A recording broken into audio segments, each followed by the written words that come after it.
Good morning. Guten Tag. Hello, Borda. How are we all? Oh, good afternoon if you're from the UK or Europe, and good evening if you're from the land of Oz. Now, this lazy bitch was in bed. Oh, not you. This lazy bitch was in bed earlier on. So, hope she's got out of bed now. She's on the way to work. So, hello to you, J Mac. Good morning, everyone. Miss you. Hope you all have a great day. There you go. I think J Mac will be in chat tomorrow a little bit. She's got cancer treatment tomorrow, so she'll probably pop in a little bit into chat. But have a great day in school today, J Mac. Jersey Jen, how are you, my darling? Nice to see you. Morning to you. Hope you're doing well. Robin G, how are you? Nice to see you, my darling. There you go. Daffodil, how are you, my darling? Hope you're doing well as always as well. Sue, how are you? Yeah, hope you have a great day as well, Sue. I've not seen you for a while. Hope everything's well with you. I know you're on holidays. Sally, how are you? Hope you're doing well. Good afternoon. Nice to see you, my darling. Yeah. Hello to you. Hope you're doing well. And Badaza, how are you, fella? Good afternoon to you, sir. So yeah, here we are, day 10, no, 8, 9, 8, 7. What are we? We're day 8 of the Donna Adelson trial. Um, but we're nearly there, people. I think we're nearly there. Don't tell Dana, though. Hey, Dana! I've not watched your show last night yet. I've not watched it. If you've not watched it, I'm sure it was a wonderful show. I've not had time to watch it yet, but I will hopefully by the weekend. Scott McGinnis was on with Dana and the beautiful Tracy yesterday. Scott McGinnis, he was probably rattling away, knowing Scott. But yeah, if you haven't seen it, please take a look at what went on. As I say, I've not seen it, but I will watch it. Yeah, Trucker, please leave your DNA on the like button, please. Thank you very much. Yeah. Sue, holiday was good, but catching up on work now. There you go, Sue. I hope it's all going well for you. Good morning, Dana, from the flirtatious Daffodil. So we are on the way. I don't think there's much left here, um, which I'm glad about because once this is over, we get rid of Lady Di, and here she is. Hello, Lady Di. Good morning to you, my darling. I messaged you back this morning. I saw your email last night, but I messaged you back. You told me about the Kentucky trial, which I knew about because he was on Twitter last night. So, but thank you for sending me that. That's an interesting one. If you don't know what it is a cheerleader in Kentucky. She gave birth to a baby, and then whatever happened after that, the baby died, and she wrapped her up and got rid of the baby. I don't know the full story yet. We won't know the full stories until, well, it all comes out. She was in court yesterday, I believe, and she got a bond for $100,000, and she's currently out on that bond. She's admitted she's admitted to um, giving birth and destroying evidence, as in to get rid of the evidence.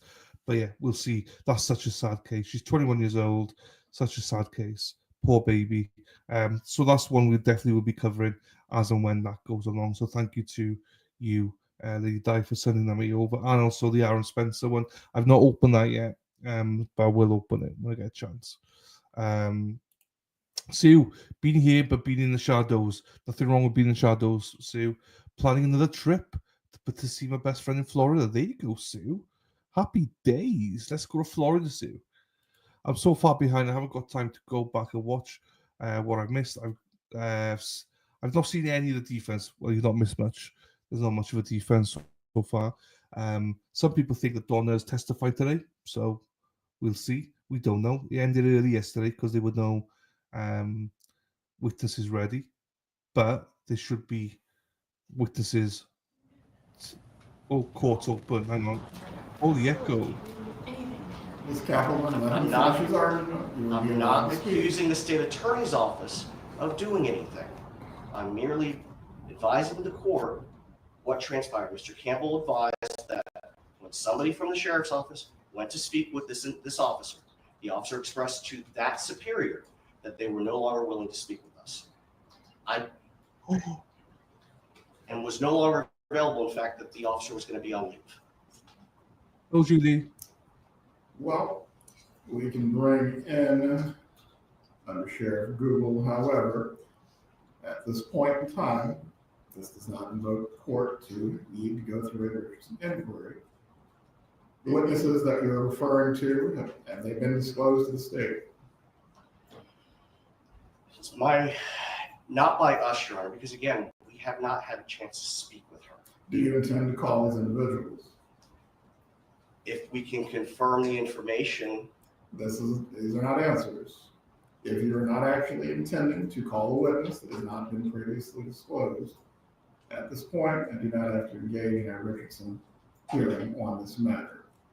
But as far as witnesses that you may be investigating or you may speculate have relevant testimony, until you disclose them, until you actually intend to call them, there's really not much I can do with this. If you wish for me to hear from the Under Sheriff, I will.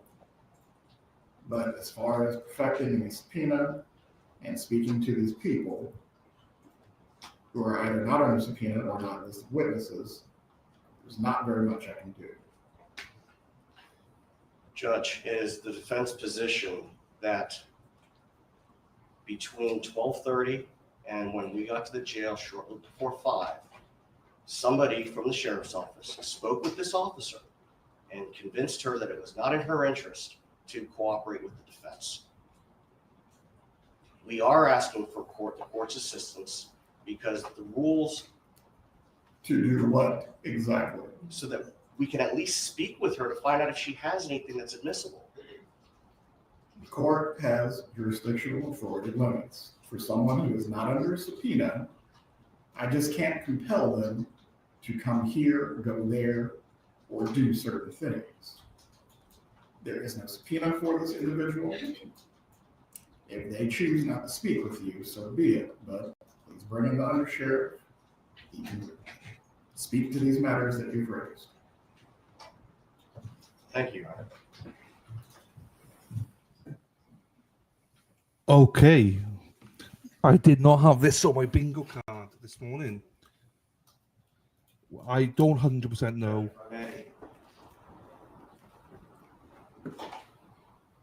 Whatever happened after we spoke with the officer yesterday afternoon, even if we had a subpoena ready to serve, they have represented to us that she is not available to be served. Without the court's assistance, we cannot accomplish that. Well, and this goes to the timeliness of the witness itself and the fact that it's occurring in the middle of the trial. But that part of it, again, these are certain things I cannot assist with. And the Sheriff Google, please raise your right hand, sir. Do you swear or affirm the testimony you're about to give to be the truth? Yes, sir, I do. If you can just stand in front of the court reporter instead of taking the witness stand. So this is the jury are not there. The jury are not there. If you can explain to me what occurred with, I believe this is one of the correctional deputies that may or may not have testimony concerning this case. Please explain what happened with them to the best of your knowledge. To my knowledge, I was approached by Captain Georgia Dent, who has spoken with Deputy Franklin, and Deputy Franklin informed Captain Dent that she had received a phone call from inmate Adamson's attorneys, and they were advising her that they were going to be at the detention facility later that afternoon, which was on yesterday, and they wanted to speak to her. So she was inquiring with Captain Dent if she actually had to speak to them, and she was saying that she didn't know what they wanted to talk to her about. Captain Dent then came to me and gave me that information. I then talked to our general counsel, the agency's general counsel, and we were in agreement that she could speak to them if she so choose voluntarily. If she did not want to speak to them, they would have to have a subpoena to compel her to speak. So after speaking with general counsel, I spoke back to Captain Dent, and she relayed that information to Deputy Franklin. Did you or any other person in a position of authority over this guard instruct them not to speak to the defense? No, sir. Any examination for under Sheriff Google by the defense or state? Not from the state, Your Honor. Good morning, sir. Good morning. It is our understanding that Officer Franklin is now on leave and not available to be served. That's not my knowledge. I have no clue about that. So she is available to be served? I would think so. I'm not aware of her being on leave. Thank you. Yes, sir. Sheriff Google, there's no more inquiry that I will make of you concerning this topic. I appreciate you being here this morning. Yes, sir. Thank you.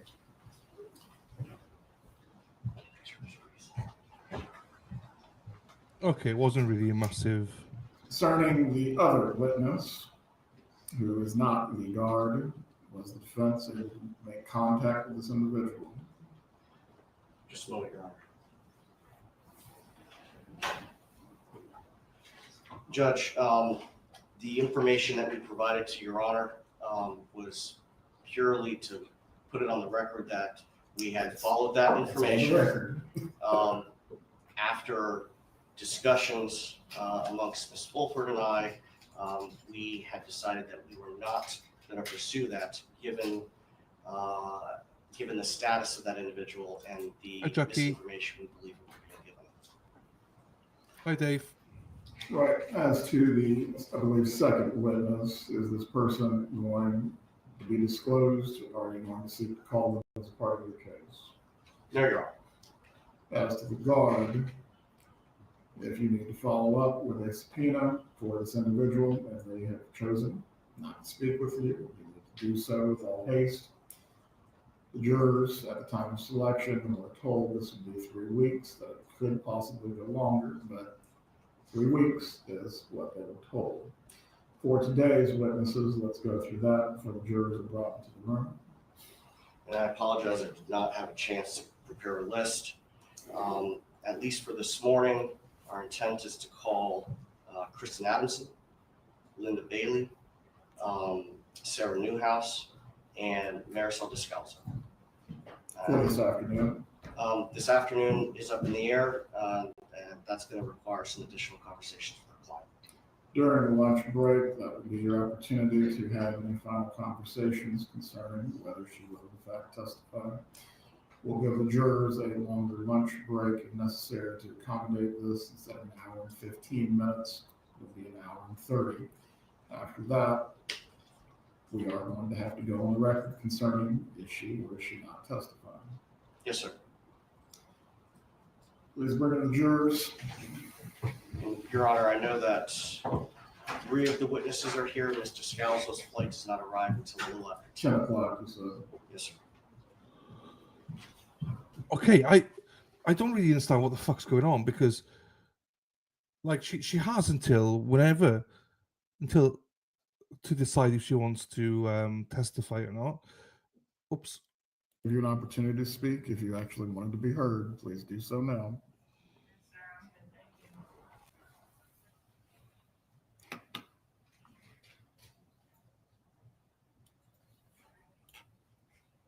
Oh no, there's nothing. So, but if that's the case, then that means that we've only got 4 witnesses left, and then she's on. So, good morning, Rhonda. Yeah. So again, good morning, Jackie. How are you, my darling? Good morning, Dave, and good morning, Rhonda. I don't really understand because it's confusing because the judge said it's not going to go over 3 weeks. Well, we're in the second week, so why would it go over 3 weeks? Especially if they're going to arrest. Especially if they're going to have only 4 witnesses today. I don't really understand what's going on. I'll be honest with you, I don't understand. Anyway, let's get back to the trial.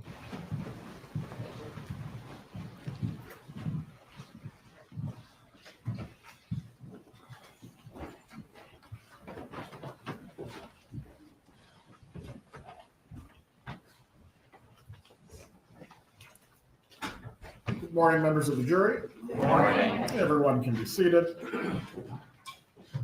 We are going to continue today with the defense's case in chief. Mr. Zellman, you may call your next witness. Thank you, Your Honor. The defense will call Kristin Adamson.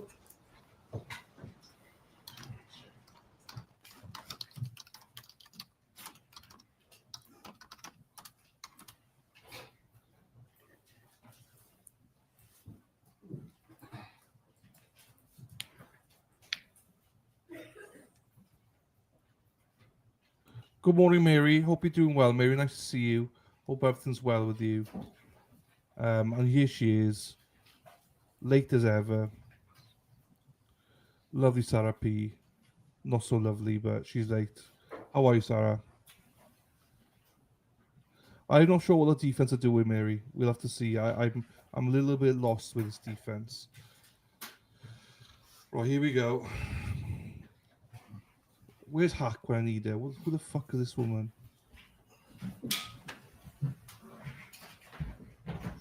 Please raise your right hand. Good morning. Do you swear or affirm the testimony you will give today will be the truth? I do. You may take your seat. You may examine when you're ready. Thank you, Your Honor. Good morning. Good morning. Can you please introduce yourself to the jury? I'm Kristin Adamson. And Ms. Adelson, how are you employed? I'm a lawyer. What type of law do you practice? I practice family law and I have done so for 37 years.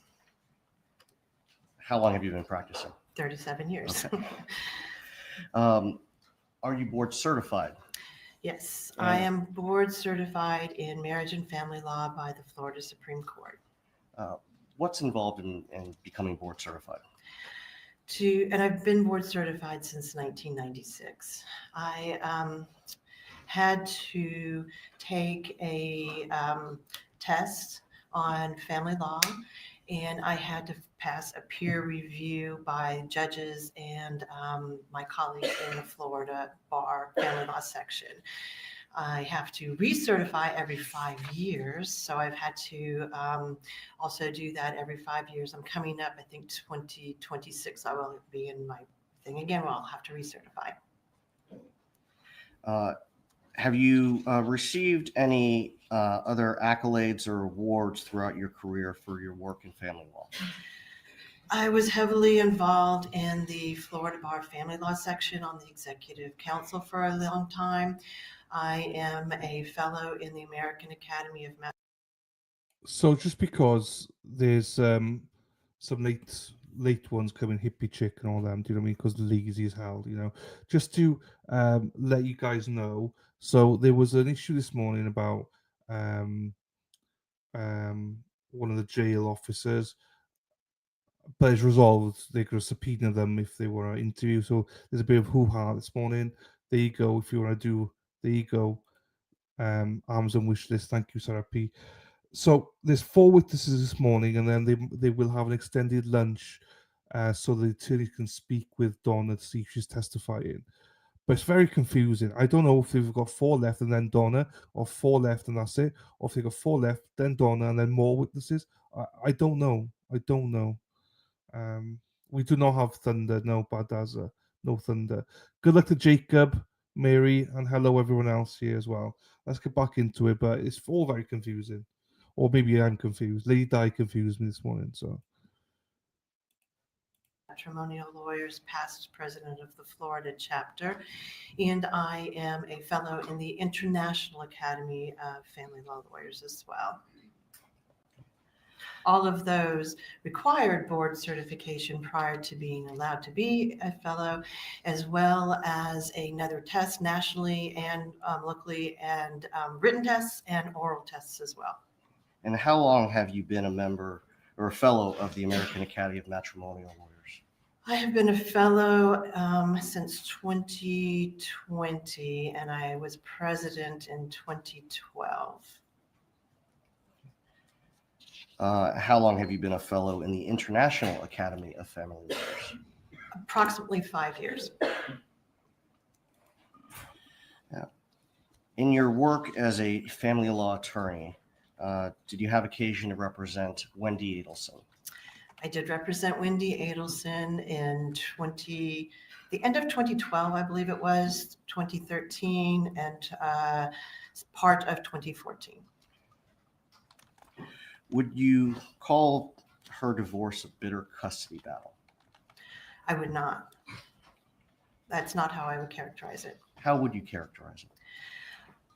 She had a relocation case where she desired to go to Miami. All relocation cases are a little bit more difficult than just regular custody cases because we almost always have to have a court determination on a relocation case because unlike almost all other family law cases, relocation is a win-lose thing.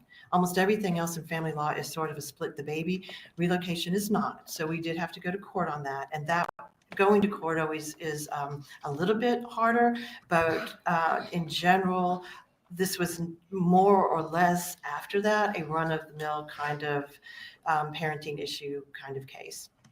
Is it unusual to seek, in your practice, has it been unusual to seek relocation? No, not at all. I have two right now. Now, speaking to Tallahassee, why is it not unusual? Why is it not unusual? Yes. It's not unusual because it depends on why someone is here in Tallahassee. Tallahassee has a lot of students with the university. They may graduate with a degree, have children, expect to be able to move somewhere else after they graduate. One person wants to leave, the other person doesn't want to leave. The two cases I have right now, they're not here in front of this court, so they're actually, one of them settled. But one of them, the mother received a potential job offer in North Carolina. The father lived here. She wanted to move to North Carolina. All of his family was here. Her family was not. She wanted to move somewhere else, so that was one.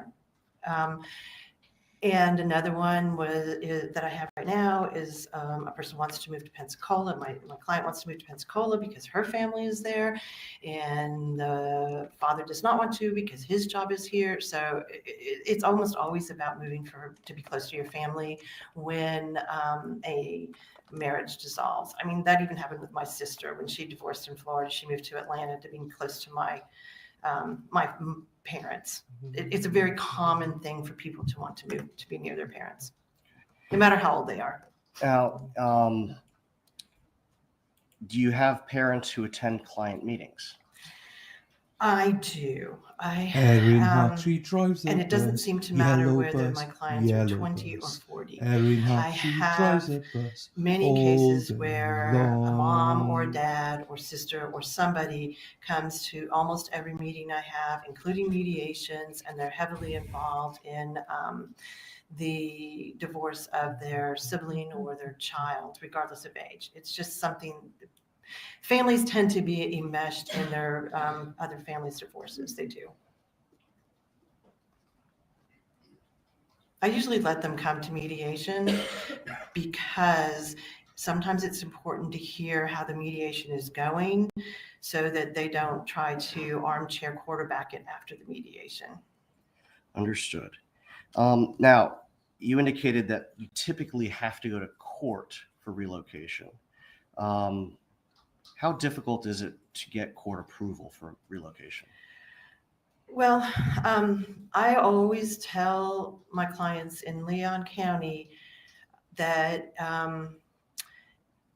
even though, according to the statute, there's no presumption that someone should be able to leave or not leave, I do think that there's a presumption against relocation. And I always tell my clients that it's a very hard thing to obtain a relocation.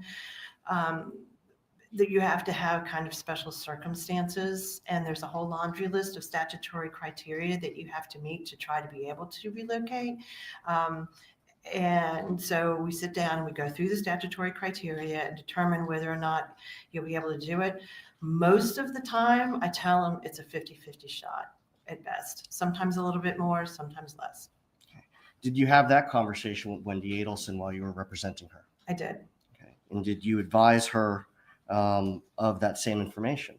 I did. Basically, I told her that if this is something that was important to her, this was her one shot at it.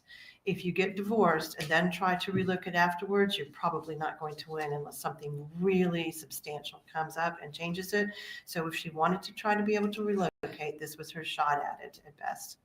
So in other words, is it not that it's easy, but is it easier to try to obtain relocation in the initial proceeding or in a modification? In an initial proceeding. Now, the standard for a modification, what is that? Standard for a modification is a substantial change in circumstance. And at the time that I had Wendi's case, there was also another component which no longer exists. But at the time that I had Wendi's case, you had to prove there was a substantial change in circumstances, that it was in the best interest of the child for a modification, and that it was detrimental to the child not to modify.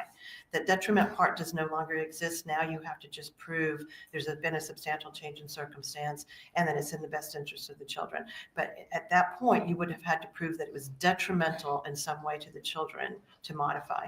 Is that why you advised Miss Wendi Adelson, if she wanted to try relocation, she should do it at the front end? Yes. Proving detriment is hard to describe to clients because they don't understand how substantial that really has to be. It has to be very substantial. Children are failing in school. Children are potentially being neglected or abused, or there's alcohol or drug or mental illness. Okay. Have you ever been successful in convincing a judge to grant relocation? I personally have only won one case in 37 years for relocation. So would you say it's difficult? I think it's difficult. Now, even though you've only gotten court approval for one with the client, have you been able to successfully negotiate for relocation in other cases? I have been able to negotiate relocation in other cases, sometimes through help of mental health professionals who will interview the parties and the children and make recommendations. Sometimes we'll have a guardian ad litem appointed to make a recommendation. We'll have a parenting evaluation or something like that that makes a recommendation. And if you have those things behind you, then it does help, because most people don't want to go to a judge if you have a mental health professional that says, oh yeah, relocation would be great. So we have been able to do it in that way. I also have been able to have relocations when you have an older child who really wants to relocate and the other parent doesn't object. Or sometimes you have, like in my sister's case, which I actually shouldn't have, but I did represent my sister. She moved to Atlanta, and then her husband was able to obtain a job in Atlanta and move up there to her former husband. So we negotiated all those things. And I think you said you explained all of this to Wendi.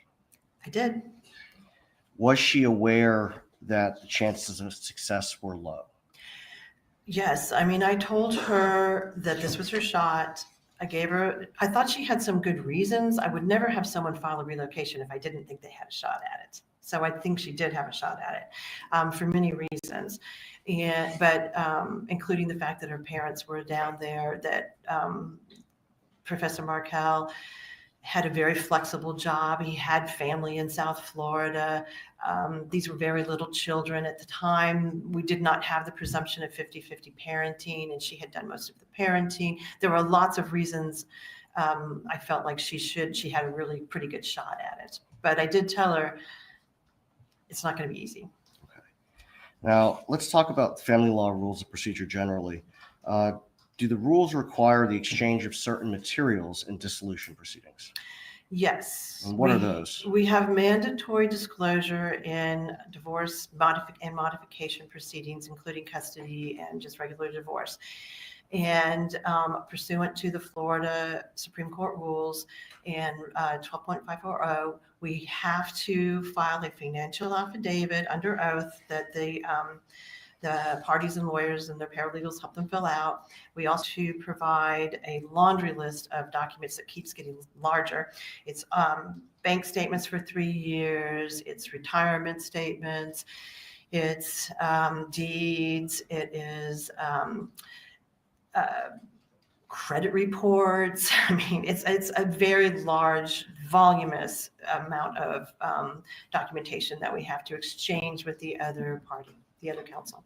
And when completing the financial affidavits, specifically when you completed Miss Adelson's family law financial affidavit, did you gather records in the process of completing that so you could disclose everything appropriately?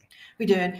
We gathered all those records and we exchanged them and gave them to opposing counsel. Sometimes what does happen is the other side has all the records. For example, tax returns, we have to exchange tax returns for 3 years. Sometimes the father or the husband might have all the tax returns, the wife might have all the tax returns. So you do rely sometimes for the other side to provide the documents that you should have. But that does happen. Do you have to list all assets on the financial affidavit?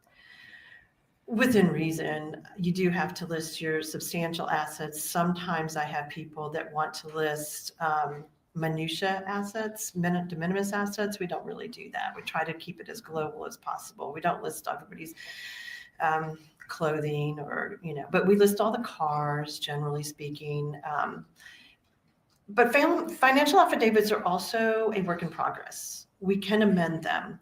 And that is part of what happens when you go through a dissolution. Sometimes more documents come to light. A lot of times when people are getting divorced, they're not always in their best mind, and they're not always working as well as you'd want them to. So it takes a lot of help to get a lot of these documents sometimes. So we amend financial affidavits. And I always tell them, don't worry, we'll amend before we go to court. If we have more documents that come up or we find out more information or you change jobs, we have to do that. What about non-marital assets? We generally list non-marital assets as separate if we have knowledge of them. Non-marital assets can be very clean, where you absolutely know something's non-marital, or they may not be, because what people don't always understand, it's an education process as you're educating your client as they're going through divorce. Simply because it's in your name alone does not mean it's non-marital.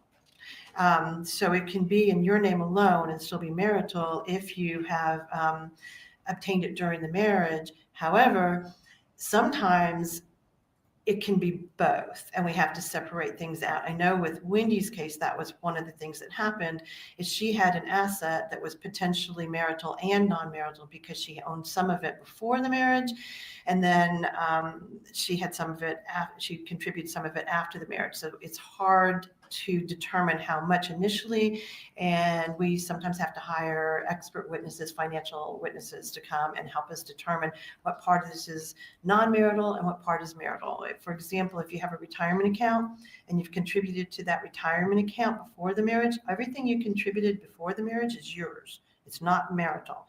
And whatever increase in value due to the market is also non-marital. So if you have $100,000 in a retirement account, you get married, that $100,000 theoretically, except for 2009, that $100,000 continues to grow. So you're entitled to the growth on it too, as non-marital. So that's why sometimes it gets very complicated and we can't determine it initially when doing a financial affidavit, but we do try to determine it by the time we get to court at least.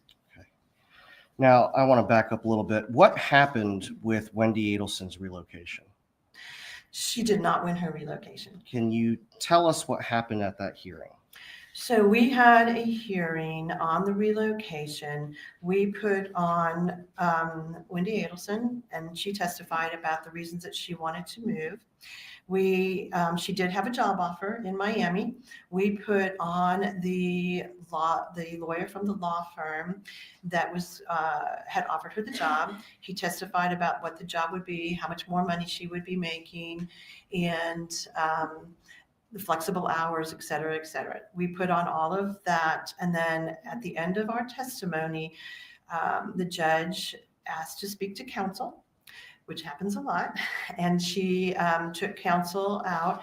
It was me and Professor Markel's lawyer, and she told us she understood why Ms. Adelson wanted to move, but she wasn't going to allow it because she didn't think she had met her burden of proving it was in the best interest of the children.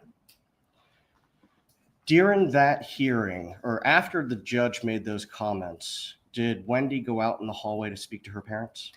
Well, after she made those comments, I went to both Mr. Duggar and I went to our respective clients. We told our respective clients what the judge had said. And basically, if the judge had already determined this without hearing from Professor Markel, we didn't really have a chance of winning this at all because she'd already heard the best case of our case.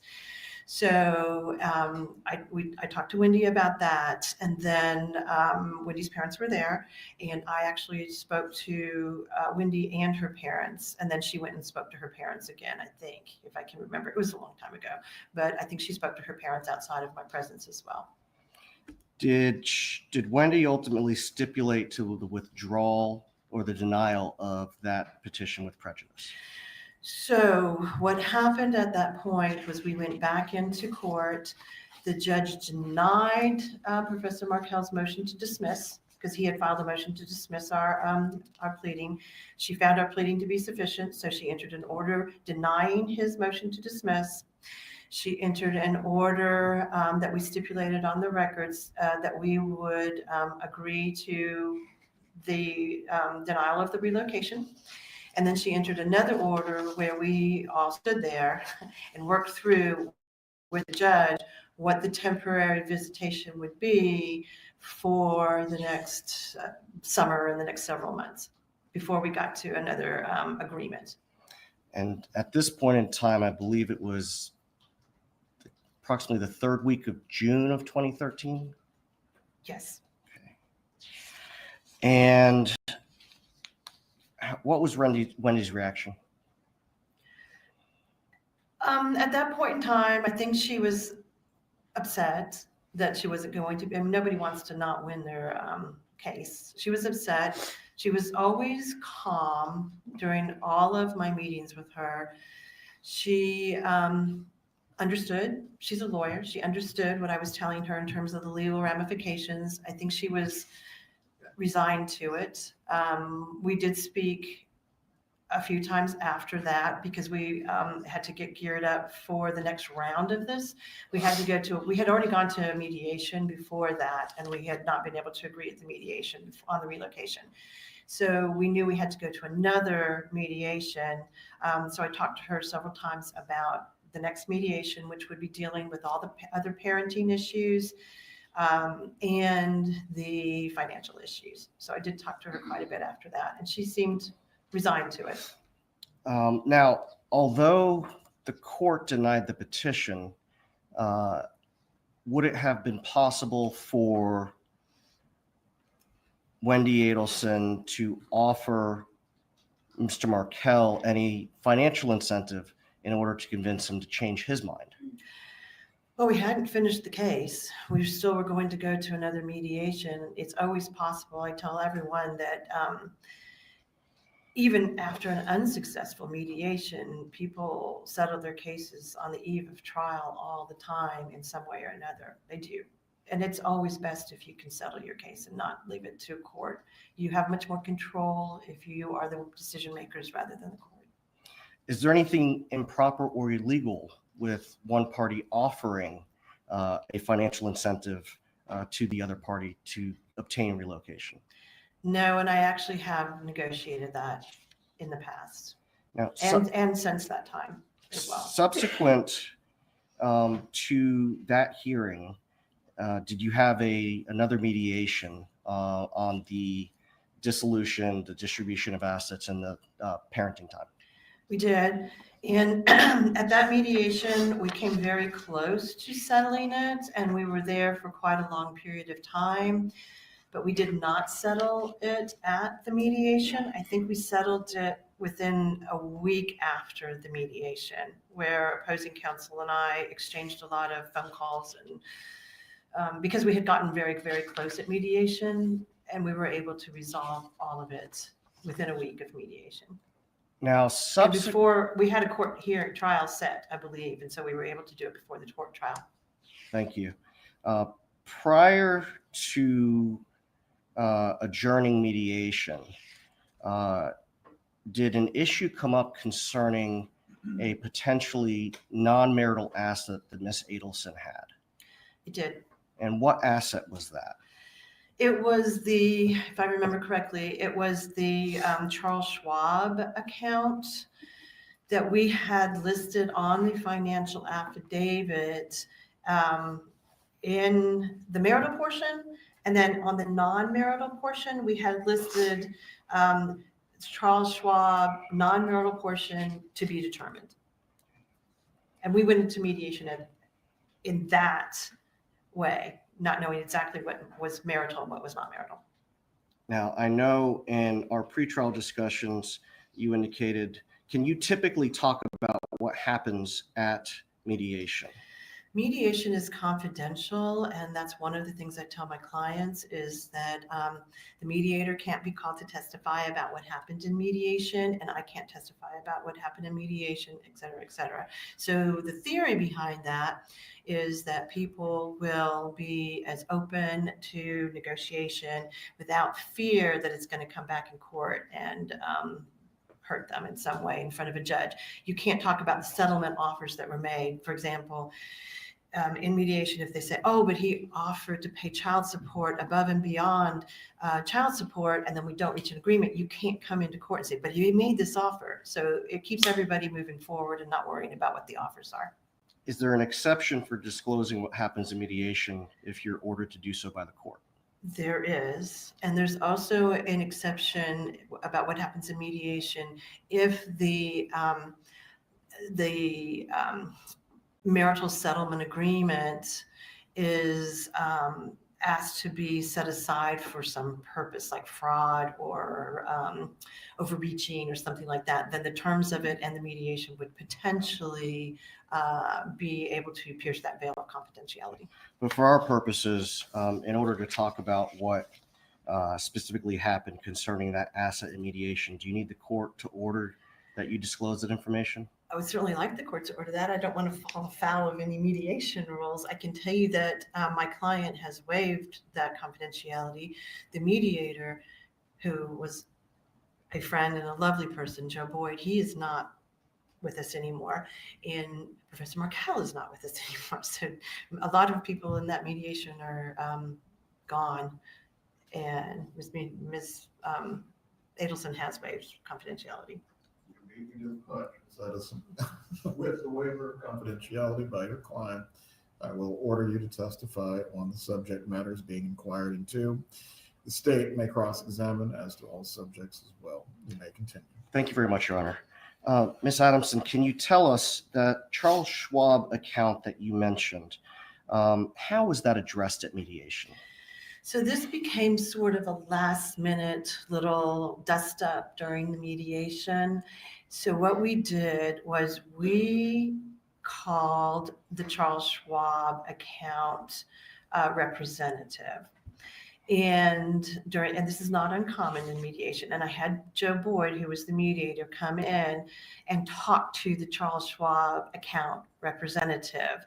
So it wasn't just me talking to the representative and telling the other side what had happened. I wanted the mediator to actually do it and to hear it. And so he talked to the Charles Schwab representative, who outlined in his opinion what the possessory status of that Charles Schwab account was, who owned it when, where it was, how it had been separated into multiple counts apparently, and which ones were marital and non-marital. And then he went into the other room. We're not in the same room. We're in Ms. Adelson and I are in one room, and Professor Markel and his lawyer are in another room, and the mediator is going back and forth between the two rooms. So in our room, he listened to what the Charles Schwab representative said, and then he went into the other room and told them what he had said. And after that mediation, Mr. Duggar and I discussed the fact that it actually happened, and everybody felt comfortable with what was marital and non-marital. And that was when, along with other little things about the parenting and other loose ends being tied up, we were able to actually have a marital settlement agreement. The Charles Schwab account, in all its different permutations, was listed in the marital settlement agreement. And Professor Markel had almost $500,000 worth of non-marital Charles Schwab accounts of his own. Okay. So he had non-marital money as well. So based on what you've discussed, Mr. Markel was aware of the non-marital status of that portion of Wendi Adelson's portion of what she would get. He was.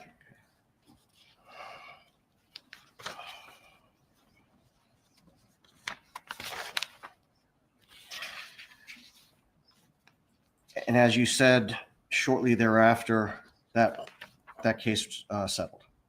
Within a week, I think, ish. Shortly after the divorce was final, did Wendi invite you to a get her groove back party? I don't remember when the party was, whether it was a month or 2 or 3, but she did invite me to a party in her new, I think it was an apartment or townhouse. I don't remember what it was exactly, but she invited me to a party. It was called Wendi Gets Her Groove Back. And I had several friends I knew of Wendy's that were there as well. And it was just sort of a Wendy's in a good place. Come celebrate my new life party. Yeah, in Tallahassee. Throughout the course of your representation, could you tell us the total amount of attorney's fees and costs that you incurred in this case? I think the total amount of costs and attorney's fees, we did take a couple depositions. We had 2 mediations. One was ordered by the court on that relocation case, and then that was a pretty short mediation. It was only a couple hours. The other one was much longer. I think the total attorney's fees were probably about $30,000. And costs of? That includes costs and everything, I think. Now, I know that sounds like a lot, but it wasn't that much compared to a lot of litigated cases. okay. Now, litigated cases have multiple evidentiary hearings. Correct. Did this? No, I don't believe we actually had any evidentiary hearings. The only other hearing that we really did have was post-dissolution. So aside from the relocation, prior to the divorce being final, there were no contested hearings. There were no contested hearings. Now, did the marital settlement agreement require that Mr. Markel pay Wendi and yourself certain sums? So according to the marital settlement agreement, Professor Markel kept the house. So he was supposed to pay Wendi for her part of the house. And all the other assets were divided equally so that he kept an equal amount, she kept an equal amount. He was supposed to pay, I think it was about $120,000 for his part of the house within 60 days. He had the money because he had more than $500,000 in non-marital assets, and he had also marital assets as well. He was supposed to pay me $10,000 in attorney's fees because he made a lot more money than Wendi did. And it's based upon, attorney's fees is based upon who has more resources, and he had considerably more resources than Wendi did. So that was part of the agreement. He was supposed to pay me $10,000. He was supposed to pay her $120,000, all within 60 days of the agreement, which was July, sometime 2013. July 31st? I think that's right. Did Mr. Markel pay the sums that he was obligated to pay under the settlement agreement? He was supposed to transfer, if I remember, from one of his Charles Schwab accounts to Wendi, the money. He gave her $50,000 of the $120 in a pretty timely basis, and then he just didn't pay the rest. And I don't like to file enforcement hearings on things like that because it takes a long time to get to court.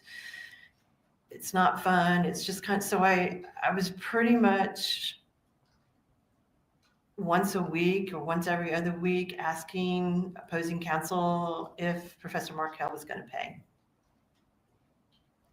Did he pay? He did not. What did Wendi ask you to do to enforce that?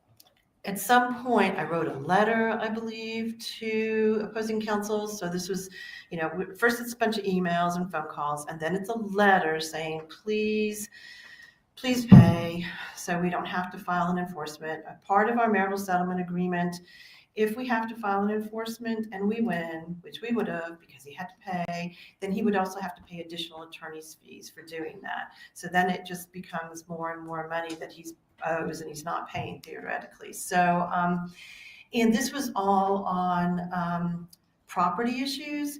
So unlike custody, we're not going to be able to, or child support, we can't put him in court or in jail. We're not going to be able to put him in jail or anything like that. We're only going to have to be able to go after his assets and things of that nature. It's a lot easier if people will just pay. So I finally filed a motion for enforcement saying he'd only paid $50,000. He owed the other money, and he owed me money, and I asked for a court hearing on all of that. Sounds like it was pretty straightforward motion that you filed. It was pretty straightforward. It was probably 4 or 5 paragraphs. Did that prompt Mr. Markel to pay? No, it did not. What happened? So then Mr. Markel hired a new lawyer. And his new lawyer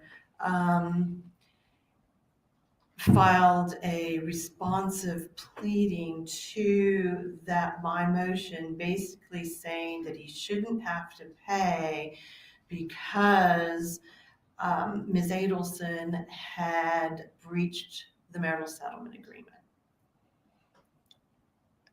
How did he allege that she breached the settlement agreement?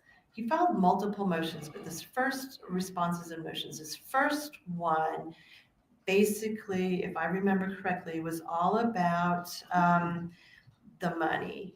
And he said that he shouldn't have to pay because she had hidden the Charles Schwab money from him, and he used to have power of attorney, so he knew that she hid the money, which doesn't make sense because if he had power of attorney, he would know what the money was. So it didn't make sense to me. But anyway, that she had hidden that money and that she hadn't told him about several other of her retirement accounts, and therefore the marital settlement agreement was breached and he shouldn't have to pay her the money. So he filed a response, but did he seek to have the settlement agreement itself voided or set aside? He did not. So, and that is what I told Wendi at the time, is that is not a proper defense for not paying the money. Professor Markel, it was pretty obvious that he had actually written this pleading himself, and the lawyer just signed off on it. It had footnotes, which is not something litigation lawyers would do. It was voluminous, and it was very personal about what was going on and Wendi and how I don't think at this point he alleged that he might have alleged that she had committed fraud.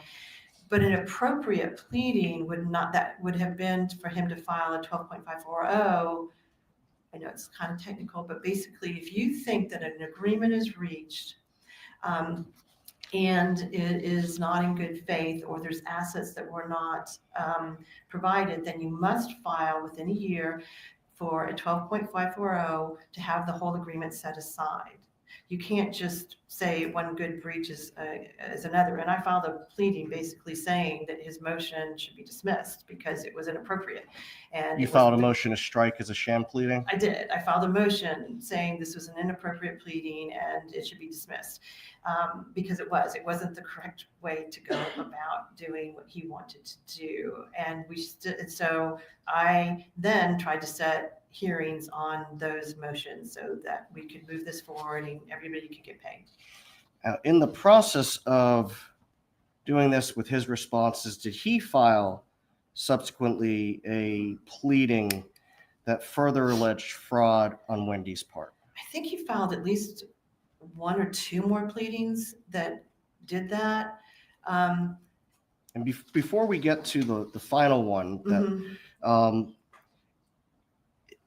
you advised Miss Adelson along the way of what you just told us about the unlikelihood of his success.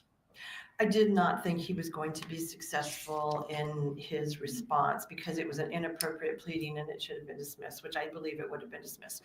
And you can't say, I'm not going to pay you because you breached this agreement by not giving me documents. That just, first of all, there's a lot of case law that says that if a case is heavily involved with mediations and lawyers and all these documents have been produced, you had your shot at it. So he was not going to be able to do that. Plus, I knew that he knew about these assets because we had that conversation at mediation, and I had several conversations with his lawyer afterwards, and the marital settlement agreement listed all these assets that he was claiming he had no knowledge of, and they were already listed on the marital settlement agreement. So it was not, in my opinion, a successful response. And I told Wendi that it wasn't, and not to worry about it. Now, there was a hearing in February of 2014. I think the records indicate that that Mr. Markel and his attorney were attempting to depose Ms. Adelson. So what happened was, I wanted to take his deposition so I could find out why he wasn't paying.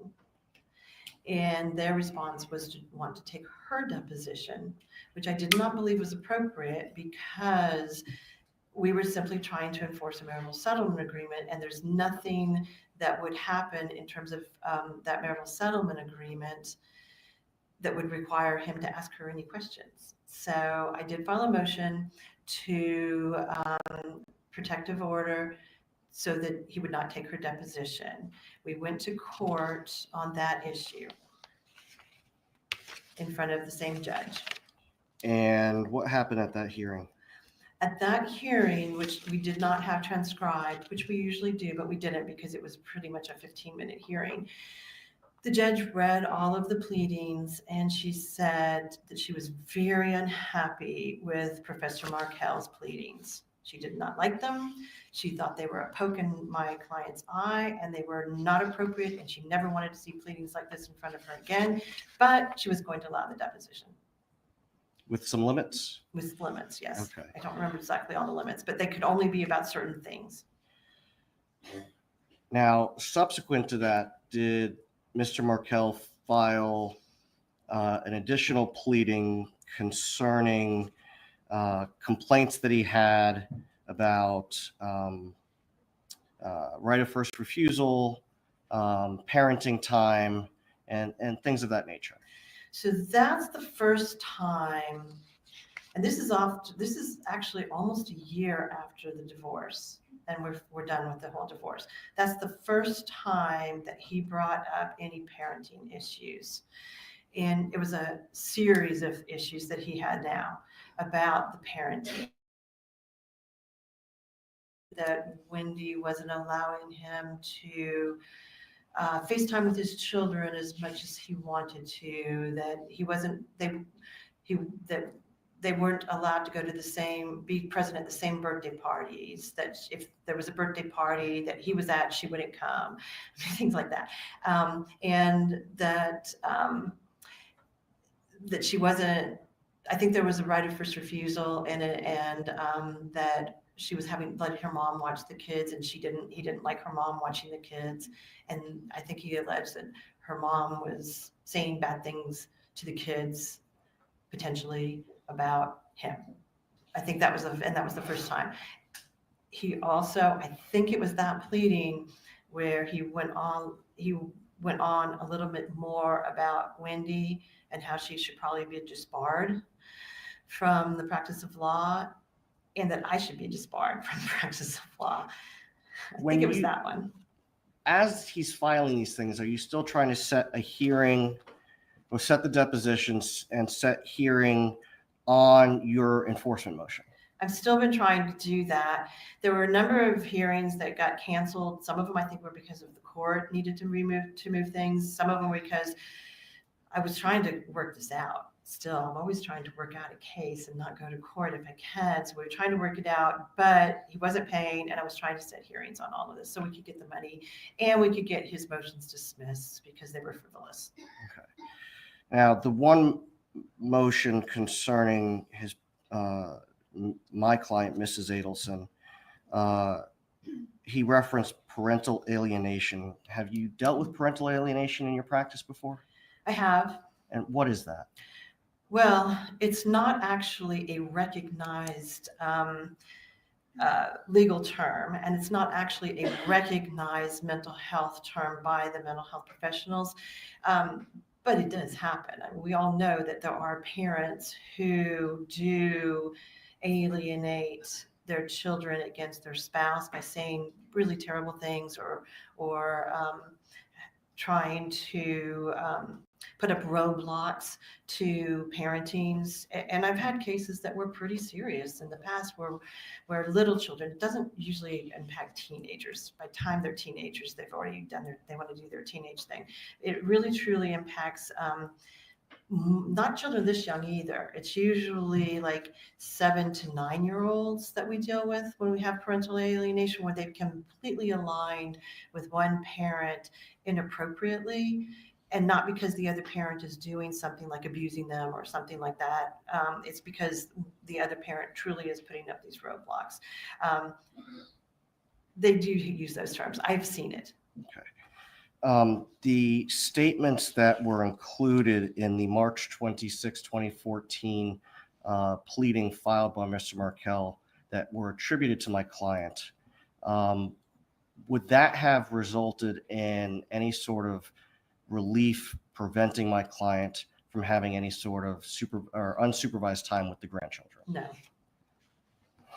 it's not possible. And I told Wendi that. Okay. Now, as Professor Markel continued filing things, did you realize that you were going to have to become a witness? So I can't remember how many pleadings he filed on that regard. It may have been 3. And it was the last one that he filed.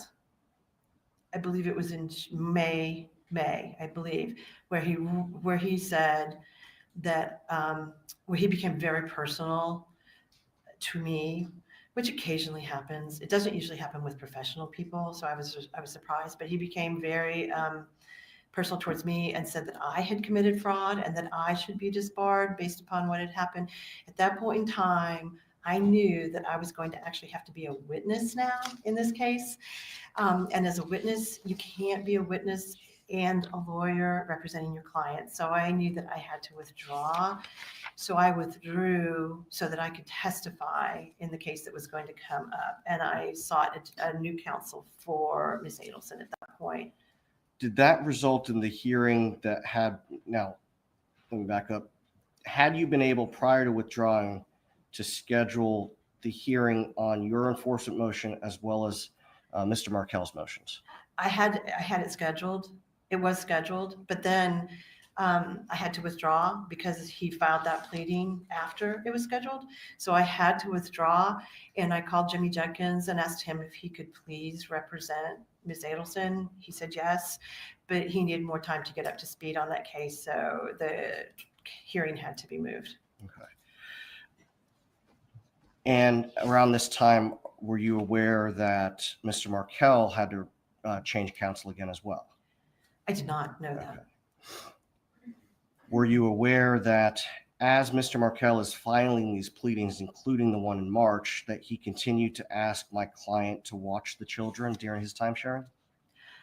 I don't know what they were. I don't know anything about their correspondence. I really only dealt with Wendi. And on that note, we discussed earlier that it's not unusual for parents or family to be involved in meetings. Was my client, Donna Adelson, involved in any of the meetings that you had with Wendi Adelson during her initial dissolution proceeding or any of the enforcement proceedings after the fact? She was not involved in any. I never spoke to her except for the one hearing on relocation that she and her husband came to. But even then, it was very brief. They were very nice, lovely people. I didn't, even after even afterwards,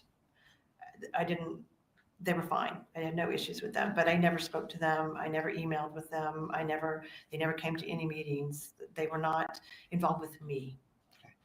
And do you have a recollection of whether my client and her husband were in the courtroom for the relocation hearing, or were they out in the hallway? I believe they were in the hallway. I don't believe they came in. Just a moment, Your Honor.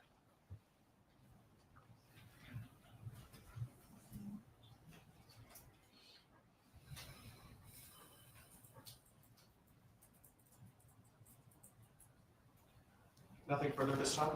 Cross-examination.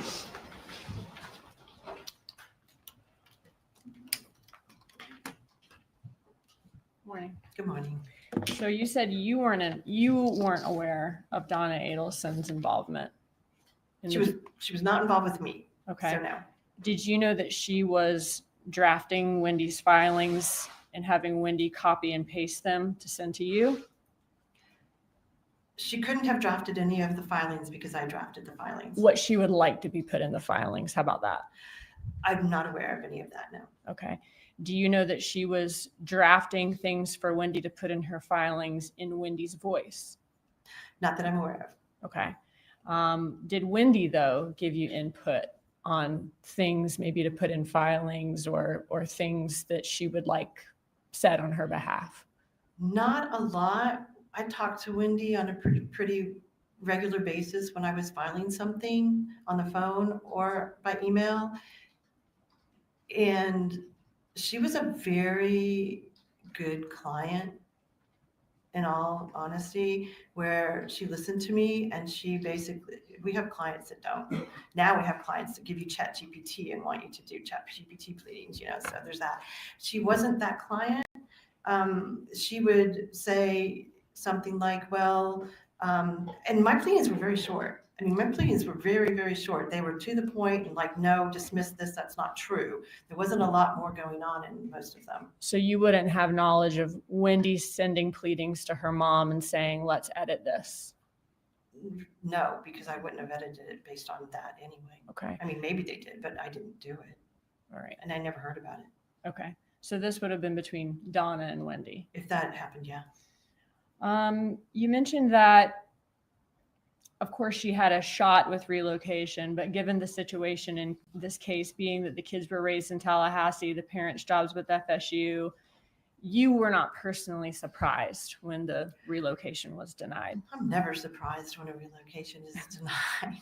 Because it's hard to prove detriment at that time. I'm always hopeful, but Right. And I thought she had a good shot or I wouldn't have let her do it. I mean, I'm not going to file a frivolous motion, and I thought she had a good shot for a number of reasons. Regardless, though, of what you think, do you ever have clients or family members of clients who have unrealistic expectations of what the courts will allow or what you can do for them? Yes. Okay. Even given your best guidance? Yes. Okay. That's not an uncommon thing. No, that's why parents are often involved in these cases and come to talk to me about what they think I should be doing. Yes, I get that a lot. Right. And at that relocation hearing, were Donna and Harvey Adelson possible witnesses? I've been trying to think about that. I think that that's probably why I had them sit outside, is because they could potentially be witnesses in invoking the rule. However, I think we had come to either the close of our case. But you wouldn't know that until you were done calling witnesses. Correct. So that's right. Yeah. Okay. So that's why they were in the hallway. That's why they were in the hallway. Yeah. Okay. Not because they didn't care or they weren't involved. Oh no, they were very nice. I mean, I met them. They were there when I got there in the morning. They introduced themselves. They were very nice. We did our thing. Came back and told them afterwards. Nobody yelled or screamed or cried or did any carrying on, which sometimes happens. So no, it was all very appropriate. Okay. Do you sometimes have clients or family members of clients who take the news harder than you do when they lose something in court? I don't like to lose either. So there's that.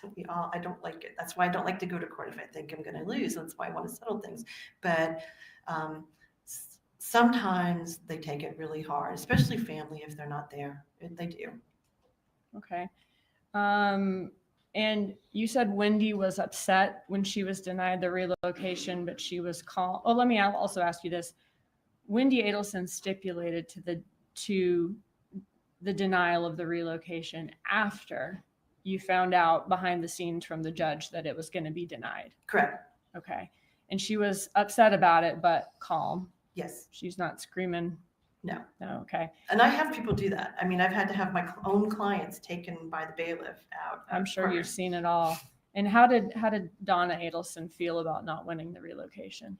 I don't know how she felt. I can only tell you that I came out, I talked to Wendi, and then briefly, as far as I remember, because I mean, it was 13 years ago, I think I talked to all of them and kind of told them what happened and what was going on.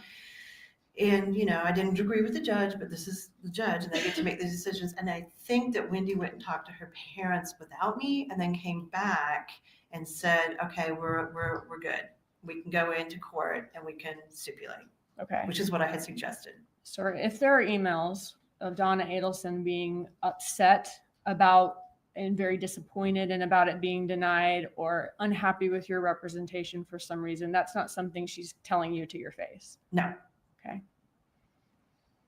You talked about Dan Markel not paying what he was supposed to pay according to the settlement agreement. In Dan Markel's court filings, did he give, and I know you don't agree with those reasons, but did he give his reasons for not paying? He gave his reasons. Okay. Yes. And that included the fact that he was accusing Wendi of noncompliance. That's true. Okay. Eventually, did you seek to have Dan Markel held in contempt of court? I did. It was part of my motion was to have him held in contempt of court and enforced it. That's not the kind of contempt where I can throw him in jail. Yeah, what does that mean, contempt of court? Can you explain that? So in a child support hearing or an alimony support hearing, if someone doesn't pay their child support or their alimony, we can have someone held in contempt of court and put in jail if we can prove they had the ability to pay, but they're just not paying. And then the court can put them in jail until they pay the amount they're supposed to pay, okay, because they have it. If it's a property issue, we can't really have them held in contempt of court because it's a property issue. And that was part of why Dan's pleadings didn't make a lot of sense, because he was mixing up property and child issues, and you can't do that. It's strictly property or it's kid issues. In a property issue, it would be a multi-step thing to have him held in contempt of court. He would basically, the judge would have to find that he was not paying, he's willfully not paying. And then could I ask you a different question? Okay. Sorry. But even in a property situation, the court could put him in jail ultimately, but it would be multiple steps I would have to go through. It wouldn't be just one step. It would be difficult. What ultimately is the consequence of that is my question. So ultimately, the ultimate consequences, we would probably get a final judgment against him for the amount that was owed. Like a lien. And a lien against, and we would get a lien against the house, and and I have to do this often, I would send them to a debt collector attorney who would then have to file another suit to be able to collect that money. And then they would probably be able to go into his assets and get the assets. So it's a multiple stage process, which is why I just wanted him to pay the money and not make me do this. So if it was successful, probably a lien. Worst case scenario, he could go to jail. And then him being an attorney, though, could he lose his bar license possibly if he's held in contempt of court, or at least be in trouble with the bar? He could. I've had lawyers held in contempt of court over these issues before. I haven't had one lose their license yet. Okay. But they could. It is a possibility. Did you inform Wendi Adelson that you were seeking to have him held in contempt? Yeah, I'm pretty sure I probably did, because it's kind of a generalized form. It's a motion for contempt and enforcement. Okay. And then at some point, did he allege that Wendi Adelson should be held in contempt? I don't know if contempt, I don't know if, I can't remember if he actually said should be held in contempt legally the way that I was using it. I think his pleadings were much more, Wendi should be disbarred. I mean, Okay, that's what he specifically said. That right. she was committing fraud and she should be disbarred. Would you describe this divorce as contentious? I wouldn't describe the divorce as particularly contentious at all compared to most of the divorces I had. I mean, we settled it. I don't settle a lot of my cases where we actually go to week-long trials over things of that nature. I think it was like any divorce where there were ups and downs of moments where it was contentious and not fun. But for the most part, we kind of settled it. We settled it after mediation and it wasn't a problem. I do think that this whole issue of the enforcement got a little contentious. I really didn't understand it because he paid the first $50,000 fine. And then all of a sudden he decided not to pay the rest. And I didn't really get it and know why he was doing that because the parenting stuff didn't come up for like several months afterwards. So none of what he was doing made sense. I think he just got upset with Wendi or something. I don't know what it was. Okay, thank you for that information.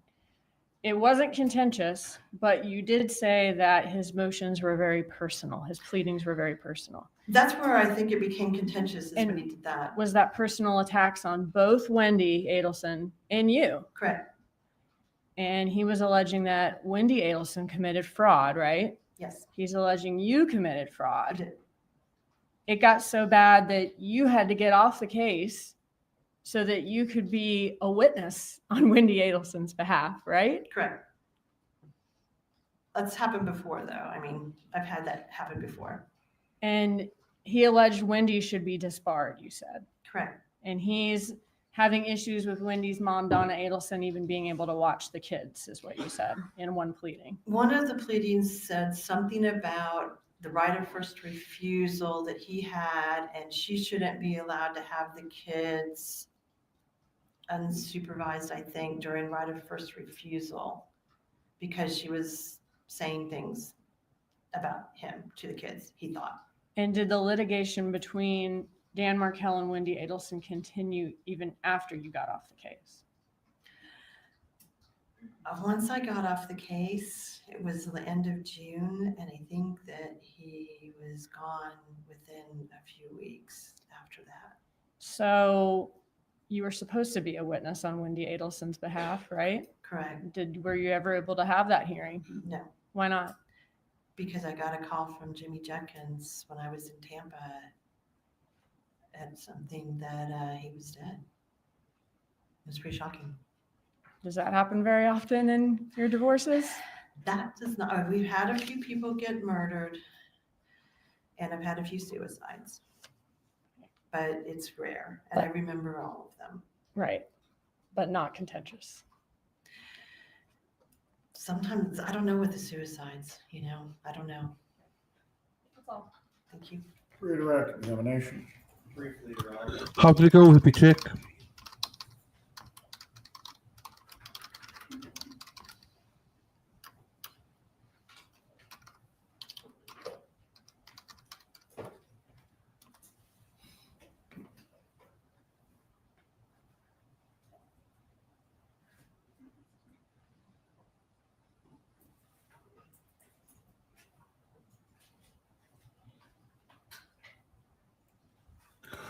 If you want a second opinion, Hippie Chick, we can check it out in Boston if you want.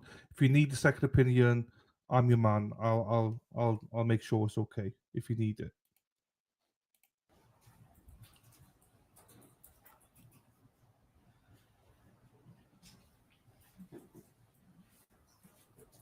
And first witness. You may. Ms. Adamson, I'm going to approach to show you some, I'm sorry. States demonstrative A, I think it's exhibit 1, page 441 of the demonstrative. And then I'm holding 454. If you hold that, Sure. please. Okay. Is that the March 26, 2014 pleading that Mr. Markel filed? It appears to be. Can you turn to 454 that I had tabbed? Yes. Is that the prayer for relief for that motion? Yes. Can you direct your attention to the portion that reflects my client's, Donna Adelson's time with the children? Does that reflect that Mr. Markel was asking that my client's unsupervised time with the children not interfere with his right of first refusal? I think you're talking about paragraph 6, where it says, enjoin the former wife from allowing the maternal grandmother to have unsupervised time with the children consistent with the right of first refusal. That was that right of first refusal. Yes. And to impose appropriate limitations to safeguard the children from being subjected to disparaging comments about their father.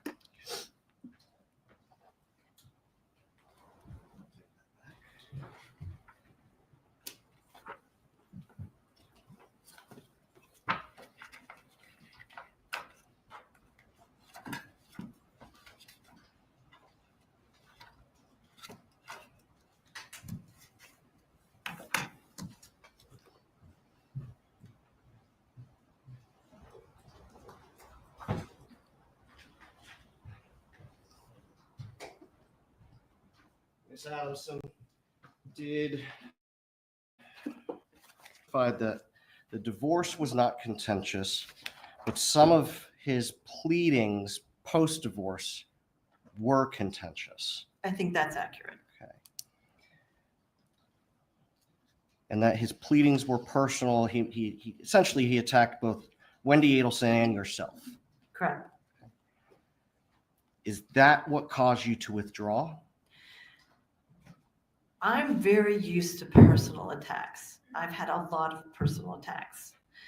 The only reason, and I'm fine with that, the only reason that I withdrew is because I was going to be a witness, not because I cared what he said about me. Had Mr. Markel not included in his pleadings these attacks, would that hearing have gone forward in May of 2014? If he had not included personal attacks against me that I would have had to testify about, then I would have continued with the hearing.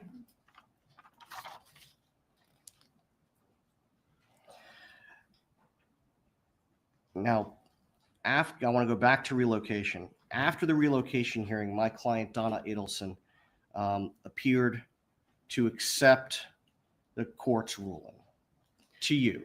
As far as I know, You don't know what she said privately, do you? I do not. Concerning Wendi Adelson's involvement in drafting of pleadings, I understood your testimony on cross to be that you'll take input from clients, but ultimately you're the one who is drafting the pleadings. I take responsibility for my pleadings, and I've never filed a pleading based upon what a client told me I have to do. I will take input because I don't know all the facts. Sometimes I need more facts from them so that I can do it, but I'm ultimately responsible. My name's on those pleadings. And so you're not going to cut and paste from what a client sends you. Well, sometimes if they send me really good facts, I'll sort of go, oh, these are good facts. And then I'll take the facts and I'll put them in, but not legal arguments or anything like that, no. So if you took facts that were provided to you by Wendi Adelson and put those in the factual statements or arguments concerning pleadings or memoranda, the law is still your own writing. The law is, and I don't really think Wendi, I don't remember that Wendi had much input into any of it, honestly. She wasn't that client. I have clients that are those clients, and she was not that client. I get a lot of ChatGPT now, a lot, telling me what I should be filing. I don't think you're the only one there, ma'am. Had you not withdrawn to be a witness, the motion would have been heard in May of 2014. May or June, whenever it was set. I don't remember exactly when it was set. Okay. If the Whatever the docket says for whenever it was set, yeah. So if the docket reflects, I think it was May 15th of 2014, the hearing would have gone forward. Correct. The judge would have been able to make a decision on all the pending issues. I believe that's the case. Nothing further. Will this witness be recalled? Just a moment. We'll retain her, but she's free to go about her business. Thank you. You may step down. Please call your next witness.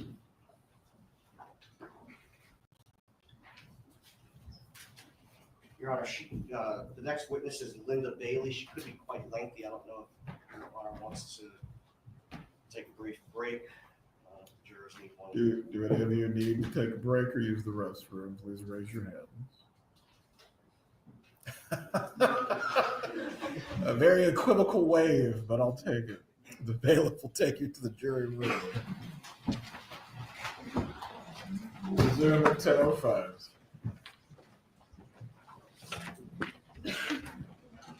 Good morning.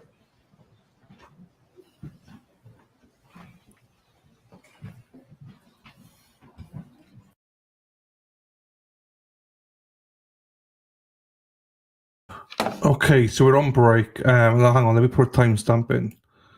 1:27. So I don't know really what's going on today, but as a reminder to people, they oh shit, I'm about to go limp there for a second. They believe that today's going to be lunch break's going to be an hour and 30 instead of an hour and 15, so that the defense attorneys can speak with Donna about her testifying. The judge wants to know if she's testifying, which I find quite weird because it shouldn't really matter if she wants to testify until it's time to testify. So that, to me, shows that, well, we're on the brink of finishing. So there's another 3 witnesses this morning. And then they said something they're not sure about this afternoon and stuff like that.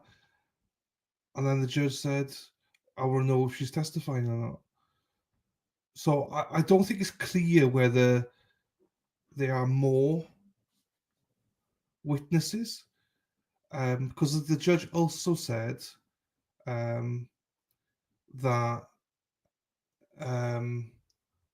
the judge also said it's not going over 3 weeks, but we're still on 2 weeks, so I don't get it. They've already discussed it with her. They have already discussed it with her. It's whether she wants to testify or not. I mean, it's quite normal what they're doing. It's not normal what the judge is doing. What they're doing is normal. I mean, they could discuss it with her up until the very last second. That's very normal. The not normal bit is the judge wants to know if she's testifying. That's not normal. Why would he care if she's testifying? Up until that they rest, it doesn't matter. But he wants to know, which is why I'm wondering, is it coming to an end? And he's just saying, look, you've got until after lunch to decide if she's testifying or not. Because she has every right not to testify or whatever she wants to do. Most defendants wait until the last minute to know if they testify or not, because they can gauge whether, is it all lost? Do you have to testify? Or do you think from reactions from the jury that actually this has gone better than we thought, so we don't need you to testify? So yeah, it's game time decision.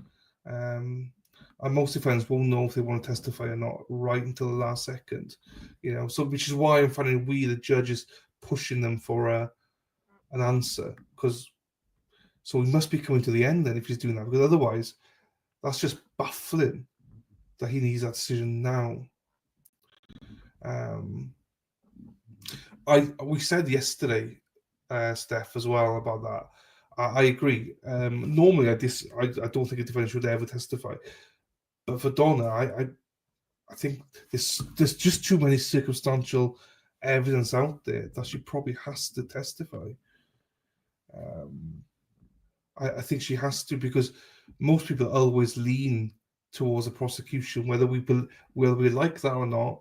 It's the truth. Most jurors would lean towards the prosecution and believe what they have to say. So there's a lot of question marks on lots of testimony, which, if I'm being honest with you, it shouldn't be question marks, because you have to prove it beyond a reasonable doubt. They've done more damage to Wendi and Charlie than Donna, I believe.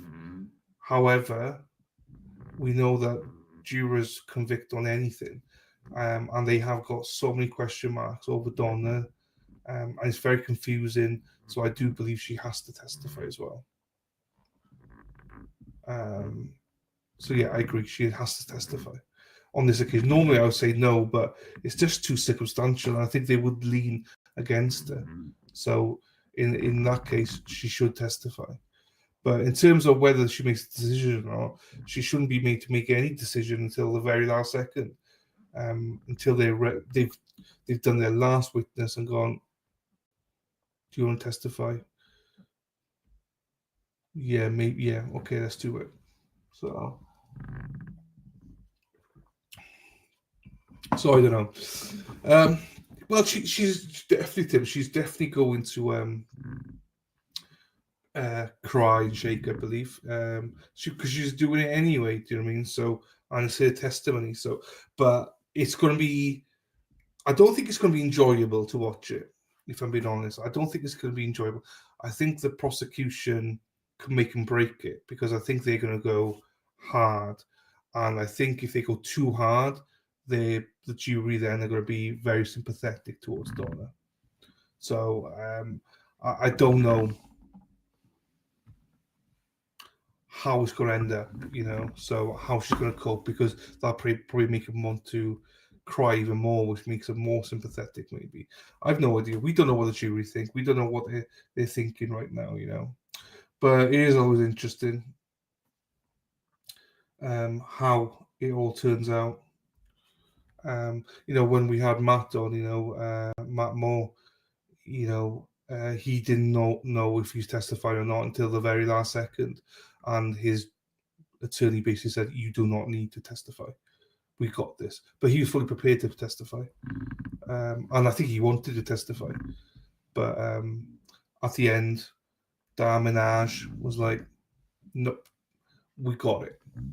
You don't need to," and he didn't testify. So, oh, hang on. Katie says, "Hang on. I personally think the judge keeps asking for schedule purposes, especially since they ran with yesterday. He's still in his due time. No issues. I've got no issues about the scheduling, and no issues. I don't have no issues about him asking about who's your next witness, how many witnesses. I agree with him on that. I disagree with him on the fact that he wants to know if Donna's testifying. That's none of his business. That's no one's business if she's testifying or not. Why should they tell the prosecution that she's testifying, unless we're right at the last second and there's no more witnesses? Then that makes sense, which makes me lean towards, well, Donna's going to be on this afternoon and there's no more witnesses, unless the defense is saying we want to put these four on, then we're going to put Donna on, and then we can put more witnesses in afterwards. That would make sense as well. That would 100% make sense. But we don't know any of this stuff. It's a pain in the ass. I want to know what's going on. I'm a nosy fucker. I want to know exactly what's going on. But yeah, I've got no issues with the scheduling. He's doing everything right. It's just the Donna part. I would be leading a revolt in the jury room, planning our escape. Oops. I don't believe either defense attorney is good enough to rely on their closing arguments to solidify reasonable doubts. Possibly, Tim, you could possibly be right. Do you know what? This is a person I was thinking about this morning, actually. I've not seen him for ages. Drew, how are you? Mama Gotti, she does. So I think she's going after Wendi. I don't think she's protecting Wendi from all these answers at the minute. I don't think so. Rhonda, I agree. Drew, hello. Hey. Do a poll on who may be arrested next. I say well, it will be Wendi. 100% Wendi. Jersey Jen.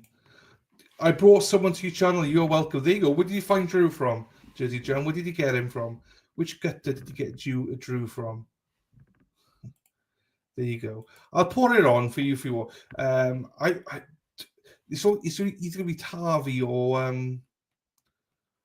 Tim. It's going to be Harvey or Wendi, and I think I'll put a poll up. I will put a poll up if you want. That's fine. We did one the other day on this one, and Wendi was by a landslide. People thought, who will be arrested next? But you know the difficulty they got with Wendi. Wendi, Harvey. The difficulty they got with Wendi is that they cannot use any of this against her, as in her testimony in court. They can't use any of that against her. So they're going to have to make sure they got everything, and they're going to start from scratch, basically. So it's going to take a bit of time to do it because of that. Unless they just go after Harvey because he's so old and just think, let's chuck him in, get him a plea deal or something, then go after Wendi, close the door there and everything. But it's it is hard and difficult when you can't use any testimony she is. You know. Hang on. I met him when I was getting my rack smashed. No, seriously, very dear, long-time friend. There you go. Drew's been here before. I'm pretty sure, Drew, this is... You have been here before, Drew, haven't you? Or am I confusing Drew with somebody else? Drew used to be here for some trial. I don't remember what trial it was. Maybe it was Karen. I don't remember. But I'm sure he's been here before. Jersey Jen. He's a time friend of yours. There you go. I thought that Drew had been here longer than you, Jersey Jen. I thought so, Drew. Yes, I thought you had. I've not seen you for ages. It was it's months ago, months and months ago. So yeah, it's a long time ago, Drew. Dennis, how are you, sir? Dennis. I am on Fanatics right now, trying to get a package together to send out to you. I'm trying to get some stuff ready for Boston because I can't Fanatics UK. I can't get stuff, so I need to send it to you, Dennis. I'm going to get a couple of Red Sox hats, Red Sox, and something else, I think. So I'll send to you, and I think a hoodie as well, because we can't get them in the UK. I actually do not believe Charlie or Sinner. Donna, you mean? Will rat on Wendi until after their own appeals are gone, assuming Donna is found guilty. Well, they started doing now, you know, a little bit. No, he was. You are correct. I made him come back. You good girl. Well done, Jersey Jen. Thank you, Jersey Jen. Robin G. Drew has been you. Aaron Hack has got a roster of everybody that's been in chat. Drew was on there.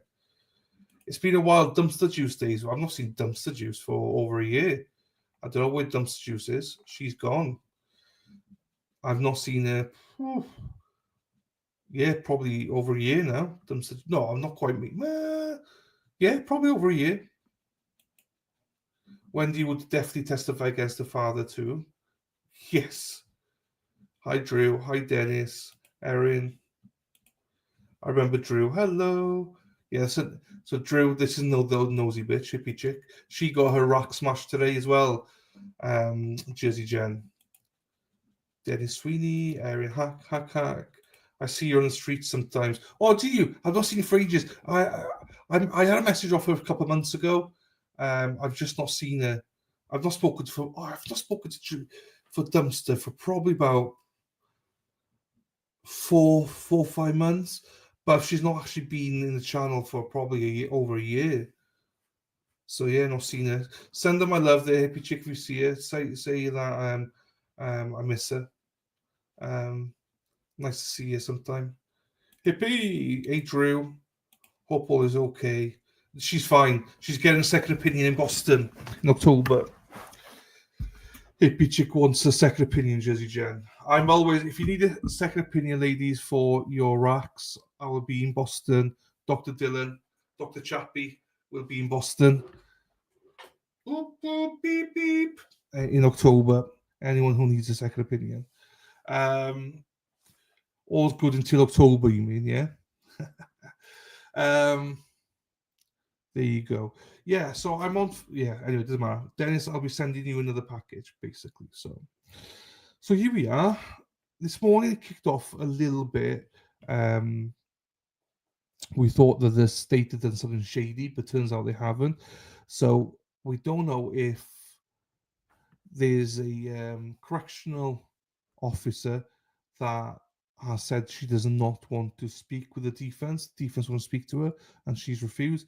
So now they are going to either subpoena her or not. We don't know yet. So, Sweeney PO, post office.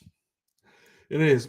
As I say though, it's because Fanatic. I'm not getting any Patriots gear, obviously. I just want to get some Red Sox and some other bits and bobs that I can't get here. So you can't get them in the UK because of sizes. I'm a fat bastard, so I need to get the US sizes. So there's only a few things: a couple of hats, Red Sox hat, I think a Boston Celtics hat. Again, we don't have them in the UK, so I need to get some stuff. Hello, Robin. Dylan, do you ever hear from True Crime Kangaroo? Does anyone like? She's still active on Twitter, but I don't think she streams anymore. She works and stuff. It's hard for a year in Australia. It's hard, I think. I did not know someone. So she's not refusing to testify. She's refusing to meet the defense. Meet the defense is what she's refusing to do. To discuss her testimony, so she doesn't have to meet with anybody. They've asked her to meet with her, and she said no. So if they want to the judge said, if you want to meet with you, you have to subpoena her to meet with her. The Patriots hat logo is called the Flying Elvis. Well, this is called the Flying Elvis. I did not know that. No worries, Dick's Sporting. So would I get all this stuff in Dick's Sporting Goods then, Dennis? Would I get... So should I just wait until I come out to America? Let's have a look. Dick's Sporting Goods. See, the women are happy because you just said Dick's. Dick's Sporting... Canton, MA. Oh, you go with the back. Let me have a look. Well, if whoever's listening on digital, if you can go ahead and look through the sidebars for Thursday and Friday to determine when the topic of Wendi Bailey as a witness was discussed. As I recall, I believe it was discussed that she would be permitted to be in the courtroom, whether or not there were any other matters that were discussed along with that. I cannot completely recall at this moment, but we'll review. And a minimum, Ms. Keppelman, exclusion is always the most extreme of remedies, and that is disfavored by the Supreme Court and the appellate courts.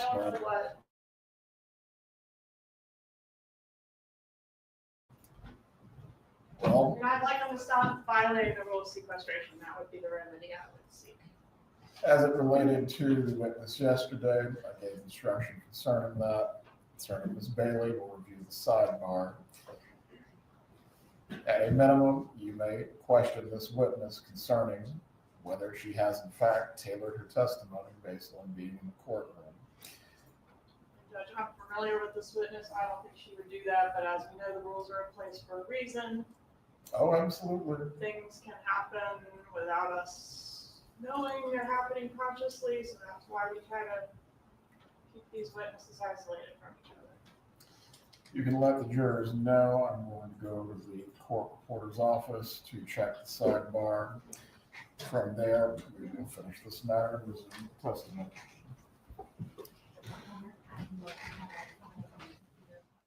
I will, Dennis. I will. I will check it. I will check it now. All right. Let's be fair. Prosecution, they can shut the fuck up. I would like the remedies. I would like the defense to stop breaking the sequestration order. Well, to be fair to you, prosecution, you broke the rules twice yourself by literally. You could have caused 2 mistrials. So I don't like that snarkiness from her. They are absolutely. They literally lied to the jury and they put testimony in that wasn't even true. So shut the fuck up with that snarkiness. I don't like that. I will have to check that out, Dennis. I did not know. I'll have to rethink my stock now, man. Wait, is there one in Canton, Dennis? Can we physically go to it, Dennis? A Stick Sporting Goods. I hate the prosecution. Yeah, I mean, one's very attractive, but yeah, I don't like their cross. I don't like her cross, the way she speaks to witnesses. Smug bitches. They wouldn't fit in here. We don't do smug bitches in this chat. Smug bitches. We do bitches in this chat, but not smug bitches. So I don't like her tone. No, neither do I. It's just a shame. I just didn't like that at the end there. I don't like that. Don't come all high and mighty when you yourself has lied to the court and to the jury. She misrepresented the jury, to the judge some stuff, and then she had to backtrack like fucking what's his name? Fucking not Lally, that Brendan did. Yo, sorry, so. It's shipping's free, Dennis. The shipping's free because it's the US site. So that's fine. But we'll go to Dedham. Perfect. We'll go to Dedham. Yeah. Oh, say yeah. I still want to buy a couple of things that are not going to be Dick's Sporting Goods, but that's a trip. Ladies, if you're in Boston, if you're in Dedham and you want some Dick's, we're going there one day as well. So I'll just put the trip to Dick's on one day. I think we'll have a few carfuls. Divas may want a mistrial. I would have it as my. The weird thing is though, Tim, they've had 2 opportunities to put a mistrial in front of the judge, and they've declined both times. Now the judge would never have granted it, right? Either time he would never have granted a mistrial, but at least they should have put forward the mistrial. And the judge was shocked in one of them himself. He was like, oh, fuck. Okay, fine, sure. They seem to bow down to the prosecution. Free Donna Sue. So it took me ages to know who Donna Sue was. I was like, who the fuck's Donna Sue? It's Donna Adelson, isn't it? I didn't know who the fuck she was. Why do we say Donna Sue? Is it her middle name, obviously, Warren Dick. Yeah. Sorry. I'm still sorry. I've not had any coffee or food since yesterday, so I'm grouchy. It's be a good trip to Dick's because I could try some stuff on then, can't I? Perfect. Her email's also Donna Sue. Oh, I did not know that. Thank you, Josie. I did not know that. Me Josie. It's me Josie. Lady Di causing trouble again, as always. I love Dick's. Karen, welcome to the club. All the women here love Dick's as well. So you're in good. I don't know if I like Dick's yet. No, I've not tried it yet. So I need to go and try some Dick's first before I exclaim if I like it or not. So I'm on the fence. Free Donna Sue, lock Wendi up. All right, what's the poll doing? Poll is doing 96% believe Wendi. Dylan does too. I might do. I don't know. It's a quiet taste, I've heard. I know that you do. I just don't know yet. We'll have to try it out. I can't wait to try it out with Dennis likes Dick's apparently, so I can't wait to try it myself. So, yeah. I'm not sure how big is a Dick's. Is it a big store? Is it I don't know. So we'll see. We'll see. But that saves me. That saves me a lot, actually. Being able to go and look at some Dick's is good because you don't know the different sizes. So like I could be one size one day, another size another day. So it'd be good to try it all on. Do you know what I mean? So right. But I will have a look at the site. Dick's Sporting Goods. Got it. I got it to the side here to have a look. So that is why he wants to meet Lorana. Who's Lorana? Who's Lorana? I'm slow today. Who's Lorana? It's a big store. It has a lot of stuff in there. Thank you, Mary. I will definitely take a look at the Dick's. I have a big Dick's here in Indiana. There you go. So you got Dick's everywhere then? Oh, I got it, Lorena. Fuck, I got it. Yeah, I got it. So we got Dick's everywhere. I bet you the biggest Dick's are probably in Texas because everything's always bigger in Texas. All sports, happy days. I cannot wait. I'd never heard of it. I actually seen that now. Dick's Sporting Good. I had heard of them actually, but yeah. But I know now. I didn't click until I saw the Bob bit. I didn't click. Sunflower Girl 113. Thank you, just Jen. They have a Big Dick interactive store in Boston. Do they?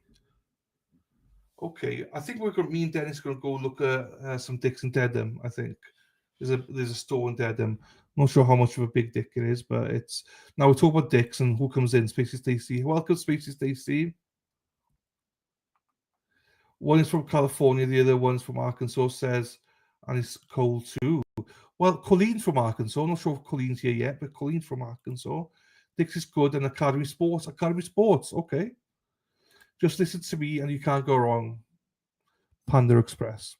That's all I have to say. We have Dick's not too far from me. There you go. Virginia's got Dick's. Dick's is where I get your jersey from. Look at. Oh, there you go. I got it here. There you go. I still got a tag on, I think. Have I? Yes, I do.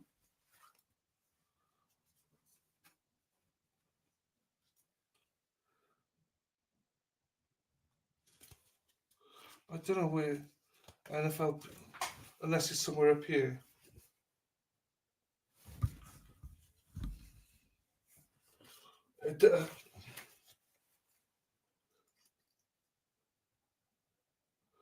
No, it doesn't. I don't think it says Dick's.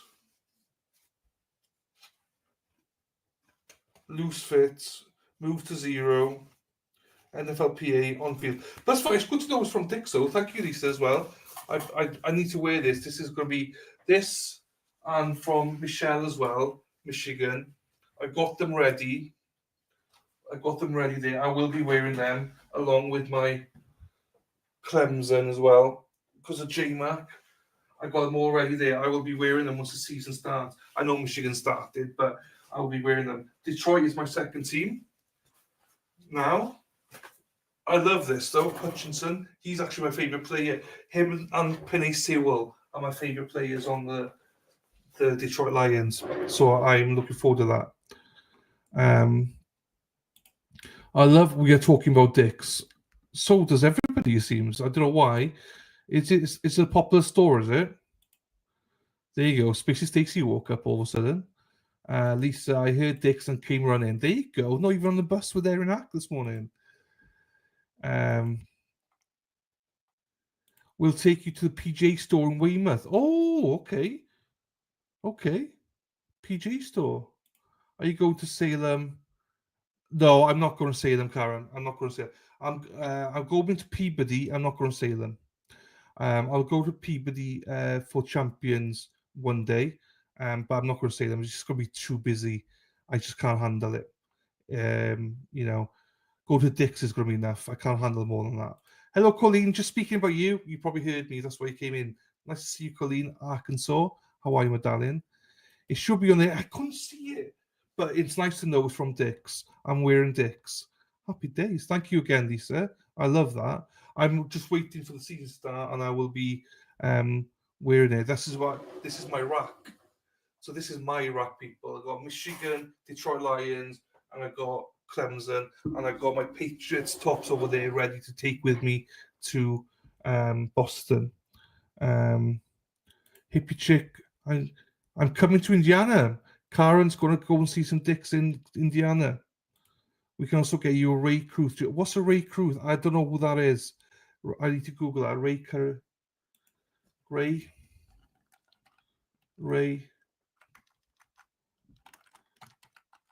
Who else supposed to be here same time as you, Drew? Was James? Oh, okay. Former wide receiver for the Carolina Panthers. Okay. No, it's not. It's another Ray. Shit, hang on. No, because he's in jail, so it's not him.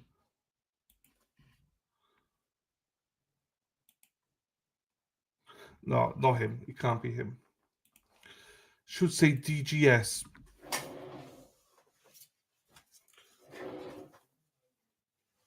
So these are what I have on my labels. NFL apparel. Obviously nothing behind it. NFL PA. Move to 0. Nothing behind it. That. And that. Oops. So I don't know. I will take another look though. Karen, when and where? So we can go dick shopping together. Hello chat. Hello Lisa Reed. ASAP lol. There you go, Lisa. He almost got traded. There's dicks everywhere. There are. It seems to be everywhere. I'd never heard of dicks. I think I've heard of dicks before, but I didn't realize dicks were so big. Dicks is a great store. They have everything, but they're very expensive. It's why I shop on Prime and get the same products but cheaper. Just saying, there you go, blue collar Dave. You're blue collared. I love that. Off the sports stores, you may like going to Bass Pro Shop. Yes, I've heard about them. It's everything hunting and fishing. I've heard about that. I didn't know there was one in Boston, to be honest with you. Same unless my daughter needs to go to something for volleyball. He already has it priced out in Turkey. Yes, the extension in Turkey. Dicks are everywhere, right, Rhonda? Jersey Jen. Hi, Dennis from Lisa. Mama Ames. Good morning, Jersey Jen. What is the court doing? So basically the next witness was in court. And the defense is saying, well, the court allowed her to be in court. She was allowed to be there. And the prosecution is saying, no, she wasn't allowed to be there. But the defense are adamant, no, we told you she was going to be in court. So we'll see. I researched it very diligently. Hope all is well, Lisa. Ray Cruz is very. Oh, he was him then. You see, we talk about dicks and they all come in. Lauren M, how are you, my darling? Now, this is one lovely lady. I cannot wait until I meet her. I didn't get a chance to meet her last time. I was just all over the shop and we couldn't get our schedules to work. But Lauren, I can't wait to meet you. Maybe maybe you come to see dicks as well. We'll talk about dicks at the minute, Lauren. So can't wait. I've never been to a Dick's. I've never tried Dick's, so we're gonna try some Dick's. Nice to see you, my darling. Hope Holly's doing well as well.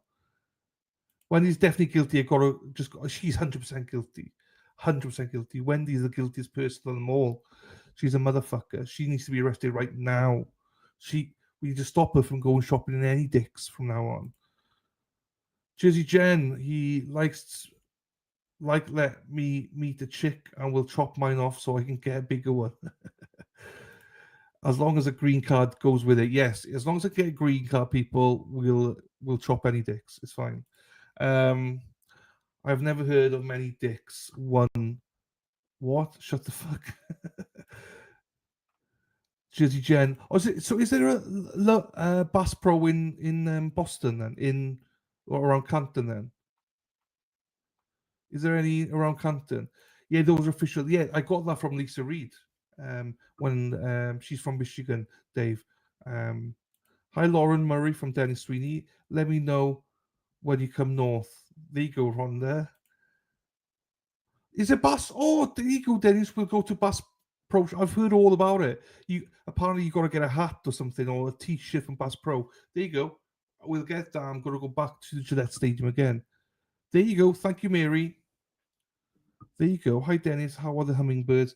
I know Dennis is fucking holding hummingbirds in a minute. Laura, you see, you love Lauren. Up in Wales, talk about dicks. Like I said, I didn't realize they were big dicks. I thought they were small dicks, but I didn't know they were big dicks. And I didn't know they were everywhere.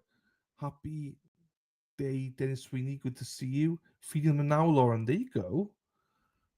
Great, just to walk around and check out the taxiderm animal and the huge fish tanks and waterfalls. They sell gear though, don't they? T-shirts and stuff like that. He has a menu in front of him. I have a menu. I'm going to look at it now, for fuck's sake, lol. Where the pictures play. There you go. I'm going back down there, Drew. I'm going there again. That's on my agenda. My agenda is, I think, I'm going somewhere on.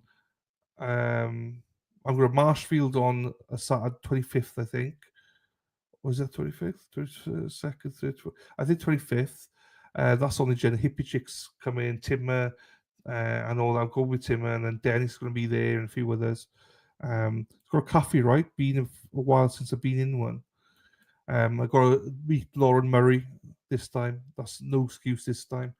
Got to go to Champions Pub as well to meet everyone if people want to meet up there. So there's a few things. We're going to Dick's. We're going to see some Dick's.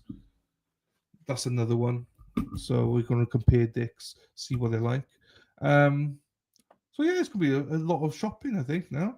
Gillette Stadium, I'm going to do Gillette's tour again. I'm going to do a vlog this time. Going to Lighthouse as well. Going to go to that Bass Pro place now as well. So there's a lot of stuff we're going to be doing, people. Lots of stuff, I think, now. We go, I don't know. I'm just going to then do whatever Erica Walsh tells me to do, so. We got Cabela's. What's Cabela's? It's like Bass Pro. It's not my thing. What's the taxidermy part? It's not my thing at all. But I've just heard the name Bass Pro, and they say that you have to get like a T-shirt or a hat from there. So I don't like shopping either, but I like history and I like, whatever else. Who knows? I might like Dick's. I don't know yet if I'm going to like Dick's or not. But if I do, then I'll go more than once. I'm from Wales. Hot from the presses from our very capable court reporters. Has everyone reviewed the transcript at this point? Yes, Your Honor. Please make your argument. Judge, I think it's clear from the totality of this that I am agreeing for their experts to review the testimony of other experts, and that in reference to lay witnesses, experts are not going to listen to the testimony of lay witnesses. Mr. Zellman. Judge, on page 62,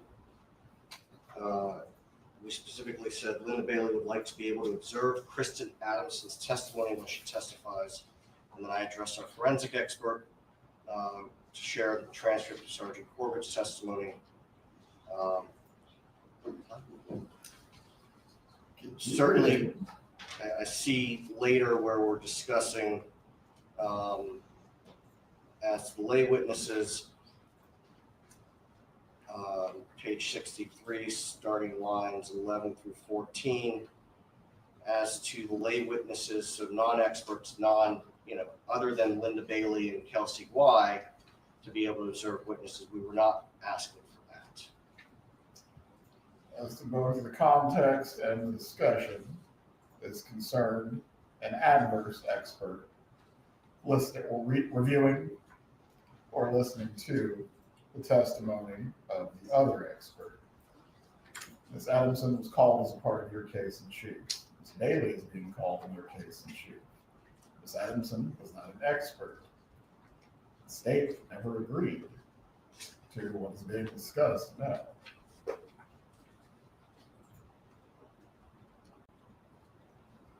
Judge, Why should this witness be permitted to testify? Judge, the prior page specifically says that Linda Bailey would like to be able to observe Kristin Adamson's testimony when she testifies. You brought this up, yes, but the state made no agreement as to anything but an adverse expert as to observation of testimony that would otherwise go to the rule of sequestration.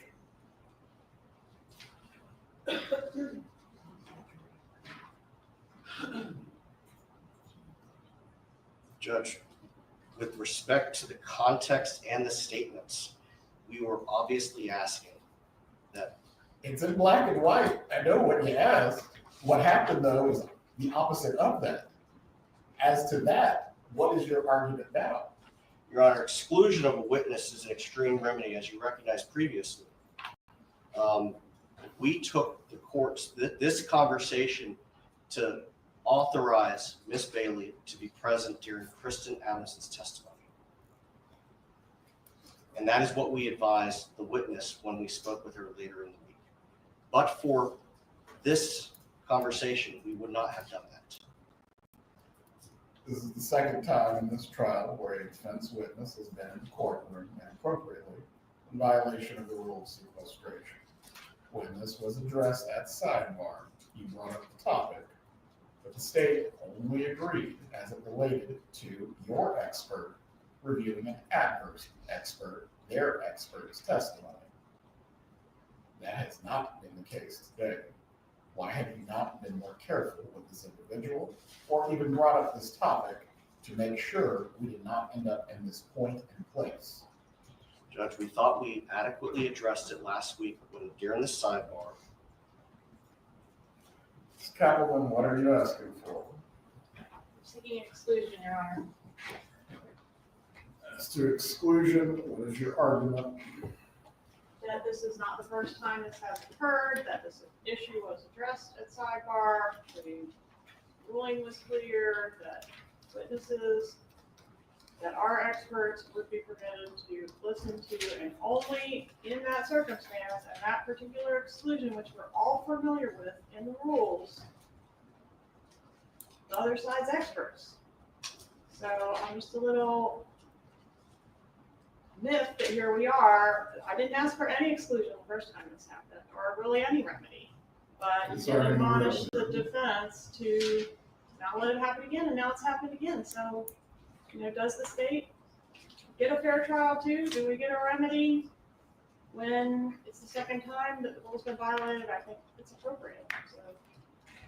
As to your point of the state getting a fair trial, Ms. Kaplan, the court is bound by the rulings of the Supreme Court and the appellate courts. I don't get to make it up on the fly. Clearly, this has happened twice, but moving to exclusion, again, is the most extreme remedy. Judge, if I may.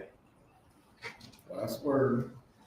Reviewing Earhart, exclusion of the witness.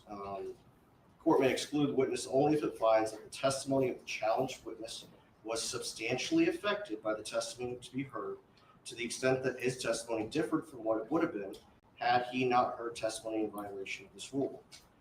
This is why I believe you wanted Ms. Bailey to listen to Ms. Adamson's testimony in the first place. I'm sorry? You wanted Ms. Bailey specifically to listen to Ms. Adamson's testimony for a reason. Our expert requested it, yes. As it relates to what you just read in that passage, how the expert's or the witness's testimony somehow would have changed or been affected. I think the only way to determine that is to speak with Ms. Bailey concerning her testimony. Ms. Bailey, come to the witness stand so that Proffer can be taken on this matter. After that, I will step down, briefly review what I need and make a ruling.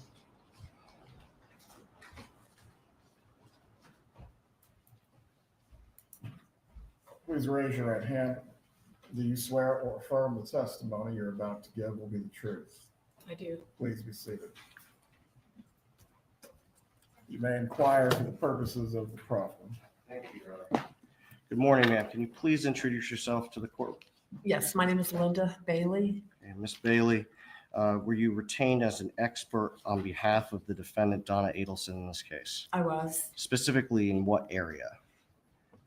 The scope of my requested testimony was to evaluate the divorce docket, pleadings, motions, orders, etc., in the Adelson-Markel divorce, and to opine whether or not the divorce would be exceptionally contentious or unusual within the context of a family law case. In the course of preparing for your testimony, can you briefly summarize what you reviewed? Yes, the primary source that I reviewed was the family law pleadings, motions, notices, orders that were provided in a prior litigation in this matter. I think it was an exhibit from the state which detailed all of the pleadings in the family law folder. So that was my primary source. Then other than that, I spoke to Miss Adamson for about an hour a couple of weeks ago just to confirm what I supposed were facts. And I have known Kristin for 40 years. We went to law school together. And I know how she practices. I practice against her often. So I had some ideas about the lack of strength of Mr. Markel's motions. And she agreed.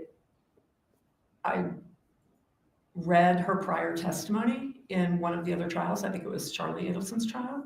I reviewed some exhibits, but they weren't very helpful to me. They were, one of the officers had done some sort of a PowerPoint presentation with faces and arrows and timestamps for communication, and I don't even know why those were provided. I didn't take anything from those. I reviewed.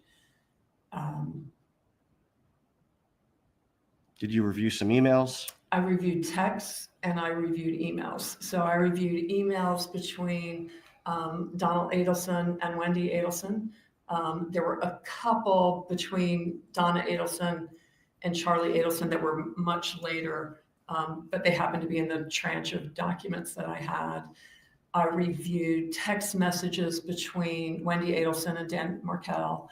I read some text messages between Donna Adelson and Wendi as well. And in preparing for trial, in this case, did you request court authorization to sit in on the testimony of Kristin Adamson? I did. And why was that? Just to confirm that I had the facts correct. Okay. And I did. And you sat this morning through Miss Adamson's testimony. I did. To what extent, if any, is your proposed testimony impacted or affected by the testimony you heard from Miss Adamson? It was very consistent with what I believe the facts to be, so it didn't change what my opinion is. Nothing further for purposes of the proffer? Compliment, an examination for the purpose of the proffer. You said it was very consistent with what you knew before. Was there anything new that you learned from Ms. Adamson today that you had not learned previously in your No, I don't preparations? think so. No, Your Honor. Please step down, Ms. Bailey.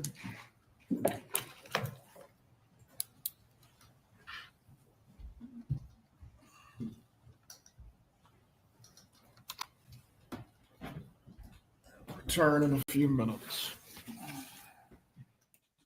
So he's probably going to allow her to testify and stuff like that, you know. So it was obviously confusion, but yeah, obviously the prosecution wanted it dismissed, but the judge will never ever dismiss her because it's the furthest remedy ever. And by the sounds of it, it doesn't even impact any kind of. I think it helps the prosecution knows her as well, so they know she's legit. She's not like, you know, a lay witness. She's an expert.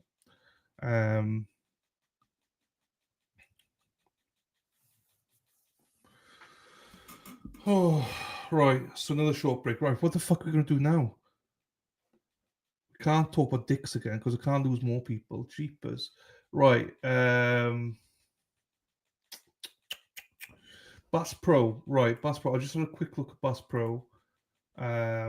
Yes, I was right. Is the hats and stuff in Bass Pro? So that's good to know. We will maybe get my head's too big though. My head's too big, so to fit all the hats. Um,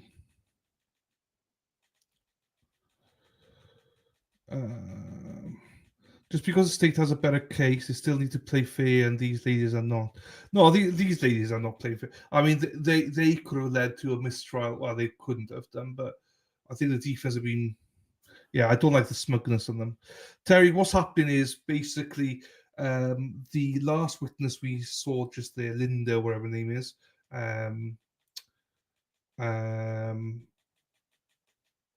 She was in the audience listening to the last witness, and she wasn't supposed to be. She was sequestered, which means she wasn't allowed to view the witness. But as it happens, it doesn't really impact on her testimony, so nothing's going to happen. But basically, it's the prosecution making a big deal out of it when they themselves also, fucked up as well. So fuck them. What article, Lady Di? What article are you talking about, my darling? What? But they may have. Tim says, but they may get more evidence against Wendi. That's what he said, or she said, or he said. My video, their case is falling apart. Mama Ames, they have a fish aquarium in there. Oh, the one I sent to you, silly. Oh, okay, fine. That means I've got to go and get it. Is that the Kentucky one? Kentucky Fried Chicken and Pizza Hut, McDonald's. I think the judge is going to come. He's not going to take much time. The judge is probably going to get one more snack and then gone, right. I like this judge because he just goes, eats his snacks and comes back. I think there's a little bit of confusion with this witness. I generally do think the defense thought that she was allowed in there. But also, this is sometimes you just got to double check it and triple check it. So I got to get right. One more swig. I will probably. I will read it. I promise you. Oh fuck! Right. If I don't do this, I'm gonna have Lady Di pissed off with me. So I'm gonna have to bear with me, everybody. Because otherwise she's gonna get nuts at me and start shouting at me. So. Right, I can play it. So this is an article Lady Di sent me. Listen to it. We can listen together on it. University of Kentucky cheerleader accused of hiding her dead infant in closet. A 21-year-old University of Kentucky cheerleader has been arrested after allegedly hiding her dead infant inside a closet. The Lexington Police Department took Laken Snelling into custody Sunday after officers were dispatched for an unresponsive infant at a residence in the 400 block of Park Avenue earlier last week. When officers arrived, they located an infant that was pronounced deceased at the scene, police said in a press release. The Fayette County Coroner's Office will release the infant's cause of death. Snelling, whom the Lexington Police Department said was the infant's mother, was charged with abuse of a corpse, tampering with physical evidence, and concealing the birth of an infant. A University of Kentucky spokesperson told Fox News Digital that Snelling is a senior at UK and a member of the stunt team. University of Kentucky Athletics describes stunt as a head-to-head competition between two teams that focuses on the technical and athletic aspects of cheer that is one of the fastest-growing female sports in the United States. Snelling is listed as a member of the stunt team on its website. A police document said the infant was located wrapped in a towel inside of a black trash bag and was placed in a closet, according to WLEX. The station also cited the document as saying that Snelling, during an interview with police, admitted to giving birth. Snelling later posted a $100,000 bond and was placed under home incarceration with no ankle monitor, WLEX reported, citing a court filing. The Lexington Police Department said its Special Victims Section is continuing to investigate. The department did not immediately respond Tuesday to a request from Fox News Digital for additional comment. There you go, Lady Di. That gets me out of trouble. Hang on, let me show you one more thing here. Oh no, I can't on that one. I have to go show you here. Let me go here.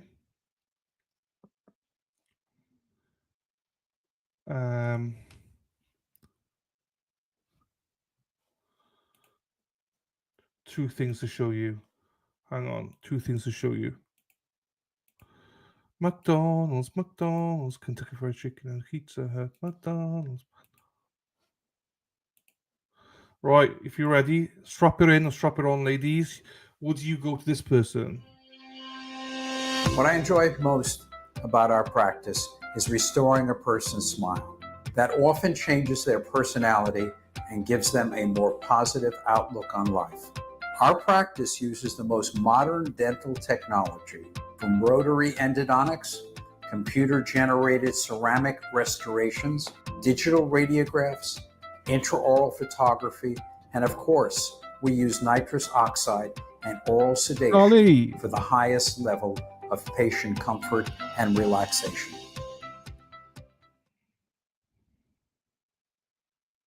My name is Dr. Charlie Adelson, and I am a periodontist, owner, and co-partner with my father, Dr. Harvey Adelson, who's a cosmetic dentist.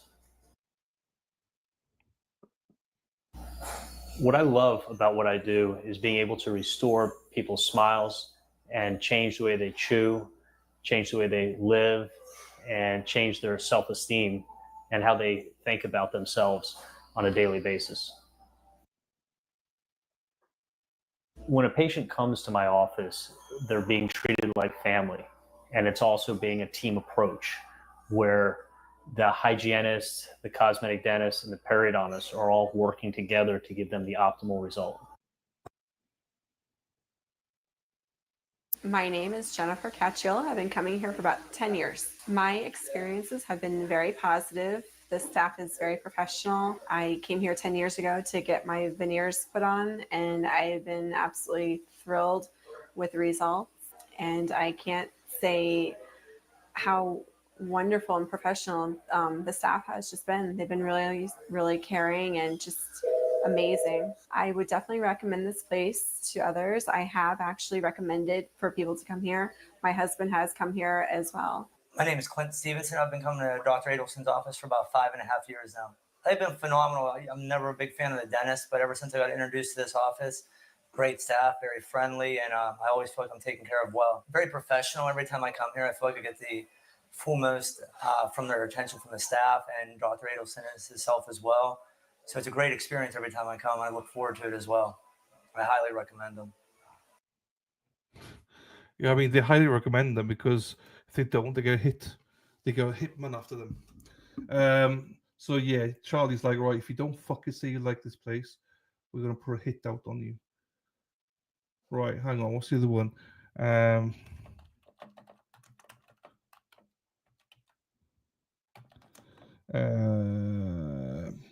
Hang on, here we go. Where is this now then?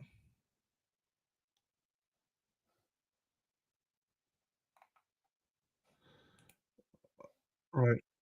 Let me just play this.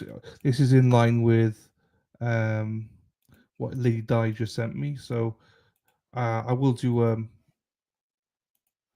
something about this as well. College student in Kentucky is charged in the death of her newborn baby, and tonight under house arrest in East Tennessee. Lincoln Skelling appeared inside a court in Lexington today. Police arrested the 21-year-old student at the University of Kentucky over the weekend. Police responded to a call about an unresponsive infant days before at a home off campus. Investigators say officers found the dead child in a closet wrapped in a towel inside a trash bag. The suspect is a member of the stunt cheer team at the school and posted a $100,000 bond. She is under house arrest at the home of her parents in Jefferson City. Police say Snelling agreed to be interviewed and told officers she gave birth, then tried to hide any evidence. To all the charges against her, she has pleaded not guilty. Oh, it's going to be a sad case. I will do more stuff on that. Probably when we're on G Rewatch for Donna, there's more stuff on it. She's a beauty queen cheerleader charged in that. Do you know what? Smash. it's so hard because it's such a delicate case, obviously with children and stuff like that. But yeah, she's fucking. What a waste. What a waste. She's fucking gorgeous. And it's just such a shame. Her life's gone now. Her child's life's gone. Right, let's get the trial back on here. How to start it back up?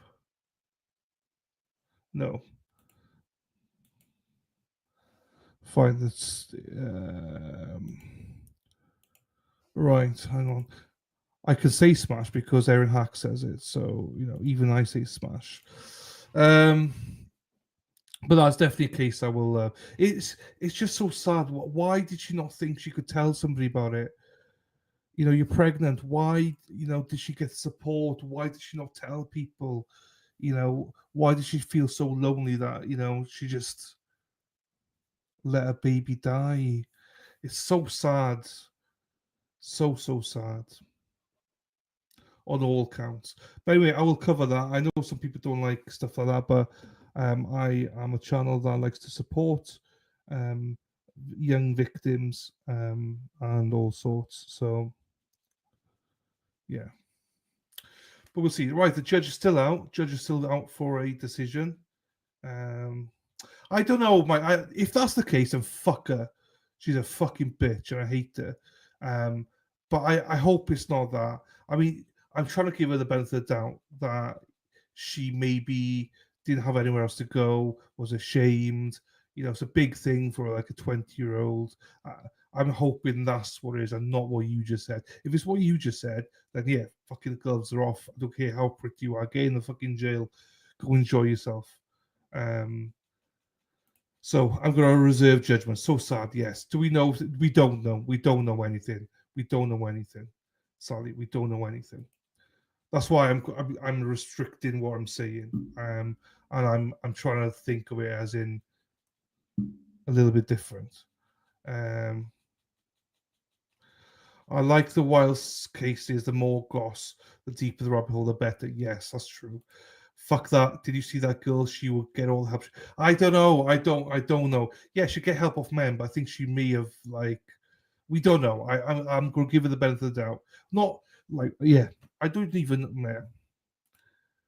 That's why I'm curious. Yeah, we don't know. Yeah, it's just too much here. There's just too much. So she had. Oh, they're back. She did it. Yes.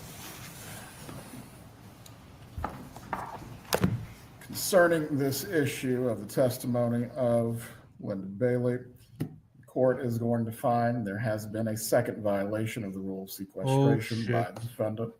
The matter that was discussed at sidebar brought up the issue of the witness sitting in court.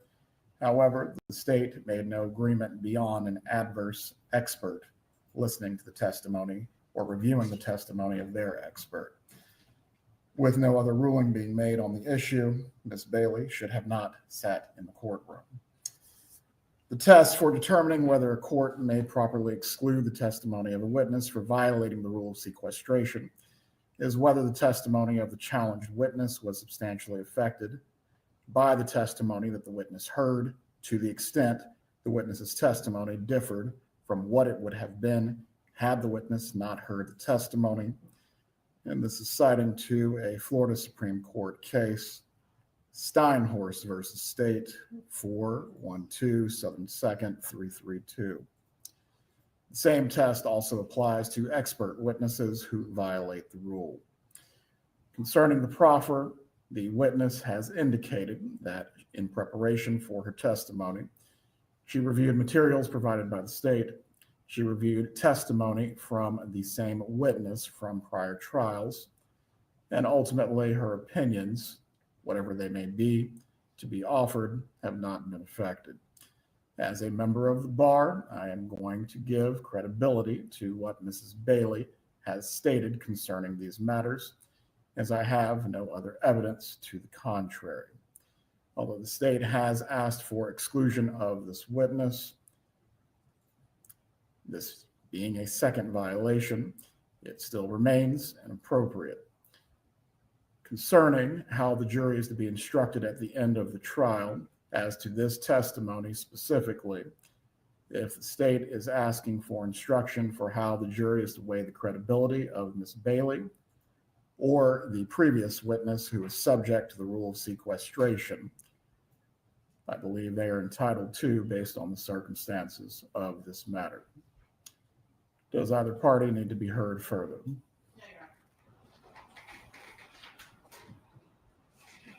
As long as the instruction that the court is going to give, the state's going to specifically be asking for, ask the jury to determine whether the witness's testimony was impacted by what they observed. We can wrangle over the language at a later point. I have no objection as long as we can agree on the language. Please bring in the jurors. Ms. Bailey, please come to the witness stand. Oh. If there are any additional matters that need to be clarified, this needs to occur so we don't have any more issues with witnesses or other problems.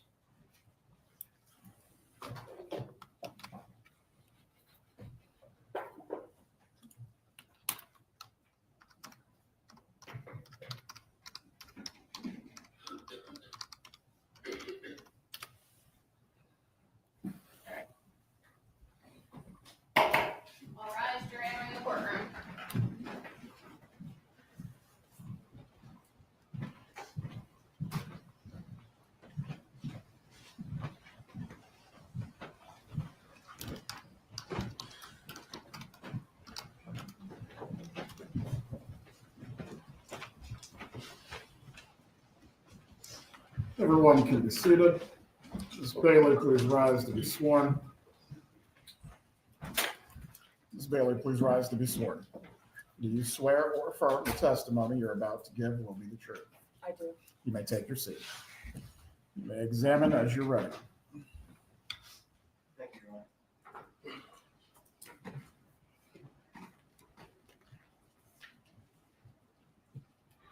Good morning. Can you please introduce yourself to the jury? Yeah, my name is Linda Bailey, and I'm a family law attorney here in Tallahassee. Tell us briefly about your educational background.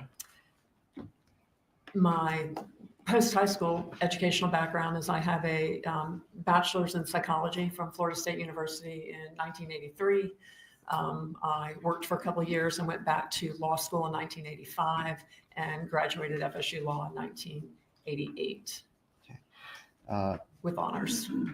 So math isn't my strong suit, but that's 37 years. 37 years. I went to school with Miss Adamson, so Okay. we've been practicing the same length of time. What type of law did you initially practice when you graduated? When I initially, during law school, and then after I graduated, I initially practiced criminal defense law. Then I brought in slowly a family law practice. And then in 1994, about 6 years into practice, I shifted my focus to solely family law and went on my own and opened my own practice. So since 1994, have you exclusively practiced family law? Yes. Can you tell the jury approximately how many family law cases you've handled since then? Oh, I tried to count those for this trial, and my best guess would be around 2,000.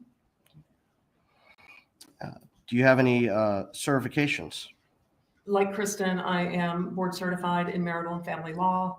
And what that requires is an application that's about 3/4 of an inch thick that details all of your child practice, litigation practice, the type of cases you've handled, how many experts you've done direct exam with, cross-exam with, et cetera.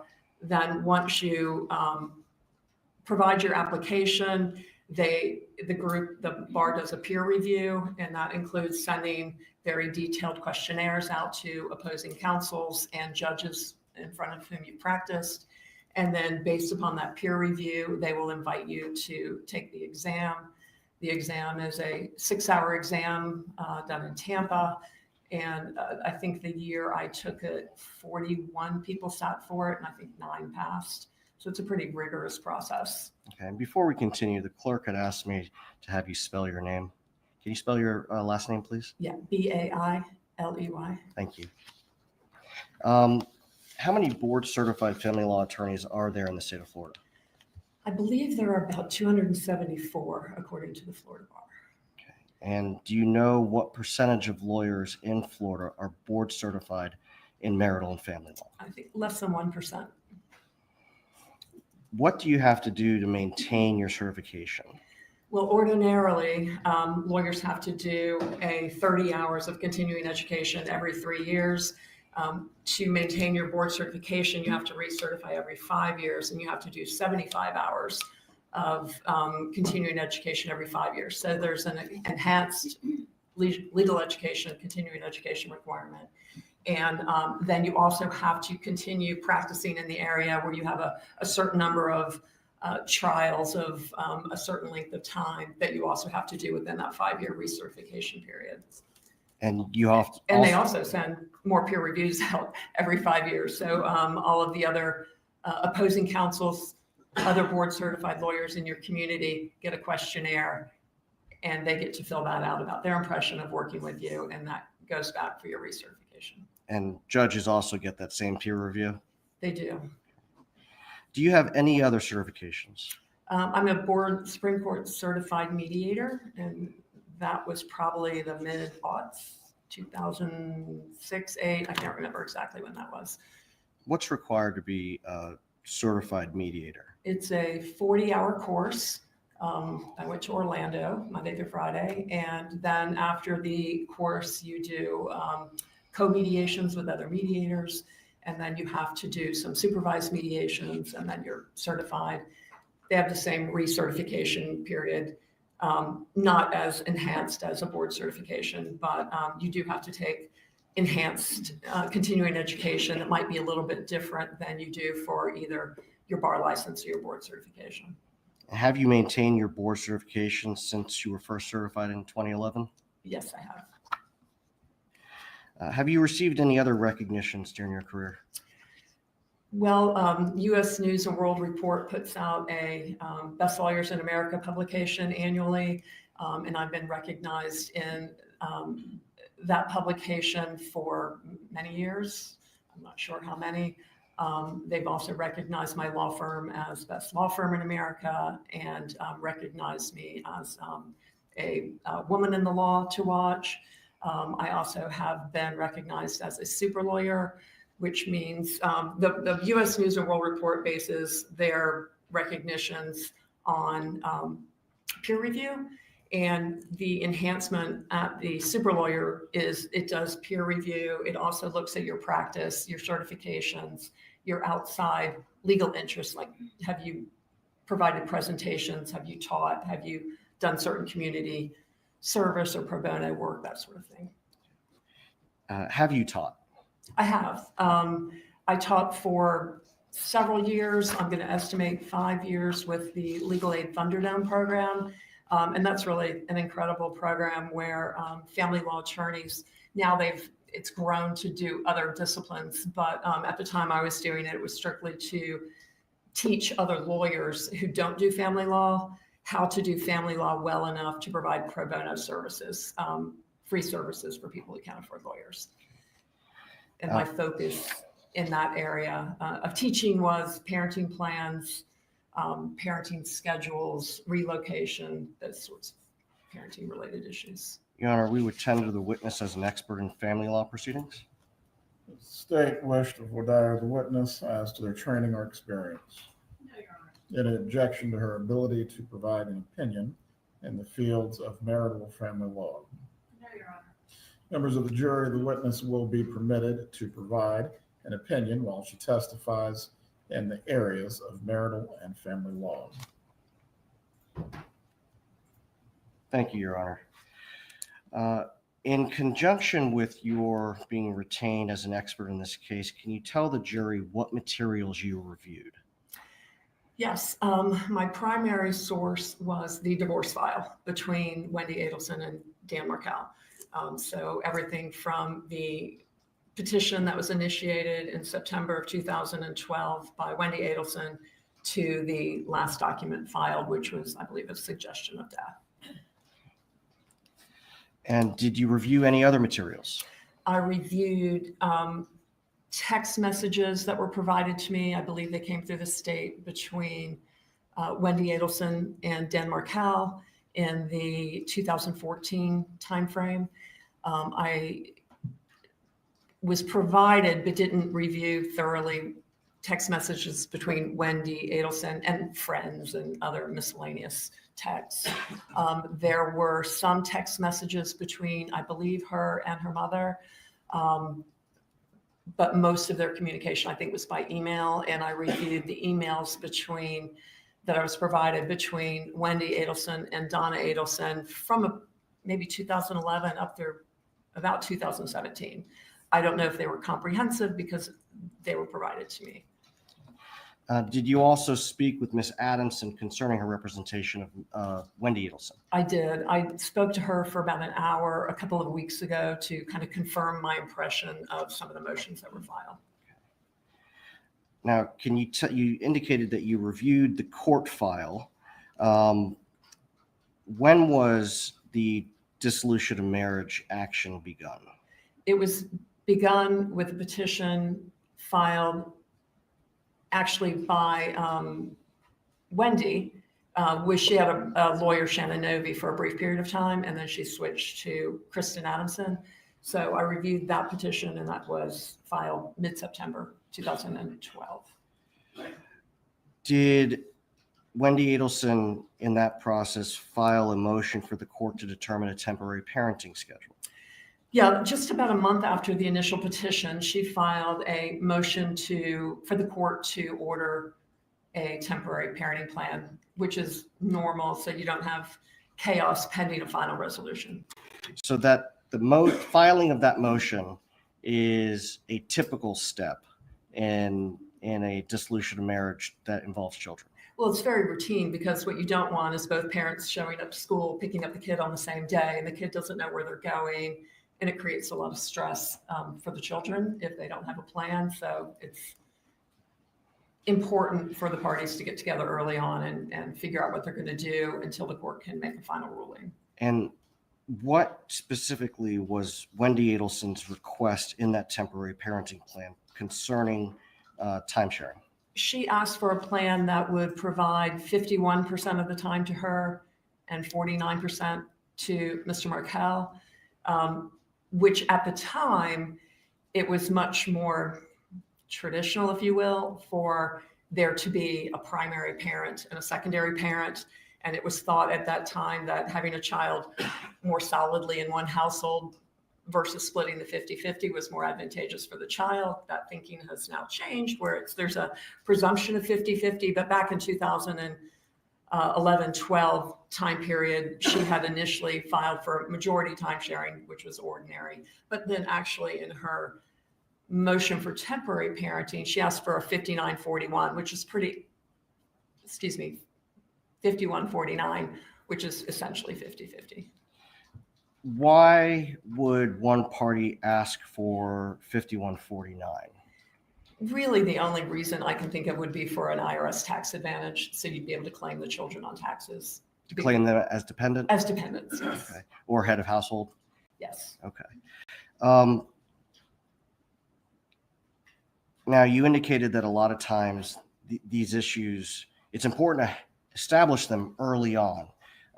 Did Wendi Adelson and Mr. Markel have to go in front of the judge to get a temporary parenting plan put in place? No, they worked that out by themselves, or through counsel. So they worked out an arrangement that was beneficial for the kids and allowed them to have time sharing. Yes, my understanding is they worked out a 50-50 arrangement. Okay. Now we're using the term time sharing. We also have during the trial heard the term custody. Historically, has the term custody been used in family law proceedings? Not for many years. Gosh, it may have been a term back when I started practicing, but then it went to primary residence and secondary residence, and then it moved to simply time sharing. So there's been a change in the way we refer to it linguistically, because you don't want a secondary parent. You want all the parents to feel like they're full parents. So. And so the term custody is not something that is used in family law proceedings any longer. Not between parents. There's some, the term custody still lingers in some grandparent cases, which aren't applicable here. Okay. But when we're talking 2012 moving forward, the term custody was not used in family law proceedings for dissolution. Correct. Okay. And the term at that time was time sharing and parenting time. I believe back then it had shifted to time sharing. It may have been primary and secondary residence, but I didn't see that in the petition. She just asked for majority time sharing, so that must have been when that law switched. It was around that time. When Wendi Adelson initiated this dissolution, did the pleadings indicate that she was trying to prevent Mr. Markel from having substantial time sharing? No, I didn't see anything throughout the whole file. She tried to prevent Mr. Markel from having substantial time sharing. Can you tell the jury what is substantial time sharing? Well, substantial time sharing, again, the definition has changed. It used to be more, in this era, it was more than 40% time sharing. And now for the purposes of child support adjustments, it's kind of been reduced to 20% or more. But I think when we're talking about time sharing versus how it impacts child support, substantial time sharing, I think everybody would accept would be 40% or more time sharing. So in other words, when Wendi initiated the dissolution against Mr. Markel, she was not trying to prevent him from having 40% or more of the overnights. I never saw anything other than the 49-51. In your review of the family law pleadings, can you tell the jury how many contested hearings took place prior to the final judgment being entered? From my review of the pleadings, one partial hearing occurred, and that was the June 21st, 2013 hearing on Mr. Markel's motion to dismiss the petition for relocation. And then he had filed a motion to enforce life as he would have liked to have seen it. And then the relocation was all within one hearing. The court adjudicated the first two issues. His motion to dismiss was denied. His motion for enforcement was denied because there was nothing to enforce. There was no court order that required the things he wanted to enforce. So, and then, in other words, he was asking the court to enforce something that they had agreed on but hadn't been a court order? well, I don't even know that they had agreed on things. He had kind of a sense of the way he would like to see life, which had to do with being really intrusive at Wendi's home. He wanted to go over there often during her time sharing. He wanted to have a great deal of contact. He wanted video contact, things like that.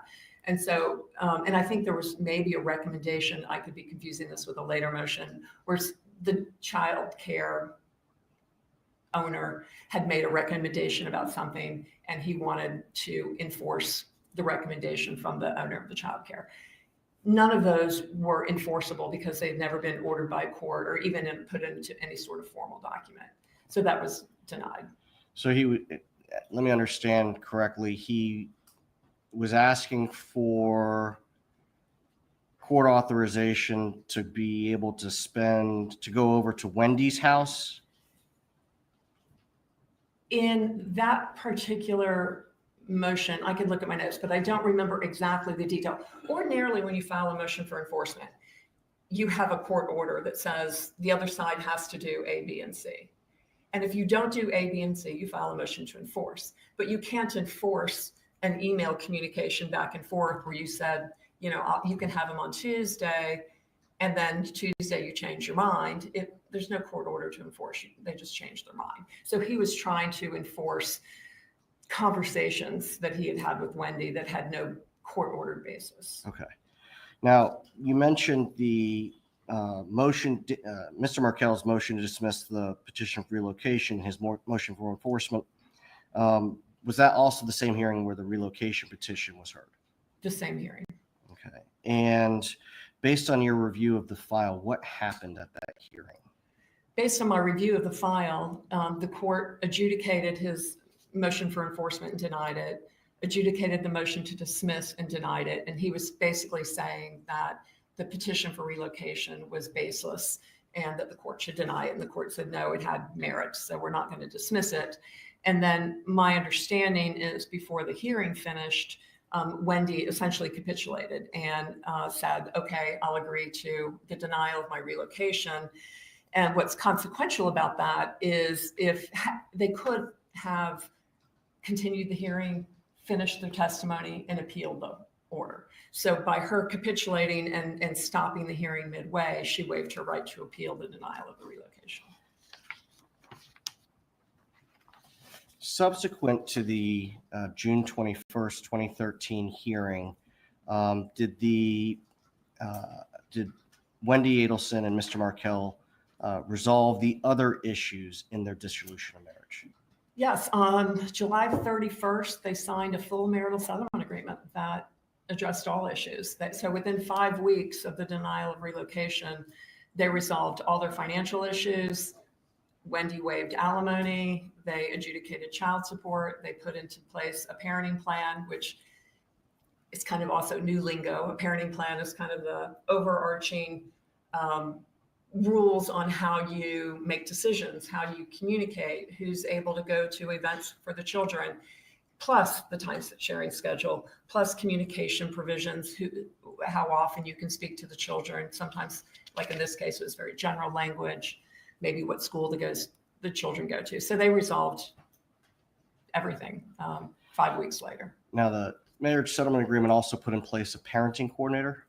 It did. What is a parenting coordinator? A parenting coordinator is a professional, generally a lawyer, but it can be a therapist who is trained.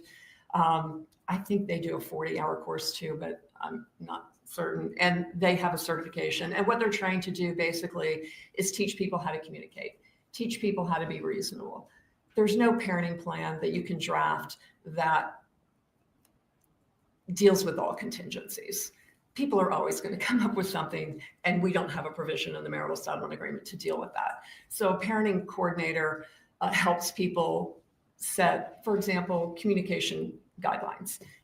Maybe one person is calling 10 times a day, and that's overbearing and it interferes with the other parent's life in households. So a parenting coordinator may help them reach agreement on what a reasonable communication might be. Maybe it's once a day at 7 o'clock. Maybe it's every other day. Maybe it's 2 times by video and 4 times by telephone or something like that. So they help them work out the details and just keep the conflict low.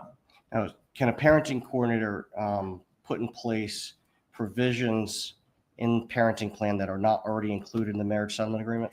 No, the parenting coordinator's role is to help the parties have a civil discussion and come up with a reasonable resolution. But if there's no reasonable resolution that they accept from the parenting coordinator, then they can go to the court and ask for a remedy in certain circumstances. In certain circumstances? Yeah, for example, the parenting coordinator is not permitted to add provisions that are not in the marital settlement agreement. In that circumstance, you can't just go to the court and say, hey, I want this provision added. You have to file a supplemental petition that requires a material and substantial change in circumstances plus best interest. Kristin talked about that earlier. And you have to, it's basically starting a case over. It's very difficult to modify a marital settlement agreement. What you can go to the court for that a parenting coordinator might be involved in is somebody's not returning the child on time chronically or violating communication provisions that are already in the marital settlement agreement. You may go to the parenting coordinator first to try to avoid court and say, hey, can you get him, her to stop? Can you get them to be more timely? Can we find a new meeting location, something like that? And you can go to the court for those types of issues, violations, but going to the court for modifications isn't going to happen unless you've had a material and substantial change. And the case law says that has to be an extraordinary change. So it's very difficult to get a modification or add terms. Now, with respect to the Adelson Markel case, other than that June 21st, 2013 hearing, were there any other, did they litigate any other issues? During the divorce? Yes. Up through July 31st? Yes. No, they resolved everything: temporary parenting, permanent parenting, support, property. How many months elapsed between when the initial petition for dissolution of marriage was filed and when the final judgment of dissolution was entered? 10 months.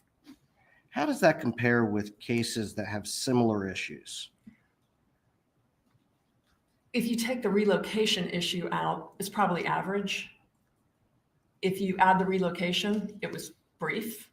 Most relocation cases take 2 years or so to get to trial. And as of the final judgment of dissolution on July 31st, 2013, would it be your opinion that this case was in any way unusual or highly contentious? no, to the contrary, it was settled amicably and everybody was moving on with their lives. And quickly? Yes. During the underlying litigation, so between September of 2012 and July 31st of 2013, when it was when the final judgment was entered, did either party file a motion to compel against the other? No, and what that is if you're upset with the other side because they're not providing either the required financial documents that Ms. Adamson spoke out earlier, or if you do a request to produce more documents and they don't comply, then you would file a motion for the court to compel them to provide those documents. And that's what we call discovery. Correct. Were there discovery fights here? No, there were no discovery fights. There was afterwards when Mr. Markel's lawyer was trying to depose Wendi about the money he had not paid. But prior to July 31st, there were no discovery fights at all. There were, I think, requests to produce, and there was no motion to compel or any complaint about the responses to those. I didn't see any third-party subpoenas to banks or holding companies or brokerage accounts or brokerage companies. Can you explain to the jury what a third-party subpoena is? Yeah. So, for example, if you believe that a party has an asset that they're not disclosing, and if you know, in general, sometimes we do kind of blanket ones, but generally, if you know where those documents might be held, whether it's Fidelity or Wells Fargo or Bank of America, then you can do a subpoena. You do a notice first, and then you have to wait 10 days. And then you can issue the subpoena directly to the bank or the person holding those records and ask them to provide you the records directly, so you don't have to get them from the other party. So sometimes we'll have parties who just don't cooperate. They don't provide anything. We know they have retirement accounts. I have one right now, and he will not give us his retirement account because he does not want it split. So we are having to send third-party subpoenas out to all his prior employers to get his retirement records because he's just not doing it. So it's an easier way to get those records than fighting him directly. And so in that type of scenario, you'd have to first subpoena his records from prior employers in order to get the names of the retirement companies, correct? If I need to do that, they could be company-held employment plans, depending on what kind of company, But potentially in that scenario where you're having to issue third-party subpoenas, there are multiple layers that you might have to go through in order to get the information that the other party is not providing. No, it's really more direct than that. I mean, once you file your notice of intent to subpoena a third party, you issue your subpoena to that party. The difficulty comes if you don't know who the party is. Then you might have to take a deposition and find out where somebody's been working. Generally, your client knows where their spouse worked, so you have that information in that example. But there could be, like we have a case right now where there's like 140 something real estate properties all over the country. And that makes it more difficult, obviously. So we're having to go into databases all over the country in different states to look for people and then find out who the management company is and then third-party subpoena the management company. But that's an outlier. Needless to say, you didn't have to do any of that, or none of that had to be done for Wendi Adelson's divorce. None of that happened. What about non-party depositions? What I saw was there was one non-party deposition from Dr. Phelps, who was the owner of Creative Preschool where the children went. And essentially, I did review that deposition, and it essentially said the kids were doing great. And then there was a deposition of someone who worked at the law school. And aside from those two, I believe Wendi, was she deposed? I don't recall seeing that Wendi or Mr. Markel were deposed. Okay. Now, you testified earlier that you reviewed emails between my client and her daughter. I did. Did you find anything unusual about my client, Donna Adelson's involvement in her daughter's divorce? No. We have parental involvement, as Ms. Adamson said, often. Sometimes it's employer involvement. Maybe they're very attached to their employer and they want to nurture them. Or we'll get siblings who are lawyers involved. So family involvement, and especially moms, I see a lot. A lot of mothers? A lot of mothers. They're worried about their babies no matter how old they are. Now, in the emails that you reviewed, did you see my client's use of the nickname Gibbers to just to refer to Mr. Markel? I did. Did you find that especially provocative? No. I mean, gibbers means someone who speaks gibberish. And if you look at Mr. Markel's motions and memorandums and responses he filed in this case, it was somewhat applicable. He was very verbose. If you looked at his writings as a complete layperson, they may at first glance seem somewhat intimidating, but when you broke them down paragraph by paragraph, they were inconsistent. They didn't make sense. They referred to, in multiple situations, he was seeking enforcement of things that were not court ordered, even afterwards in the February 2014 timeframe. So he was very wordy. He would file a 16-page response, and then he'd file a 16-page memorandum that said the same thing, and then he'd file a motion related to that said the same thing. So he was, a lot of his, the things that he filed, papers that he filed, which were signed by his lawyer, but they were consistent throughout all the lawyers, so it appeared that he was drafting them, were very, very wordy and full of hyperbole. In that same vein, the lawyers that represented him, have you litigated opposite them in the past? I have. The pleadings that they signed on Mr. Markel's behalf, are those consistent with the pleadings that you've seen them author in the past?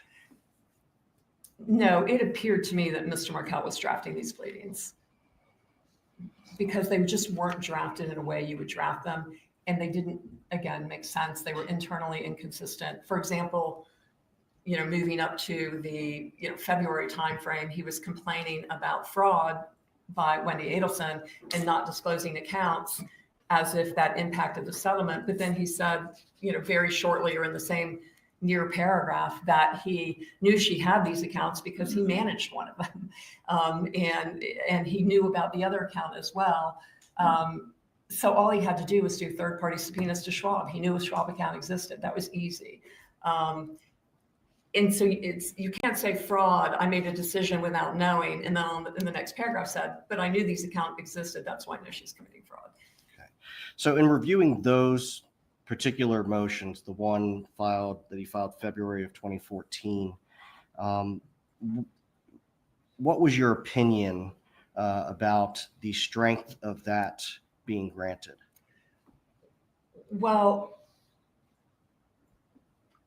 Wendi filed a motion for enforcement at the end of October 31st, I believe, 2013, which complained about the $80,000 or so dollars. I think there was some question whether he paid $50,000 or $51,000 or $52,000. But anyway, he was essentially just around $80,000 underpaid. He hadn't paid his obligation. So she filed a motion at the end of October. Then there was no response, nothing. His lawyer withdrew. There was nothing in November. There was nothing in December. Then January 31st, so 3 months later, he filed a response that basically said, he didn't deny not paying, but he said her bad behavior, her unclean hands, give me a valid excuse for not paying her, essentially is what he said. And that is not legally, I don't think it was a very strong legal position. Okay, and we'll come back. We'll come back to that. Okay. I want to back up to the June 21st hearing when relocation was denied. Did my client in the emails you review appear to push back on Wendi and try to get her to do certain things? Well, what I saw from what I was provided in the hearing, I think was on the 21st, and there was a couple of days, maybe the 23rd through 26th, something like that, where Donna Adelson, maybe the reality of the relocation had set in, the denial, and she was upset. So she was sending emails going like, how can we undo this? Is it possible to undo this? And then Wendi responded, I think at the end of that, Mom, I'm at peace. I'm good. And then they dropped off. There was no more communication that I saw between them. Certainly after the July 31st final judgment, was there anything else where relocation was attempted or discussed? Not that I saw.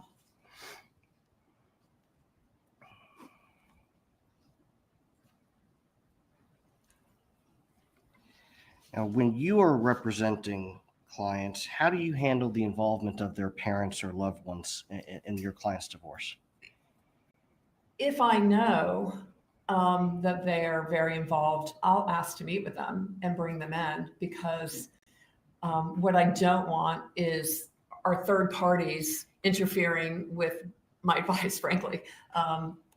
So if they misunderstand the law or they're giving advice to my client contrary to my advice, then I want to talk to them. I want to hear their point of view, and I want to give them my point of view. And I find it's easier for my client to have everybody around them on the same page.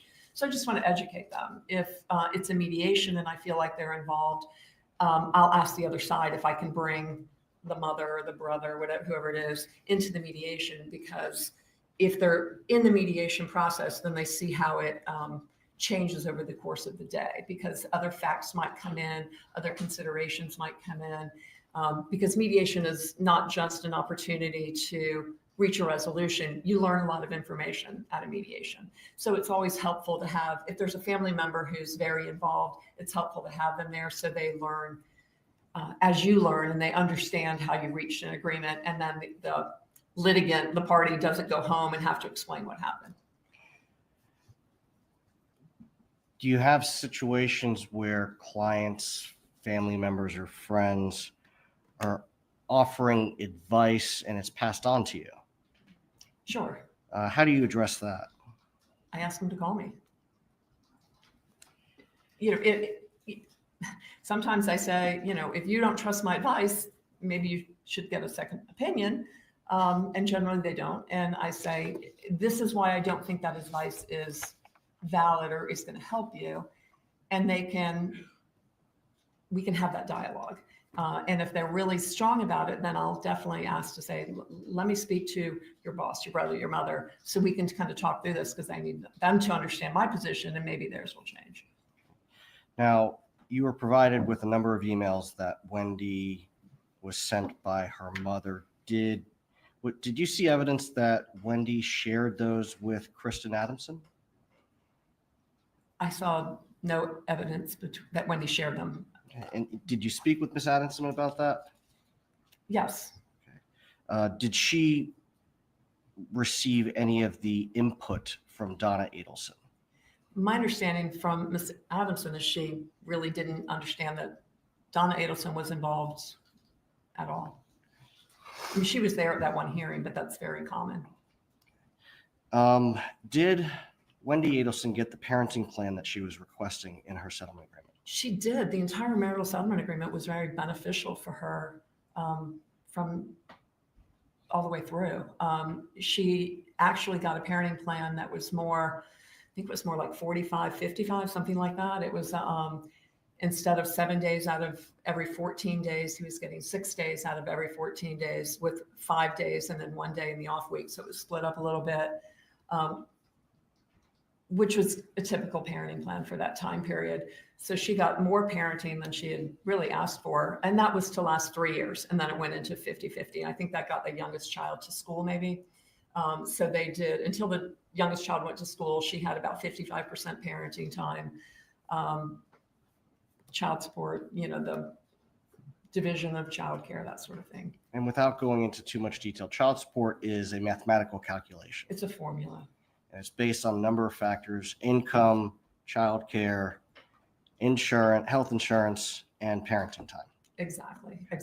And then Mr. Markel had asked for sole decision-making, for example, because he was upset if the children didn't eat kosher or whatever his complaints were. So he wanted sole decision-making, which is extremely difficult to do. The only time a parent gets sole decision-making is if the other parent is just incapable of making decisions, like drug addicted or seriously mentally ill, something like that. So that was really also telling that he was drafting that, because I don't know that either of the lawyers that filed on his behalf would have asked for sole decision-making. That's just rarely granted. And so she got shared parental responsibility. He didn't get any superior decision-making that he requested.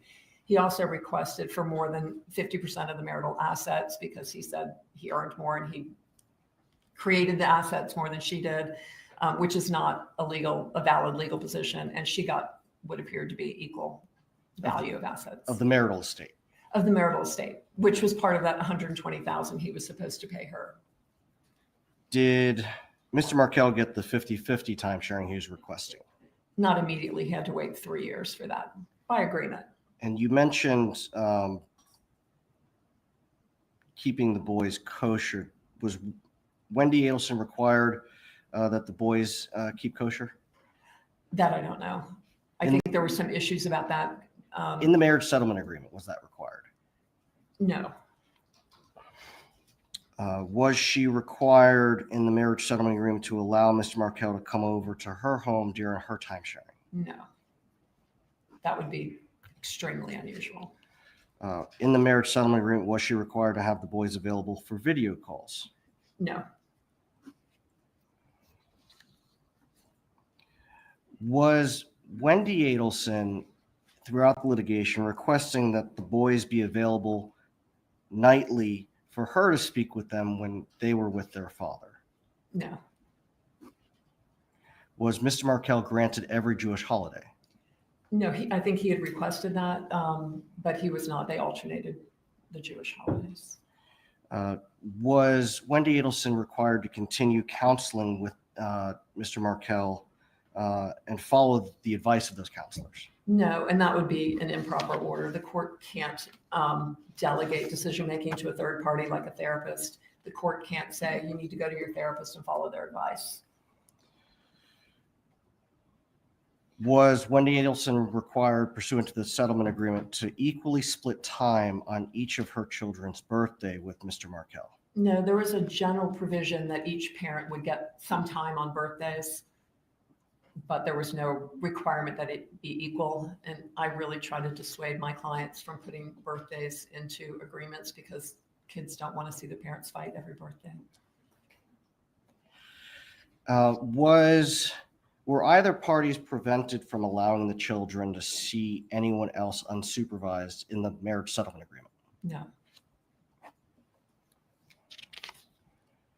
I mean, the general premise was shared parental responsibility, which is what they have, meaning they have equal rights to get information, make decisions. The whole crux of that is you trust the other parent to make decisions that are healthy for your kids.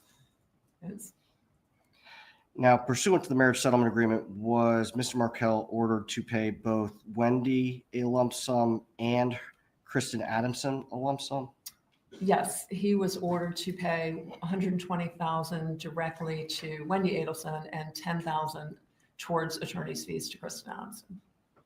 In what types of cases is one party ordered to pay or agree to pay part of the other party's attorney's fees?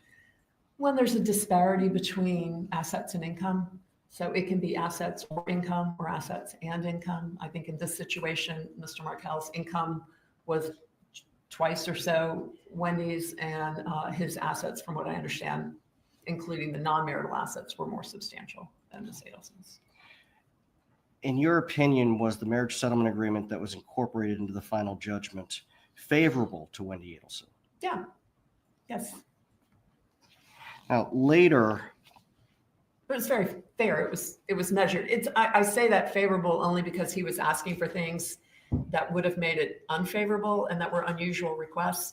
And at the end of the day, he gave up on those, and they got a very typical marital settlement agreement. so from September of 2012 until the final judgment, July of 2013, as far as the litigation is concerned, it was not very contentious. Not at all. Now, after July 31st of 2013, did either side file any enforcement actions? Just the 3 months later, the payments from Mr. Markel were due within 60 days. So that would have had them due at the end of September. And so, taking Kristin Adamson at face value that she tried to work this out during the month of October, on October 31st, she filed a motion for enforcement of the 100, well, what's left of the 120, 70-ish, plus the 10 for fees. Okay. So Mr. Markel had 60 days to pay those amounts. Correct. And Ms. Adamson waited until 90 days after the agreement was entered, the judgment was rendered, and 30 days after the deadline, she Correct. waited to file. She did. And even that was a pretty ordinary motion. It didn't ask for any drastic sanctions. It didn't ask for jail time, anything like that, which couldn't have been ordered. It would have just, she's looking for a judgment that she can execute on. So you have to get a formal civil judgment from the court, and then you can execute on that by attaching other assets or garnishing wages, that sort of thing. I've had the court open up and get retirement assets and kind of claw them back from the marital estate to make the person whole who doesn't get paid. Okay. Now, in reviewing the emails between my client and her daughter after the relocation hearing, did you see any correspondence trying to encourage my client, I guess it was after July 31st, to encourage Wendi to do anything about relocation? Not that I recall.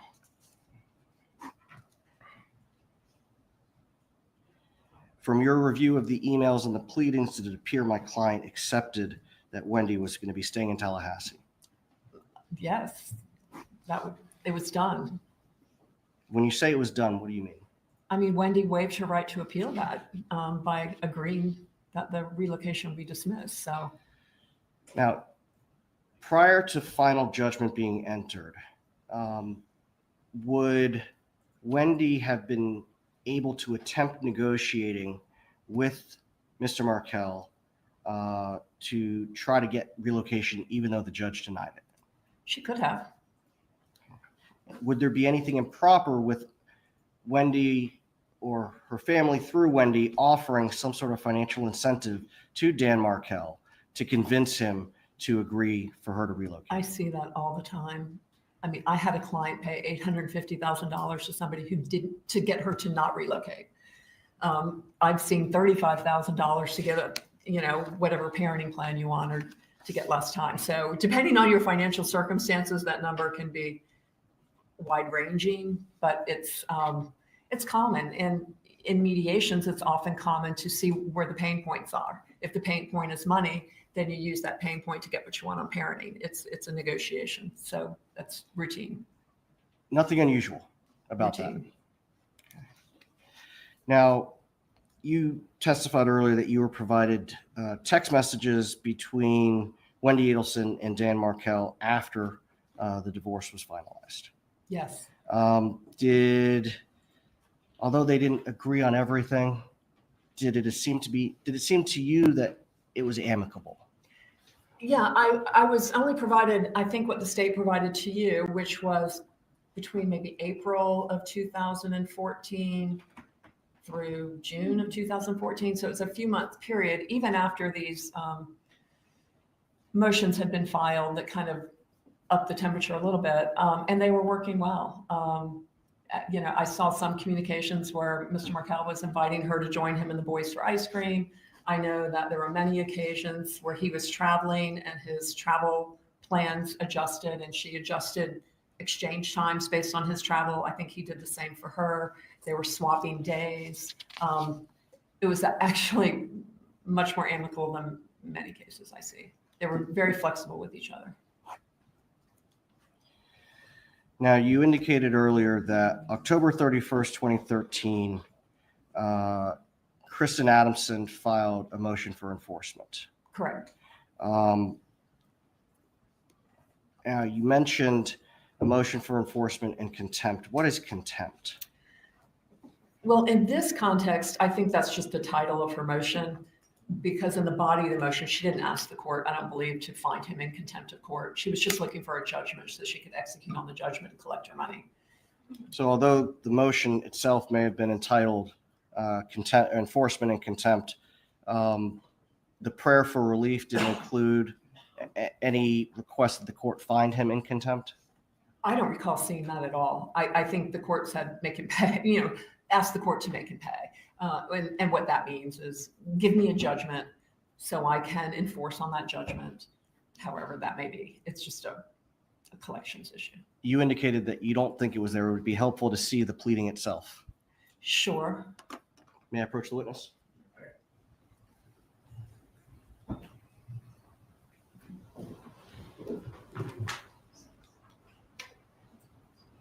Approach with courts 1 states demonstrative A, specifically page 338.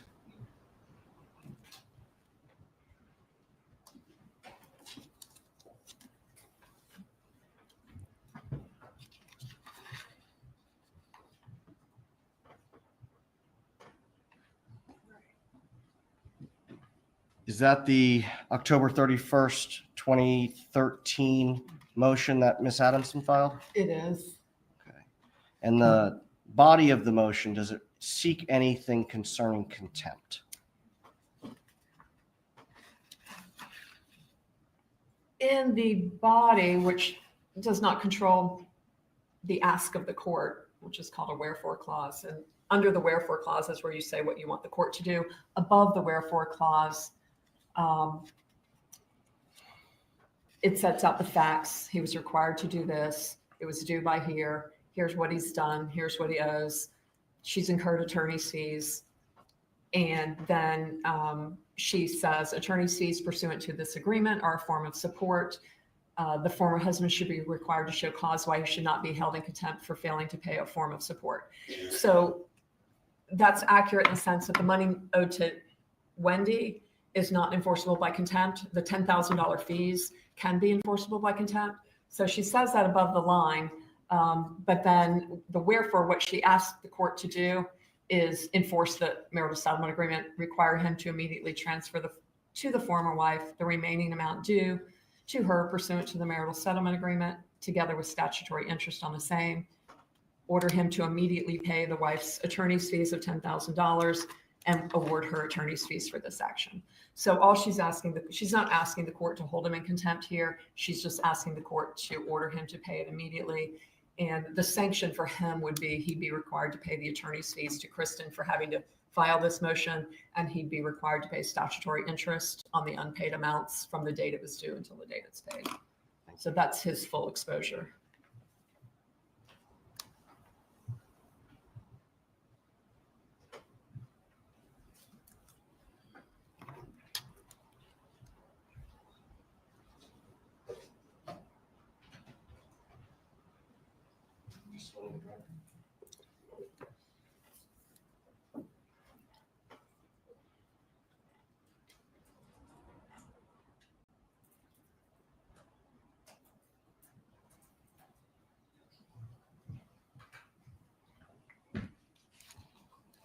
In the scheme of this dissolution, and the circumstances of this case, was the amount of money that Ms. Adelson was seeking through this enforcement motion an enormous amount? I didn't view it that way. I viewed it as kind of an annoyance that she had to go through these hoops to get the money because he had the money and he owed the money, but it wasn't going to put her out on the street. Did you believe, is your opinion, that that motion for enforcement that was filed on October 31st, 2013 had merit? Absolutely. And what were the possible repercussions to Mr. Markel?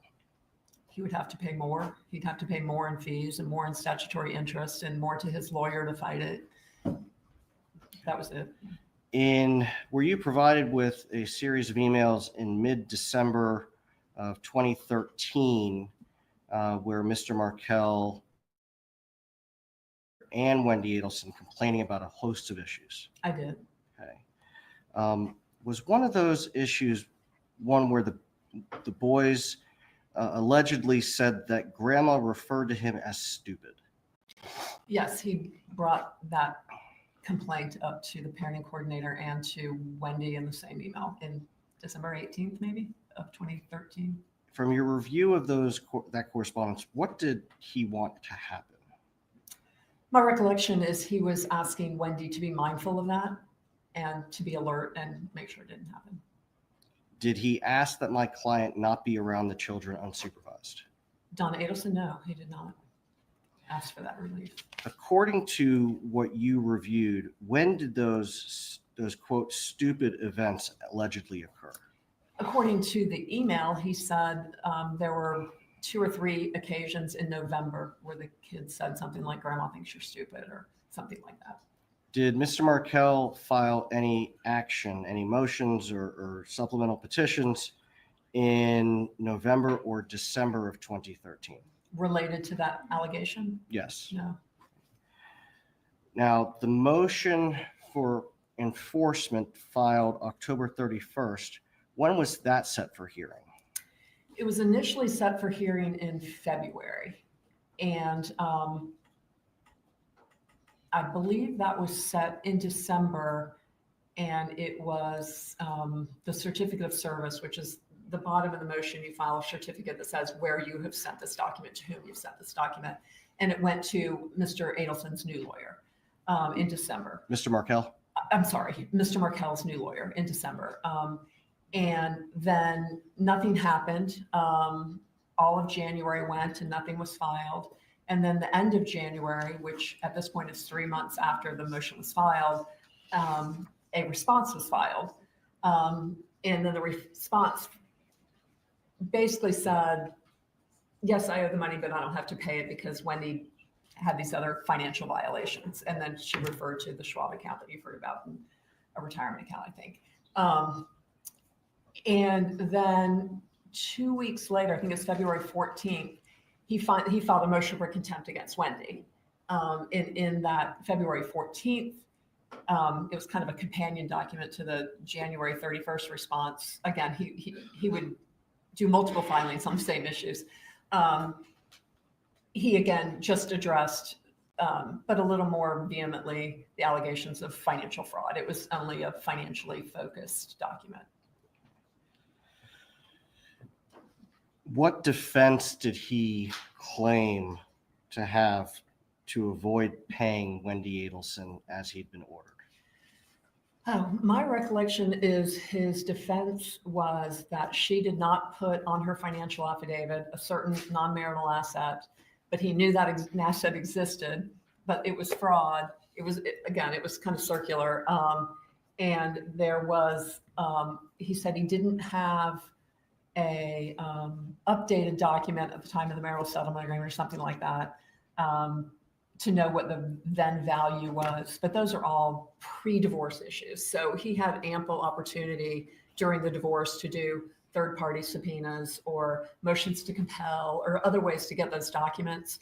And then according to Chris, all of those were dealt with in the marital settlement agreement anyway, and I don't have any reason to doubt that. But yeah, he was just trying to say one good breach deserves another or something like that. And it wasn't legally supportable. That's not a valid defense. Pardon? That's not a valid defense. I wouldn't make that defense, no. Now, if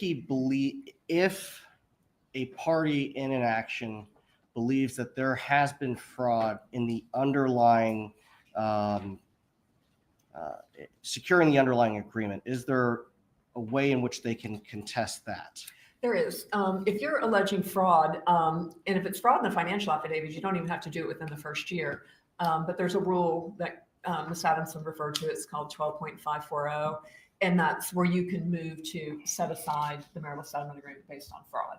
So if you find out later that they had won the lottery before you and didn't disclose, or that they had some stash of gold bars somewhere or whatever, you can come back in and say they didn't disclose that.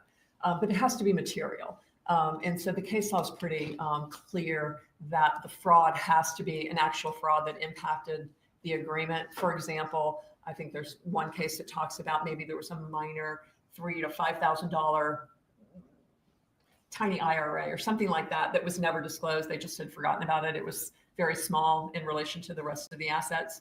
And the court said that didn't really impact anything, that we're not going to set aside an agreement based upon that. In other words, it's a high hurdle. Sure, and it had to have impacted you.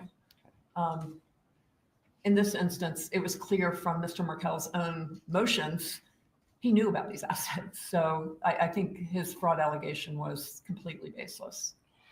Now, in some of his emails and filings, he was asking for 100% time sharing, more restrictions, more access to the kids. Did he ever present a proper pleading to the court to try to get those things? No. What happened was he did the January 31st response, and then he did the motion against Wendi on the financial issues February 14th. And then towards the very end of March 26th, after Kristin had filed a motion to dismiss his fraud motion as being a sham pleading, essentially, I guess he kind of ramped it up a little bit. So he filed a motion complaining about parenting. And it had maybe 10 different points. It was very long. Each point was maybe a page long of different paragraphs. And in that motion, almost all of the related violations were not violations at all. There were no court orders requiring her to do what he wanted her to do. So he wanted a certain number of video calls, and she didn't give him enough video calls. Well, video calls weren't required. He asked for a certain number of phone calls, and a number of phone calls wasn't required. He was asking for, there was some right of first refusal. He didn't like that when Wendy's parents would come to town, that she would maybe go to dinner with friends and let them spend time with the kids. Or she would let them stay home from school so her parents could spend time with them. And they were little babies. And he didn't like that because he wanted to be able to go to the childcare during her parenting time so he could see them every day. And I think the childcare person had asked him probably not to do that, but he wanted to do that. And he wanted her to go to like a therapist and follow the therapist's advice on basically doing what he wanted her to do. So it was a lot of noise trying to enforce something that wasn't a provision to enforce. There was no underlying court order to enforce. And is that the pleading that Ms. Adamson filed a motion to dismiss about? That may have been, I was thinking she filed it against the February 14th, but I could look at my notes and clarify if you'd like me. If it would be helpful. It would be helpful.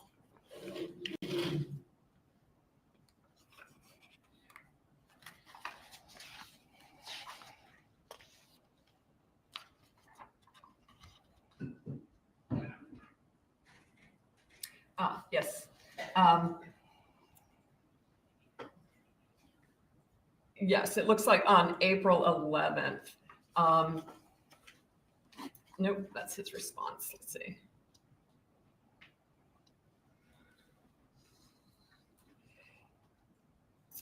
Yes, it was before my recollection was correct. She filed the motion to dismiss on March 10th.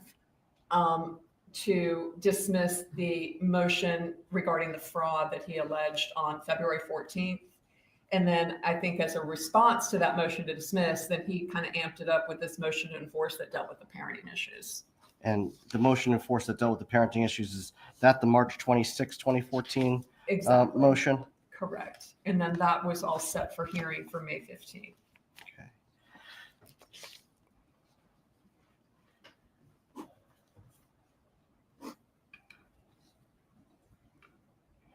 The complaints that he raised in the March 26, 2014 motion, you indicated there were things that he was asking for that hadn't been ordered.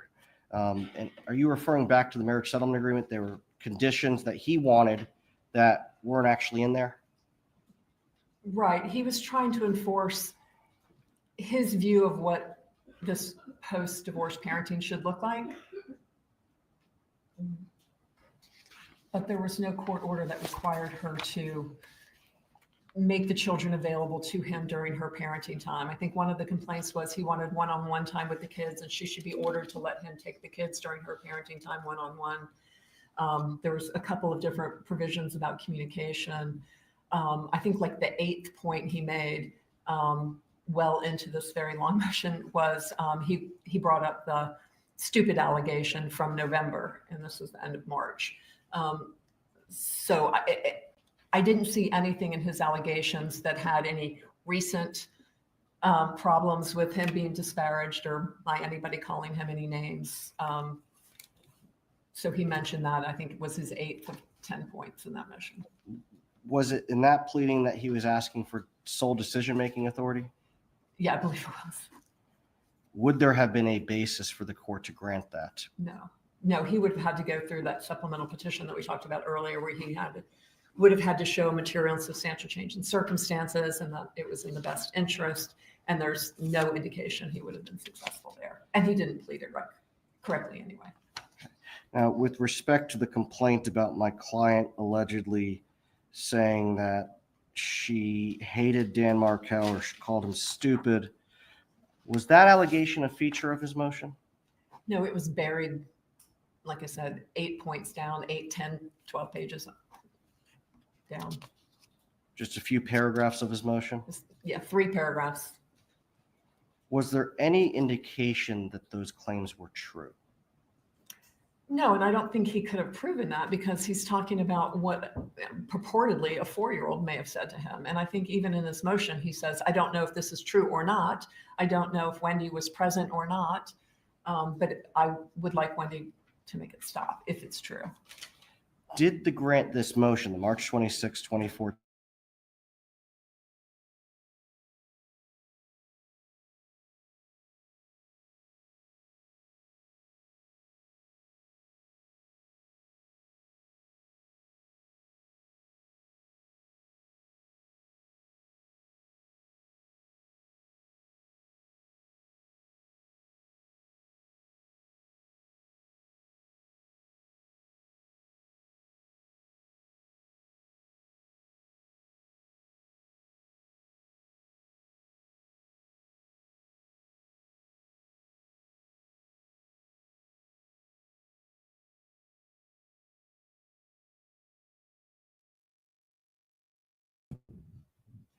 I just got kicked out. I just got kicked out of fucking StreamYard. We're back. Fucking hell. I had no idea what happened. I just got kicked out. Right of refusal, maybe point. And he kind of tied in this grandparent thing on point 8. But what he appeared to be upset about mainly was when she came to visit and they kept the children home from school, that he couldn't go visit the children at school. So he didn't want her having unsupervised time as it related to the first right of refusal. He wanted the kids to go to school and not be left alone with the grandmother because he wanted to see them. The same thing with the evenings. If she went out to dinner because her mom was in town and it gave her a chance to run out and see a friend or something, he wanted Wendi to have to call him so he could watch the kids, even though mom's there to watch them, which that's not the purpose of a first right of refusal. I was just about to ask that. What is the purpose of that? Well, the purpose is if a parent is unavailable and can't provide care for a child, then you offer the other parent the first right to take care of the child. It's not if my rule, or what I tell my clients is, if you can't make it to the hospital, if you can't meet the ambulance at the hospital, it's a first right of refusal. You need to have a parent available who can take care of any emergency. It's not to prevent the kids from having sleepovers or spending nights with grandma or, anything like that. That's a normal part of a kid's upbringing. And so you don't want them to never be able to spend the night with grandma or never be able to go to a friend's house because they happen to be in a divorced family.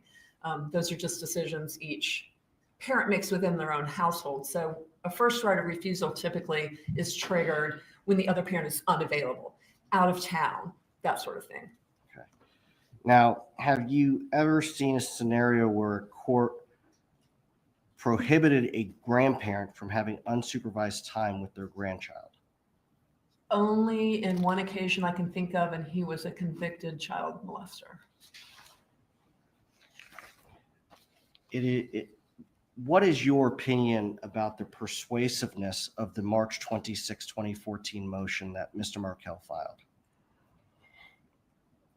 I think it would have been similar to what Ms. Adamson described the judge saying in the middle of the relocation hearing, which is, don't file things like this. I don't think it would have been well taken by the judge at all, because it was a complete waste of everyone's time and money and emotion, because it was baseless. It didn't tie to anything. Now, even if his allegations have been true, would the court have been permitted to modify the terms of the marriage settlement agreement based on his filings? No. Why?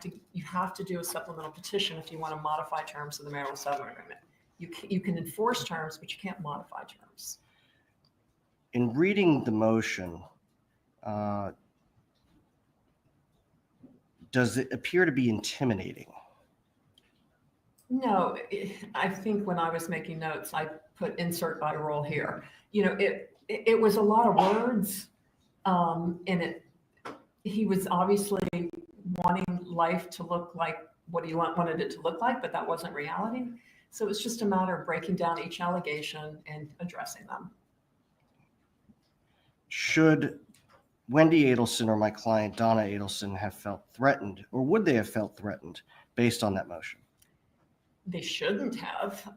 And that's one of the reasons I wanted to call Kristin, because again, when I read that motion, I was kind of taken aback that a lawyer would have signed that and allowed that to be filed. And I thought it was kind of nonsense. And I wanted to get Kristin's take on that and see if she agreed. And she did. And she said that she had advised Wendi of that. And that's what I would have expected from her.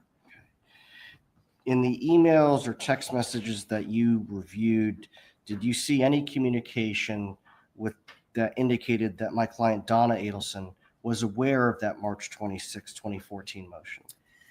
No, not what I was provided. I saw early during the divorce period that Wendi had sent her mom a couple of documents. I know the petition for relocation that Donna helped make suggestions to beef up the facts, which I thought were pretty helpful suggestions, because like Ms. Adamson said, relocation is extremely difficult and you really have to have as many facts as you can to support yourself.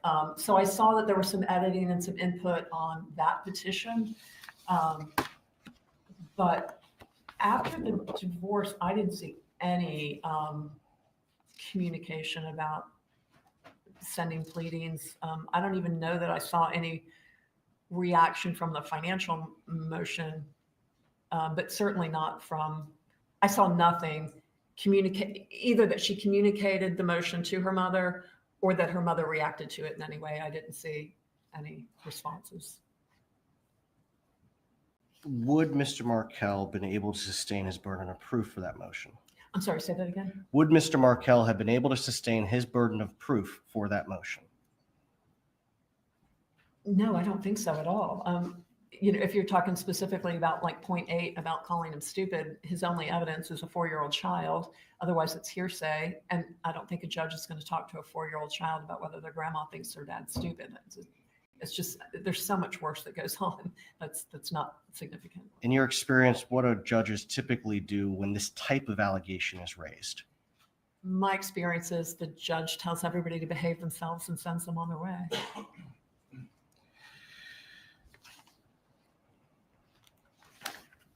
So we've talked about this not being a hotly contested case or a high conflict case.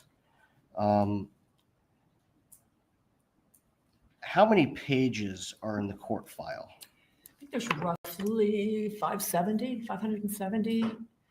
And again, a lot of those pages are kind of repetitive documents filed by Mr. Markel that might say the same thing. Like he'll do a motion, then he'll do a memorandum that says the same thing, then he may do a response that says the same thing, or in different orders. So 570 though.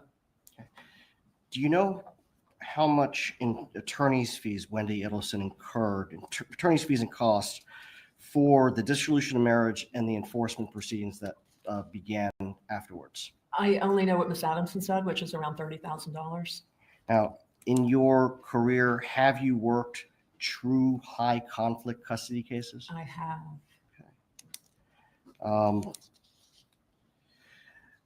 Okay. In particular, do any come to mind that involved an attempt to seek relocation? Yes, I had a particularly conflictual relocation case that started in 2018 and went through 2021. So about 3 years? Yes, including an appeal. May I show the witness the demonstrative? You may.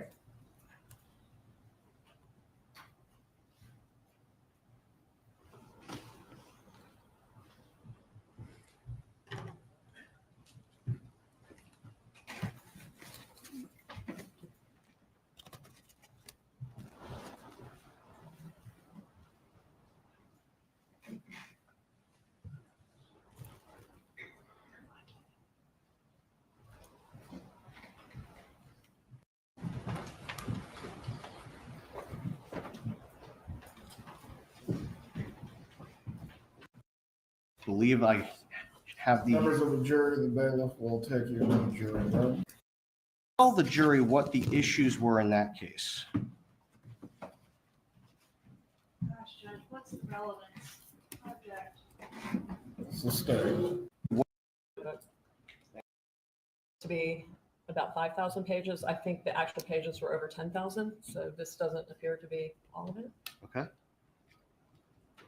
And there were 2 volumes on the record on appeal, so perhaps only one of those volumes got printed. So the clerk's file in the case that we're referring to as the demonstrative is twice as big as what we have in front of you. Yes, based on just assuming 500 pages per notebook. Thank you. Please sit down, Mr. President.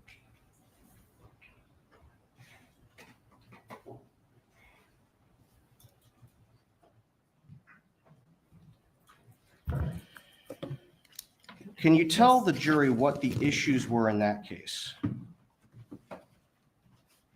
Gosh, Judge, what's the relevance? Object.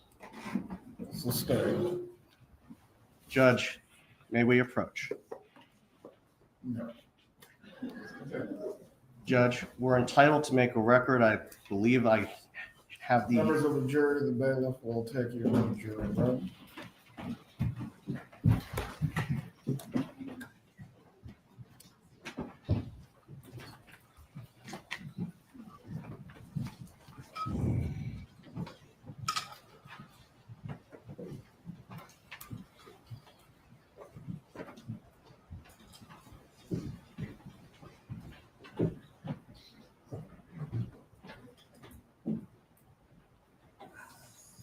You may be seated. The relocation issues within this case are certainly relevant as to a separate other case. What is the argument that you're seeking to make for the record? Your Honor, the relevance of this proceeding is the witnesses identified this as a hotly contested custody and relocation matter. I think we're entitled to have her explain what the issues were, what was involved in litigating that, as well as the amount of her fees that were incurred and the expenses that were incurred so that we can make the comparison to the case that involved Wendi Adelson and Mr. Dan Markel. Kappelman, any other argument on this issue? It's relevant, Your Honor. As to the point on relevance, the court's ruling remains the same. As to issues of relevance, again, the relocation that is disputed within this case as it relates to the divorce file certainly is an issue. As to any other case files, this witness may testify concerning her experience, but we're not going to go through this case file in its entirety. Please bring back in the jurors. Your Honor, that was not my intent to go through the case file in its entirety.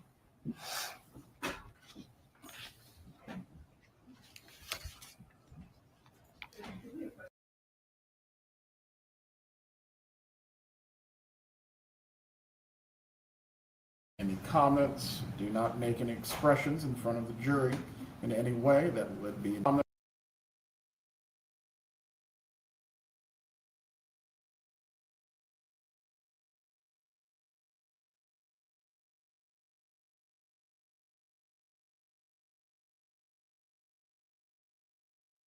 Court or the courtroom doors.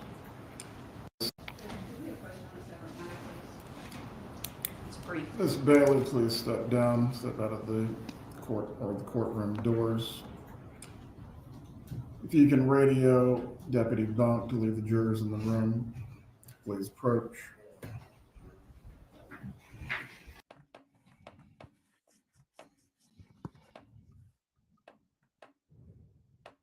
Do not make any gestures. I'm going to remind you, do not make any gesturing, do not make any comments, do not make any expressions in front of the jury in any way that would be intended to inappropriately influence them. The jurors using the restroom. Please use the restroom or stretch your legs if you need to. We will continue with the witness after that. Oh, fucking hell.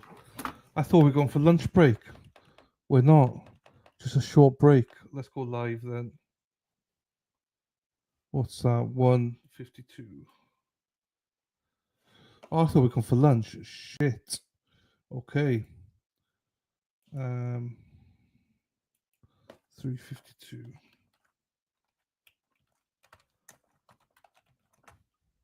Okay. Hang on. Let me just do that. Oh my days. I can't do two things at once, so I need to do this. Save that. Take that there. Whew. Well, I thought that it would be at lunchtime on my aims myself. I thought, oh, this is a good opportunity, good break. Nearly 12:30, happy days. But no. Short break is cool down break. As much as I dislike the Adelson family, toot, toot. The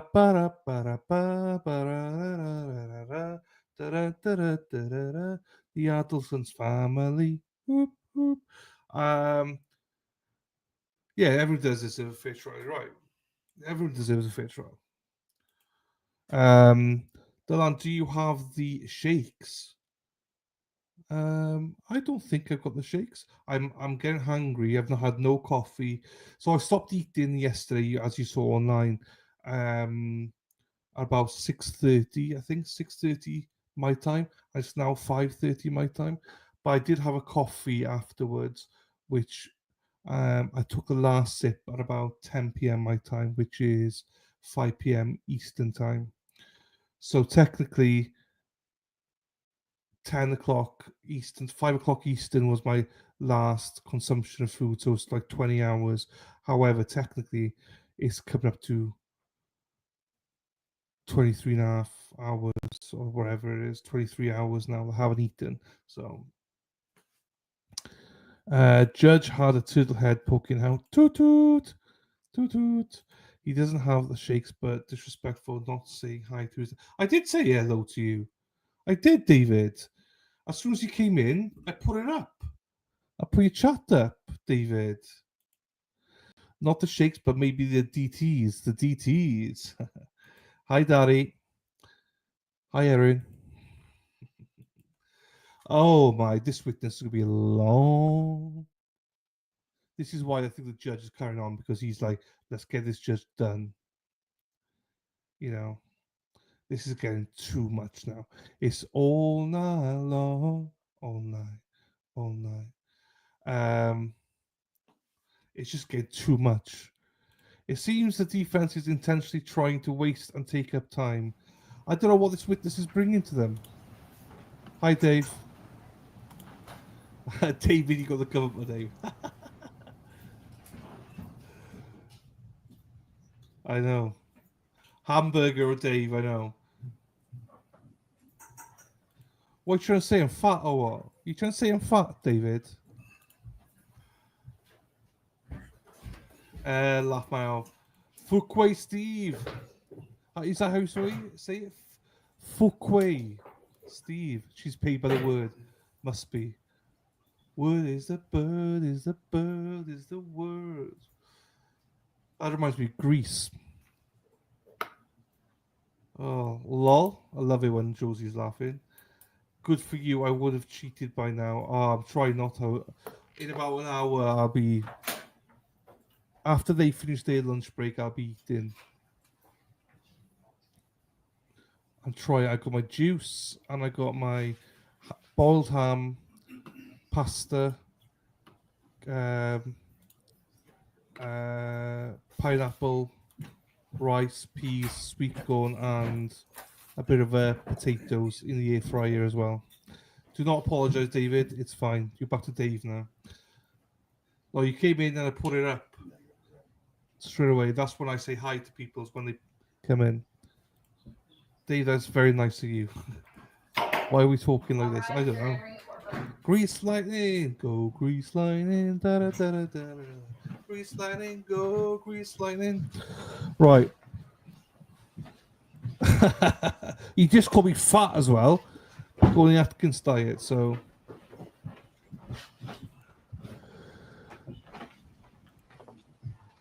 Everyone can be seated.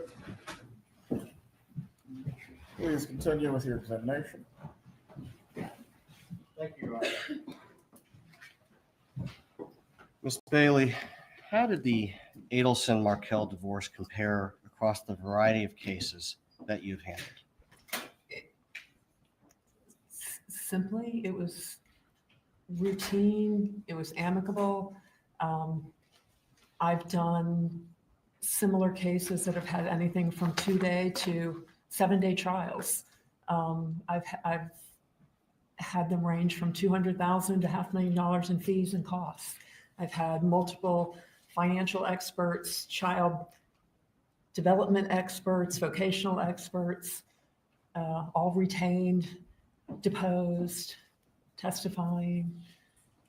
I've had cases with multiple discovery issues. Josie, I'm of turf. They aren't as lovely. Fuck around and find out I'm joking. Murph's turf in the house, motherfucker. How we doing, Murph? How you doing? Lovely to see Murph. Murph and Josie, the two you don't fuck about with. So stay in your lane, bitches. Otherwise, I'll set the fucking hounds on you. I love you all. Logical records, financial records, third-party subpoenas, 2 full days of deposition of just one party. This was an easy case compared to many. Did it look worse than it was because of the way in which Mr. Markel's pleadings were drafted? Yeah, I mean, he drafted pleadings, motions, I think responses would be more appropriate than pleadings, but that's kind of technical. He drafted them like he was drafting a law review article or something. They weren't technically correct. They were verbose, they were hyperbolic. He used a lot of inflammatory language, but when you really looked closely at his requests of the court, there was no foundation for his asks. Nothing further, Your Honor. Cross-examine.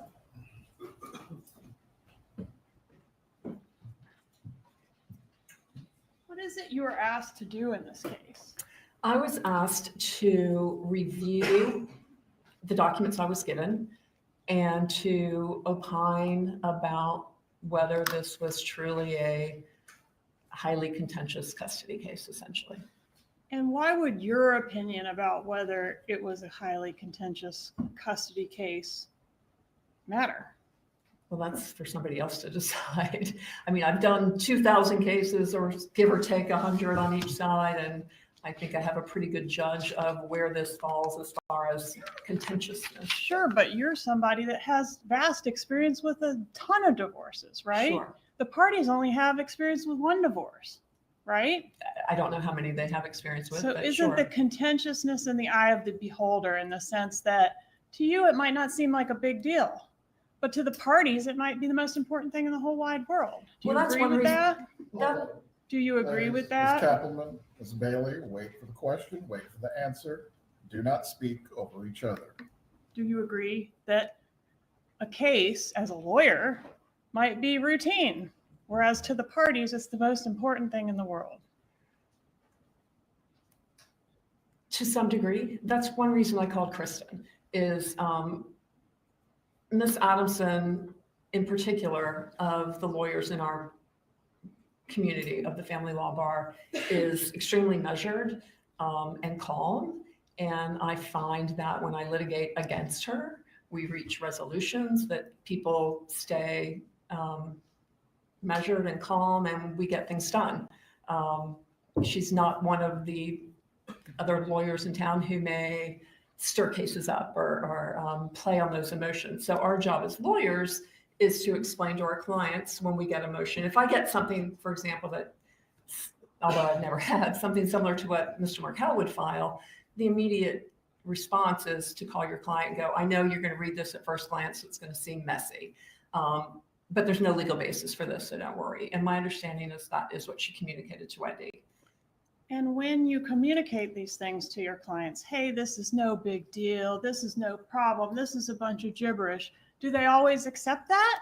Well, that's not the way I would present it, but Do they ever get upset about the gibberish in the pleadings, the offensive materials in the pleadings, regardless of whether or not it's going to impact their chance of success in court? It can be emotionally charged, can it? I would say annoying more than emotionally charged. You would not say that divorce and child custody issues are emotionally charged? They can be, but in this case, they weren't. They weren't? How do you know? From the pleadings, because I don't have 10,000 pages in front of me. You're not in the mind of the people whose lives are impacted by these pleadings. It's not just about pieces of paper and a binder, is it? I don't think that's what I said. People's lives are impacted by the decisions that go on in court, which for you are routine. Would you agree? In this instance, they reached agreement on all issues, so they had complete control of what was coming out of the court. Ma'am, could you please answer my question? Are people's lives impacted in drastic ways by routine matters that we see in court as lawyers? People's lives change after divorce, certainly. So, like, I may think I've got a bag of stinky garbage, but the garbage man might not think it's stinky at all. Do you get the reference? I don't. What is no big deal to us is a big deal to these litigants, right? You can't agree with that. Perhaps. You can't agree with it. Strike the question. You were asked, let me ask you this. Let's go on to something else.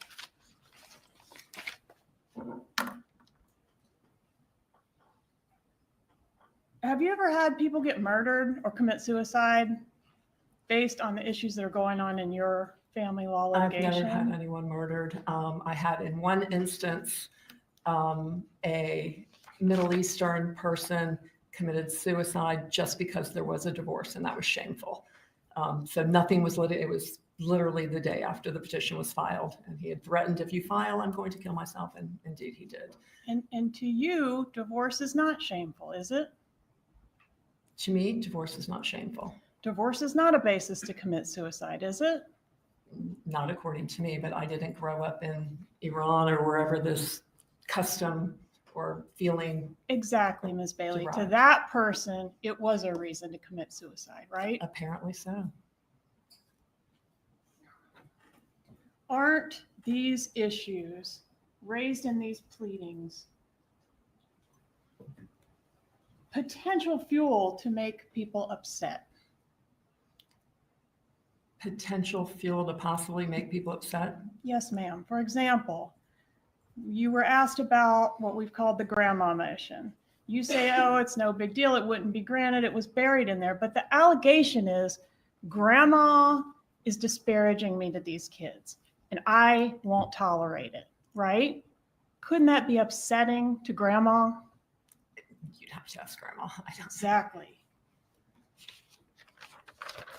It shouldn't have been. There was no proof. It shouldn't have been, in your opinion. In my opinion. But in your opinion, divorce is no reason to commit suicide, right? True.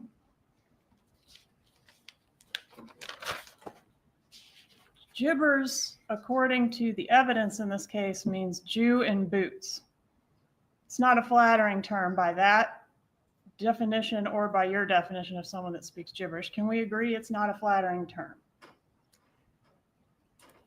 No, it's probably not flattering, but I've seen far, far worse. You've seen worse. I have. If Mr. Markel wasn't paying by the deadline, isn't that something that would be potentially upsetting to the parties or their family members? I don't know how upsetting $80,000 would be. I don't know. $80,000 is a lot of money, isn't it, Ms. Bailey? It depends on who you are. Exactly. So we'd have to ask the parties, right? Right? Sure. Okay. Yeah, I think on that issue, he clearly had the asset. So at the end of the day, he was going to pay. It was just a matter of jumping through hoops to get the money. He was either going to pay or he was going to get sanctioned by the court or he was going to end up in jail, right? I don't see any possibility he was going to end up in jail. Okay. Well, you sat in the courtroom during Ms. Adamson's testimony, I did. didn't you? And I Ms. did. Adamson said that that was one alternative, an extreme alternative, obviously, but that's what contempt means, right? But that Ultimately. wouldn't even come into play until the motion for enforcement, and then he didn't abide by that, and then the judge asked him to do something else, and then he didn't abide by that. I think jail was pretty far-fetched. Well, as long as he pays. Ultimately, the teeth is you go to jail. No, that's not true. It's not true. Okay. Ms. Yeah. Adamson was incorrect on that point, I guess. Objection, Your Honor. It's not a question that we need to strike. I'll rephrase it. Was the objection again? It's an improper comment on the witness's testimony. Stay and please rephrase your question. I said Ms. Adamson was incorrect on that point when she said jail was a potential option. Is that correct? Well, I could break it down. There's two different matters in that financial motion on October 31st. Mm-hmm. One was the $70,000 still due to Wendi. Jail is not a possibility on that. But you don't send people to jail for failure to pay money. We don't do that. The $10,000 in fees to Kristin was more debatable because that could have been in the specter of support. And if you don't pay alimony or child support after repeated chances, I guess you could say, jail might be an option, but there's always a purge to that. So I've seen many times in child support, if you don't pay child support, then the judge says, bailiff, get, Mr. So-and-so or whatever. And then all of a sudden he comes up with money out of his pocket and he pays, he never goes to jail. So you always have the key to the jail when you owe a support obligation. So technically, if he wanted to go to jail rather than pay Kristin the $10,000, eventually there may have been a hearing where that happened. I've seen one person in my career go to jail over child support. Right, because they pay because they don't want to go to jail. If there was no jail and no consequences, they would never pay. right? Some people wouldn't. And that's just support. That doesn't. There's no jail consequence to the $70,000 to Wendi. It was only the $10,000 to Kristin that could have possibly remotely been a possibility. Did you see evidence in this case of Wendi taking her mother's suggestions, cutting and pasting them into an email as her own, and then forwarding those questions to Ms. Adamson? No, I didn't see any. And did you see in your review of the evidence in this case, Ms. Adamson responding to those questions and Wendi then forwarding those answers to her mother? I don't recall that. I don't recall seeing that. Did you review the communications from Donna Adelson, both in the form of email and text messages, that suggest that she was in fact extremely disappointed and upset about the outcome of the relocation motion? I did. In probably the 5 days after the relocation, which was, say, 4 weeks before the ultimate settlement in July, there were a flurry of emails where she was obviously upset. Did you review Mrs. Adelson's communications after July 31st that suggest she's consistently still upset about this? I wasn't provided. So you were, I'm sorry, finish your answer. You weren't provided any? I wasn't provided after the flurry, right after the relocation, before the final judgment was entered in July of 2013. After July 2013, I don't recall seeing any emails from Miss Donna Adelson about the relocation. Did you see any emails from her at all post settlement? Not until maybe December. It was a while. October maybe. Okay. Several months.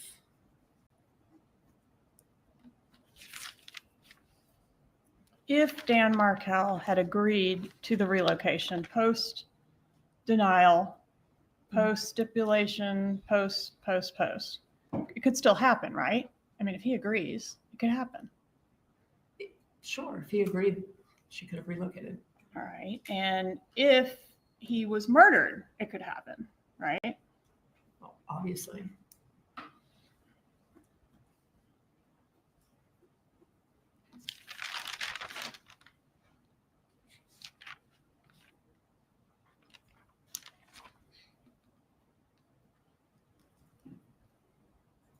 So you categorized Dan Markel's pleadings in a lot of different ways: baseless, untrue, unenforceable, gibberish, nonsense, suggestion of unethical filings on the part of his lawyer to sign off on them. Are you saying, I think what you're saying is that those things wouldn't amount to much in court because it's not really effective filings. Is that what you're saying? What I'm saying is his motions post July 31st were not based in the law. And I don't think that allegations about accounts he knew of not being on an early filed financial affidavit would amount to fraud. And it certainly wouldn't excuse him not paying what he was supposed to pay under the terms of the court order. And the motions related, the motion in March 26th related to parenting, he was trying to enforce things that weren't in the marital settlement agreement. There was no court order to make her do the things he wanted her to do. So there's no basis for the court to have granted his motion. Right, so they weren't going to be successful. It's your opinion they weren't going to be successful. Yes, that's my opinion. But would you agree that the things he was putting in there are inflammatory? I would agree that they were inflammatory. And they potentially could make the parties or their relatives upset to read those pleadings and those inflammatory accusations. Sure, nobody wants to read those allegations, true or not, about themselves in a public record. You were shown a bunch of binders on a case. That case has nothing to do with this case, right? No, it was a relocation case. All right. And that case, was anybody murdered in that case? No. Okay, so if somebody had been murdered in that case, there might have been a lot less paper, right? Case would have been shorter if somebody had gotten murdered, wouldn't it, Miss Bailey? if there wasn't a party, the case would have ended. And if our case, we hadn't had a murder, we might have a lot more paper in our case, wouldn't we? No, because the divorce was over in July. Divorce was over in July, but they kept filing papers, didn't they? Well, and the case was set for hearing May 15th, 2014. So the motion that Ms. Adamson filed in October, and the motion that Mr. Markel filed in February, and then the motion he filed in March, were all set for hearing May 15th. And then Mr. Markel amped it up again, and on May 5th, he filed the motion that accused Kristin of fraud. So she had to withdraw, so they had to move that motion. So had that not been filed, they would have had a resolution on May 15th. We don't know that. How do you know it was going to go on May 15th? Could have gotten continued for any zillion different reasons, couldn't it? It was set for May 15th, and it was noticed for May 15th. Set for May 15th, but at the time of Dan Markel's murder, litigation was still ongoing in this case. Yes? Yes. And even after that was resolved, there would be nothing stopping them from having a bunch of other time sharing issues or whatever come up, and they might have ended up with reams of paper, right? Overruled, the witness has provided an opinion. The state Well, will cross-examine. I guess my response to that would be, I think it would have been to Wendy's benefit to proceed with those hearings, because nothing makes someone stop filing nonsense pleadings and motions better than having them ordered to pay the other side's attorney's fees. So had they gone to the hearing on May 15th, and had Wendi have been successful, he would have very likely had to pay Wendy's attorney's fees. And I really encourage my clients in these situations to take it to hearing. So once the other side gets kind of slapped down, if you will, by the court and made to pay your fees, then they tend to back off. But that hadn't happened yet. It had not happened yet. And we'll never know when that was going to happen, because we never got to that point, right? Clearly. Because he was murdered. Clearly. May I have a moment to confer, Judge? Go ahead.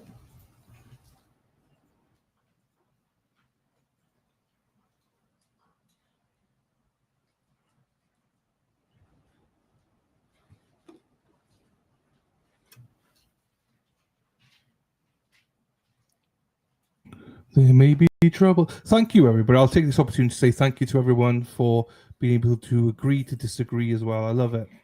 I love how everyone has different opinions. And I love that Dave has confessed his love for dicks. Boy George. Come on, come on, come on, come on, come on, chameleon. She comes and goes. She comes and goes. Come on, come on, come on, come on, come on, come, David. You come on, George. Yeah, come on, George. We're still not back.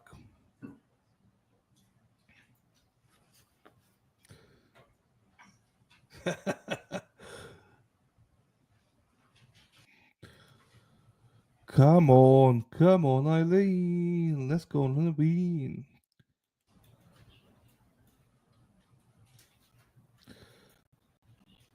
Yeah, Dan Markel's mother is the one in shades. Nothing further, Your Honor. Redirect examination. Hey, Colleen. Briefly, Your Honor.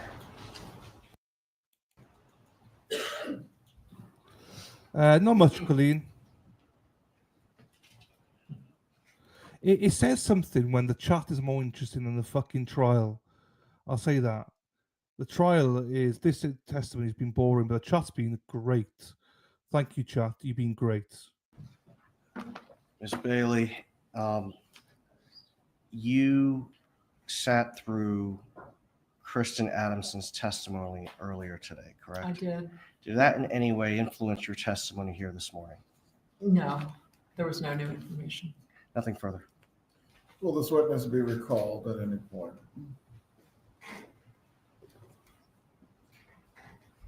Potentially, Your Honor, but she's free to go about her business. You remain under your subpoena. Please not discuss your testimony with any other witness in this matter.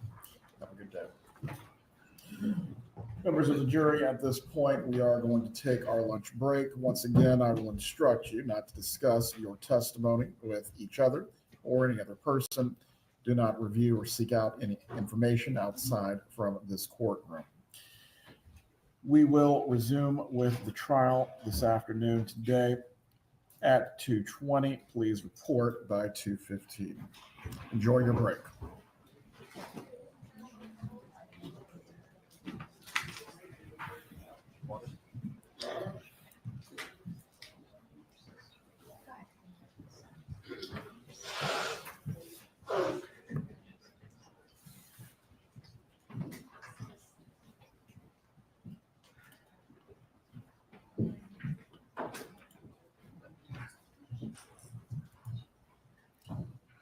Everyone can be seated. Any discussion that needs to take place concerning whether the defendant will testify does need to occur during the extended lunch break at this point. Are there any other matters that we need to address? Judge, I'm still hearing reactions from the gallery over my right shoulder during witness testimony. I heard it again after the court, caution the gallery again. I don't know what steps the court needs to take in order for that to stop, but the fact remains that they're doing this in front of the jury, could have an impact on the jury, and it could impact my client's right to a fair trial. Well, this is a public trial. I cannot clear the courtroom. However, who do you believe you heard making comments or in some way doing something that was intended to distract the jury? That person can be removed. Are you able to identify them? They're behind me, Your Honor. No, all I can identify is this coming over my right shoulder. Please be seated. I want to make this crystal clear for everyone who is observing the trial today. Should I or the bailiffs in any way notice that you are engaged in a disruptive behavior that is intended to improperly influence the jury, you are going to be removed from the trial and subject to contempt. I cannot make this any clearer at this point. Please report back at 2:15. Once the jurors are assembled, we will continue with the trial. Ms. Descalzo, I believe, is still to be called by the defense. Yes, Your Honor. Mr. Descalzo and Ms. Newhouse are slated. Concerning the rule of sequestration, the remaining witnesses understand they are not to be in the courtroom. I'm not aware that they have been, Your Honor. Please scan the courtroom to make sure none of your witnesses are present so we do not have any continuing violations of the rule of sequestration. I don't see any witnesses in the courtroom, Your Honor. Please return at 2:15. So, okay. So potentially we got two more witnesses and then Donna potentially. So we should know after lunch. So it's two more to go, then another one. Right, Colleen, you asked what happened. Fucking hell. That was a long witness, people. That was a lot. So thank you for bearing with me. And thank you for being here. Thank you, Dave, for your George comment. That was a lot. But what we're gonna do is chill out. Joel SCS, fuck Joel. We don't like Joel in this place. Joel does not like Taylor Boy. I'm gonna have to Taylor Boy for no reason. Oh, fuck Joel. Joel. Right. What we're gonna do now is. Oh, that's a court. The court's music was on Jeepers. I was like, what's that? So, useless witness. I agree, Dennis. I agree. Do you know what? I was looking at Dick's Sporting's goods just now, Dennis, right? And they don't have my sizes. They don't have my sizes in there. I put the Dedham store in and everything. They don't have my sizes. They only go up to like 2XL. So that's a bit annoying. I'm going to have to look into that. So, a lot of you are new to this case. So am I. So a lot of you might not have seen some of the bits and stuff like that. So what I got here is I need bigger dicks. Mighty the bigger the dicks, the better it is for me. I'm a big boy. I'm a big boy. I'm not a big boy there. I'm just a big boy around my belly. So, I want to show you this because this is Donna Adelson. Not everyone has a pumpkin. I know I'm fat as fuck and eat a fucking pumpkin. This is her not testifying, but she was on the stand for a hearing detailing the inmate assaults and the extortion. We just covered that. So this is her speaking about when they tried to make sure that the snitches didn't come in and stuff like that. So I thought I would play this. I haven't seen it. I know some of you probably have seen it, but I think it's interesting if you haven't. I meant, Dylan, you'll be fitting in them 2XL soon. There you go. Thank you, brother. So one of the witnesses coming up is a Marissel Descalzo. Marissel Descalzo. What the? Marissel Descalzo. I can't say it. Is I believe, a female criminal defense attorney. So I thought I'd play this just to give us a taste, Donna's previous attorney. Thank you. You've seen this. I just thought, why not? We're on lunch break, and I'm going to put it like this because what it means is when people come in, it's not full screen, so they don't get. So Donna's letting one rip right now. She's like giving a fart off. Good girl, Donna. You let it out. And this C. Hamlin is like, oh shit. Anyway, here we go. When you're ready, Swofford. Thank you, Judge.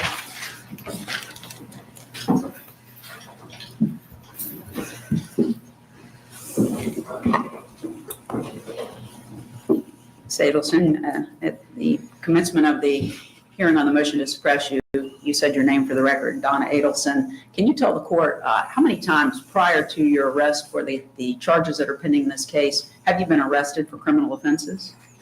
Never. And how long have you been incarcerated at the Leon County Detention Facility? Do you recall? 15 and a half months, 470 days.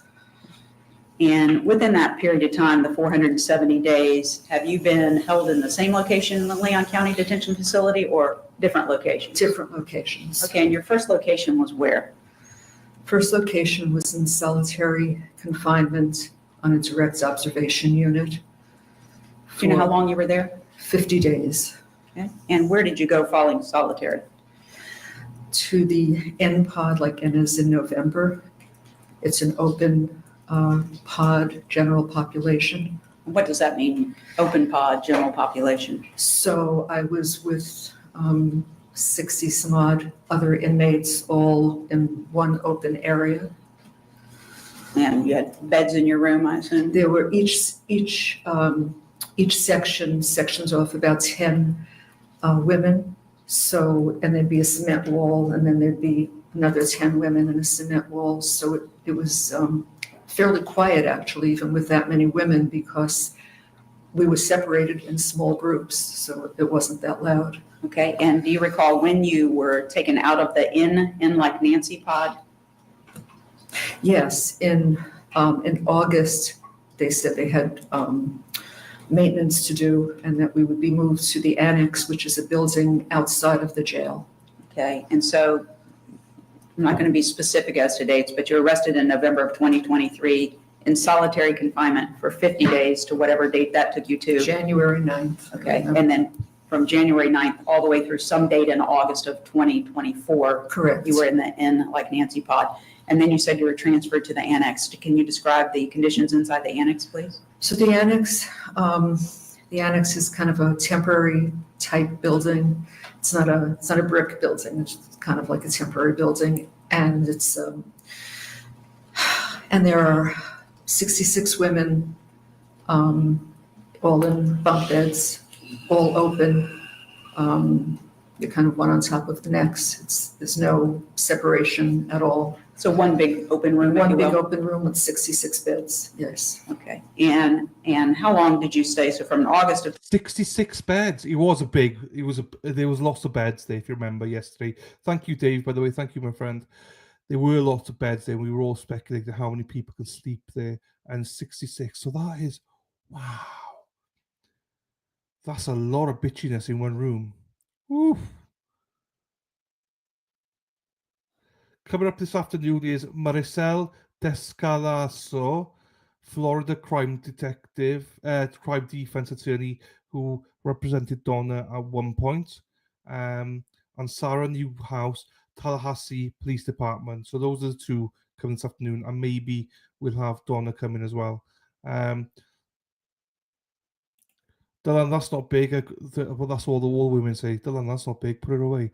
I could bench press you. Joking. 2024 until when? How long did you stay in the annex? I was moved again on February 3rd, 2025. Okay, and you were here when the gentleman was testifying about the call buttons to alert someone if you're having a medical emergency. Was there one of those in the N pod? No. Was there one in the annex? No. Okay.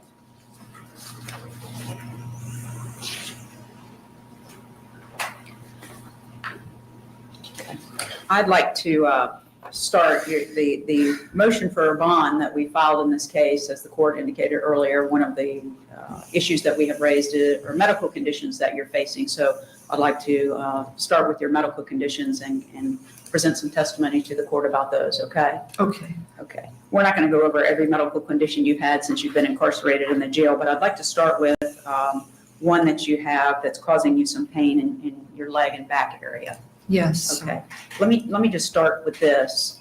Can you describe to the court the kind of pain and discomfort that you're having with this particular injury or issue? Yeah, I know what it is because I've had it in the past. It's sciatica. So I think said this. I saw a tweet, actually a clip that he posted as like a minute post. He said that if they can, they won't want to start Donna today, so they will probably stretch it out. He thought that Donna might be on today, but he probably didn't realize there were more witnesses to come. They will try and stretch the other two witnesses out today, I believe. They will want to start Donna fresh tomorrow. So that's what he believed, which makes sense. So yeah, you're probably right. They will probably try and get through them all today, and that's it. And then bring Donna back tomorrow. Unless they can start with all the stupid questions and then bring her back fresh tomorrow. Sciatic pain and I'm going to go for lunch after this finishes, and then it'll be way over 24 hours since I last ate. Beds with no mattresses, probably right, yes. I get like a pulling kind of shooting pain down my legs. Okay. And you said you've had it in the past. You mean prior to becoming incarcerated at Leon County Jail? Yes. Okay. And during the course of time before you were incarcerated at the Leon County Jail, did you seek treatment for that condition? Yes, I did. And what type of treatment did you obtain for that? So I saw my orthopedist, and he gave me a steroid injection in my spine. Okay. How long were you suffering from the sciatic condition prior to becoming incarcerated? How long the last episode? Before you were incarcerated in jail, for how many years had you been suffering with the sciatic issue? So no, I had it last about 10 years ago. I haven't had it all this time. Okay. But then it recurred a few months ago. Okay. And what was the treatment that you were provided prior to your incarceration for your sciatic condition? It was the steroid injection, and within 48 hours, it was gone. The pain was gone. It was amazing. And where did they do the steroid injection? Where's that in your body? In my spine. In your spine. Okay. Is that an outpatient procedure, inpatient? Yes, outpatient. Outpatient. Okay. All right. And during the course of time that you've been in the Leon County Jail, did you start to experience the sciatic pain again? Yes, it did. And what did you do when you started to experience that pain? I wrote a sick call and I went to see the doctor. Okay. Where do you get these sick call forms from? From the nurse. Okay. And when do you have the opportunity to see a nurse to get the sick call forms? Well, they come twice a day. They come in the morning and they come in the evening. Okay. And we'll get to what those times are at a later point. But if you don't get a form from a nurse, is there another way to obtain it that you're aware of?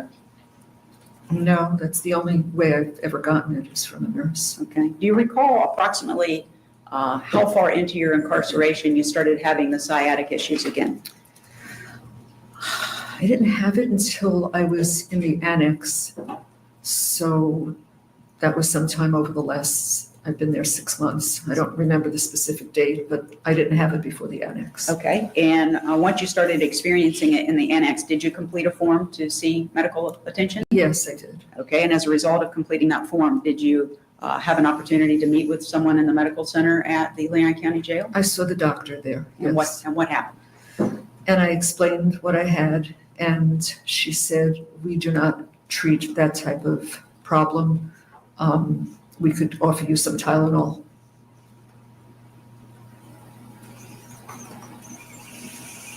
And did they provide you with Tylenol? They did. And has that relieved you of the pain that you suffer? No, it's Tylenol. It's not gonna do what I need to have done. No. Okay. So sometime since you've been in the annex, you made your first request for treatment for the sciatic issue. Have you requested treatment more than once? Yes. Okay. And have you received any additional opportunities to meet with any of the medical staff regarding this pain? No. Okay. What happens when you request treatment and you don't get to see them? Do they tell you that you're not going to be allowed to see them again? What happens? No. I wait a week, and if I don't hear anything, then I'll write another one, and I'll write this is a second request or this is a third request. And then I think they said I think I got an answer. They sometimes just answer it and give it to the pod officer, and she'll hand out papers at night, which is the response to your requests. And on that one, they said you're already getting pain medication for this. That was the Tylenol. And the pain medication is just regular Tylenol? Regular Tylenol. Okay. At some point, did you have an opportunity to speak to someone in medical care regarding potential way to resolve some of the pressure in your leg for use of a medical mattress? Yes. While I was down with the doctor during one visit, she said, you know what might be helpful, because you're sleeping on metal and the mattress is maybe a ½ inch thick, maybe. She said, what would help is if I could get a medical mattress for you. I had never heard that term before, but I said, okay, if you think it'll help, that would be great. And she left the room, she went into another room, and then she came back in and said, yeah, I thought that would be a good idea, but they don't have it here. So my best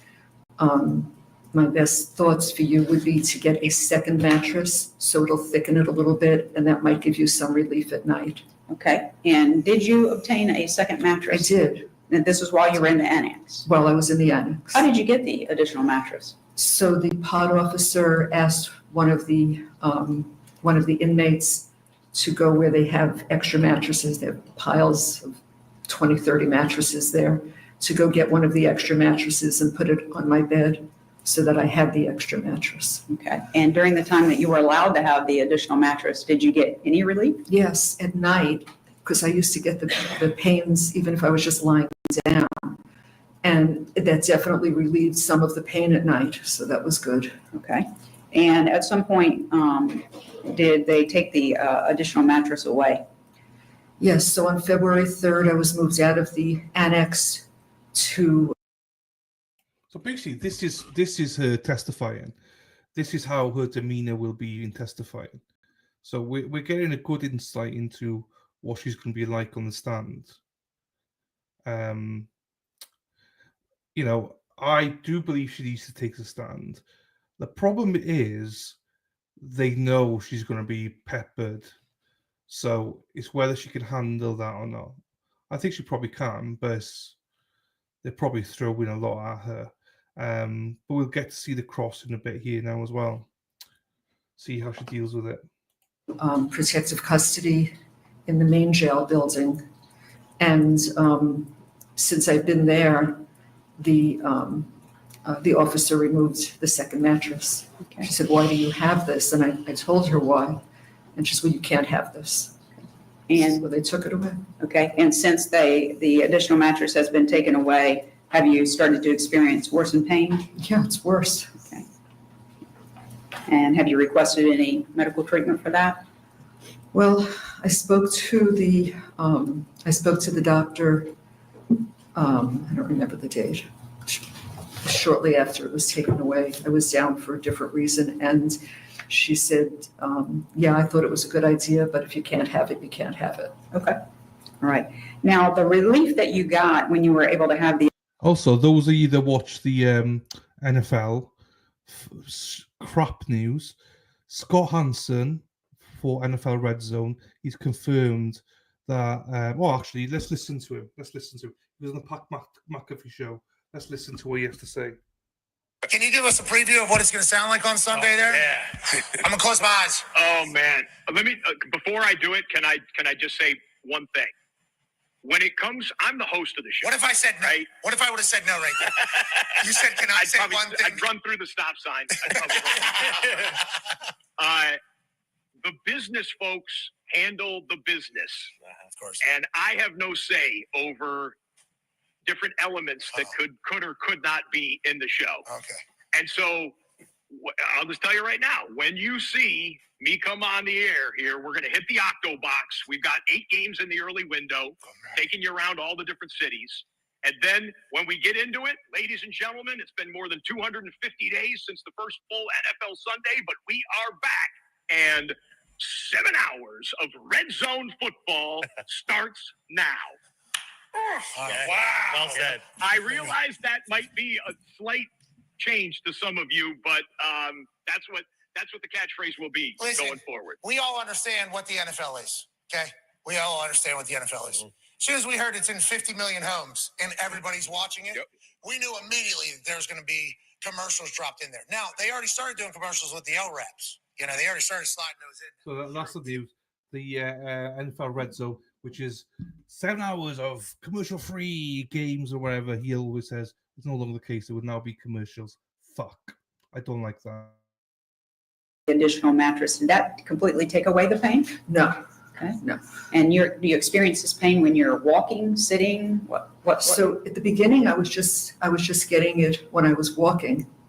So it limited the amounts of walking I could do, but I get it when I'm sitting, I get it lying down, I get it all the time now. So it's not like I have it all the time. It comes and goes, but when it just comes, I could be sitting, I could be standing, it just happens. Okay. We're going to go into more details about how it took place in a few more minutes, but for now I'd like to talk about, are there any other areas that you are experiencing any pain? Yes, I have. That's true, hippie chick. Breaking news, I'm not sure if it's breaking, but Howie Carr tweeted a while ago saying Karen Reid is finally getting her SUV back from Meatball Morrissey after all these years. Steve Buzan, one of her local lawyers, was able to get MSP to agree to what the fuck happened there? Why is it going off? Oh, it's back. To return the Lexus as well as a couple of her phones. Bill Prasad from JB Auto Care in Weymouth said on my show he'd get it back in shape for Karen for free, and that's where it's headed. Thank you, Bill Prasad. JB Auto Care will do a great job for sure. Buzang will be on the show at 4:33 to discuss. So there you go. Karen gets her car back. So, Scotty, I'm sorry, Scotty. Yeah, I know. Don't be sorry. We're all waiting for Wendi. I'm just trying to get into it so they're ready for the Wendi trial. It's because the NFL went so far left, they're constantly losing money. I'm not sure about that. Lady Di, look at that. Haha. I work for a construction company that the owners were scamming the banks. The father didn't think he'd be jailed because he was wheelchair bound. He thought wrong. No worries, Rhonda. See you later, my darling. We're back in about an hour, so 60 minutes. Seen a little bit, my darling. It is true. Let's not get Erin Hack riled up here now, yeah? Let's not get her riled up. I have a problem with my left arm. And describe to the court what that problem is, what you're feeling, what you're experiencing. Okay, so I have like shooting pain from the top here of my shoulder down the outside of my arm into my forearm. Okay, and you're pointing to your left arm. Is that the one you're referring to? It's my left arm. Okay, and so shooting pain down the arm. Anything into your hands? Yeah, the pain is like, it's like hot. It's like a burning pain, and my thumb, index, and middle finger have gotten like tingling. It almost feels like ants are crawling on them. It's like a numbness of those fingers. Okay, and is this pain that you were experiencing prior to your incarceration at Leon County Jail? No. Okay, about when did this pain begin? So I was assaulted by another inmate while I was here at the beginning of October. October 2024? Yes. And when you say here, do you mean the Leon County Jail? Yes. Okay. All right. Since you began experiencing that pain, since October of 2024, have you requested medical treatment? Yes. And what has the response been? They said they would take an x-ray, but in the meantime, I could have Tylenol. Okay. And you said that. Right, it worked, everybody. We got rid of Lily Di. She's left. Happy days. Happy days. She's gone. Now we can party. We can stop the Wendi Adelson stuff. She's fucking gone for an hour. Happy days. Robin G says T12 guess he never watched the show Oz. I don't know what the Oz is. Haha, Dylan is not hunting local game in Wales and having his catch preserved. Hang on. Dylan's not hunting local game in Wales. No. I am not. You're right back. Scott is right back. Scott is right back at the start. Hi, Scott. Someone assaulted an elderly lady. Oh, yikes. How old is Donna? 75? There's Scotty all the way back there. And we got rid of Lady Di. Happy days, a year again. Right, let's listen a bit more to her. That was in approximately October of 2024. Have you been requesting treatment for that pain since October of 2024? Several times. Okay. And you heard the testimony of the gentleman previously. At some point, did they do an x-ray on your arm? Yes. And when was that? It might have been February 3rd. No, that's the day I moved. It's shortly after February 3rd. I don't know the date. Was it after you were removed and placed in protective custody? Yes, it was. Okay. Is the Tylenol helped with the pain that you're experiencing? No.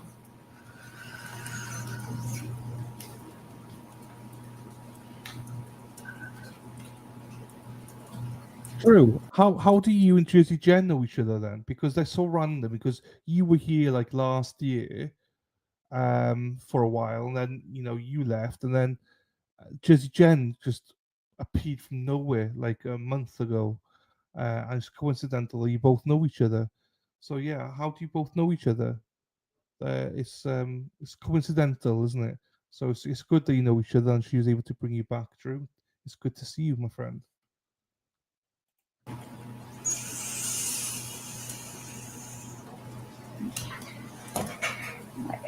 After they performed the x-ray, were you called back into the medical unit?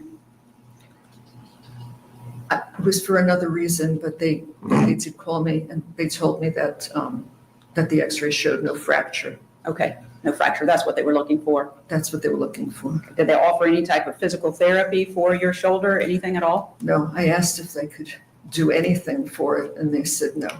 Okay. Tylenol.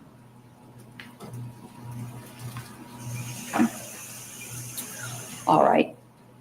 Do you have any other medical conditions that you wanted us to address in the bond hearing that you're suffering from? So I have a hearing issue.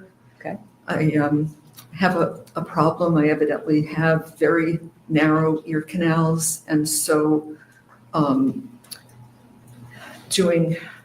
get the wax builds up in my ears to the point that, I mean, I have officers that say to me, "Are you deaf, Adelson?" When I don't respond to them, it's because I don't hear them. And so I did ask for help in the, I asked the doctor if there was anything they could do for me, and I told her what's normally done, and she said, we use Debrox to soften the wax, and then you come down 3 or 4 days later, and we use a bulb syringe to remove it. And I said, that doesn't work. I need a different procedure. And she said, that's all we can do for you. Okay. And did you know, based on your prior treatment before you came into the Leon County Jail, that it required something other than the flushing system? Yes, I did. Do you recall the name of the doctor that you saw for this condition? Yes, I've seen him for years. Dr. Molina. Okay. And Dr. Molina, how long do you think that you saw him for this condition prior to your incarceration? I mean, several years. Okay. 4 years, 5 years, I don't know. Okay, and during the course of his treatment for you, how often would you go to have the wax removed from your small ear canals? Yeah, every 3 to 4 months. If I waited longer than that, I couldn't hear. Okay, and did he use a flushing method, or did he do something different? No. What did he do? He used some kind of, I don't know what it's called, but it's some kind of an electronic device that he puts one end in my ear, and he's able to remove the wax using that device, that medical device. And in your experience prior to incarceration, when you were having that procedure done, did your hearing improve? Immediately. Okay. Yeah, immediately. May I approach the witness, Sean? You may.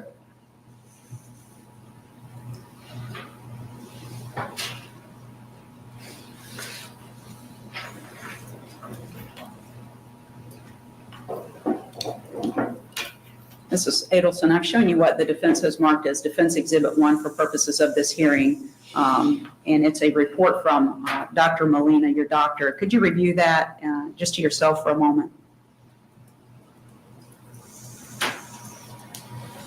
Okay.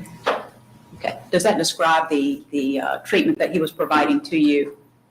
Yes. Okay, and it includes a recommendation that you continue to receive the same treatment, potentially with another ENT in Tallahassee, is that correct? Yes. Okay, this time the defense would offer Defense Exhibit 1 into evidence. Any objections to defense 1? No, sir. Defense 1 is admitted. Yeah, You may. Thank you. During the time that you have, without disclosing any of the conversations, of course, but during the course of the time that you have met with counsel at the jail, have you had difficulty hearing us while we're trying to discuss your case with us? Yes. And what about over the telephone? Are you experiencing difficulty hearing us in that way? Yeah, the telephone is a problem. Okay. Have you actually gotten in trouble by some of the guards at the jail because they've instructed you to do something and you weren't able to hear them? Yes. Has that happened on more than one occasion? It's happened on several occasions. Okay. And have you experienced over the course of your incarceration that your hearing is getting worse and worse? Oh, yeah. Okay. All right.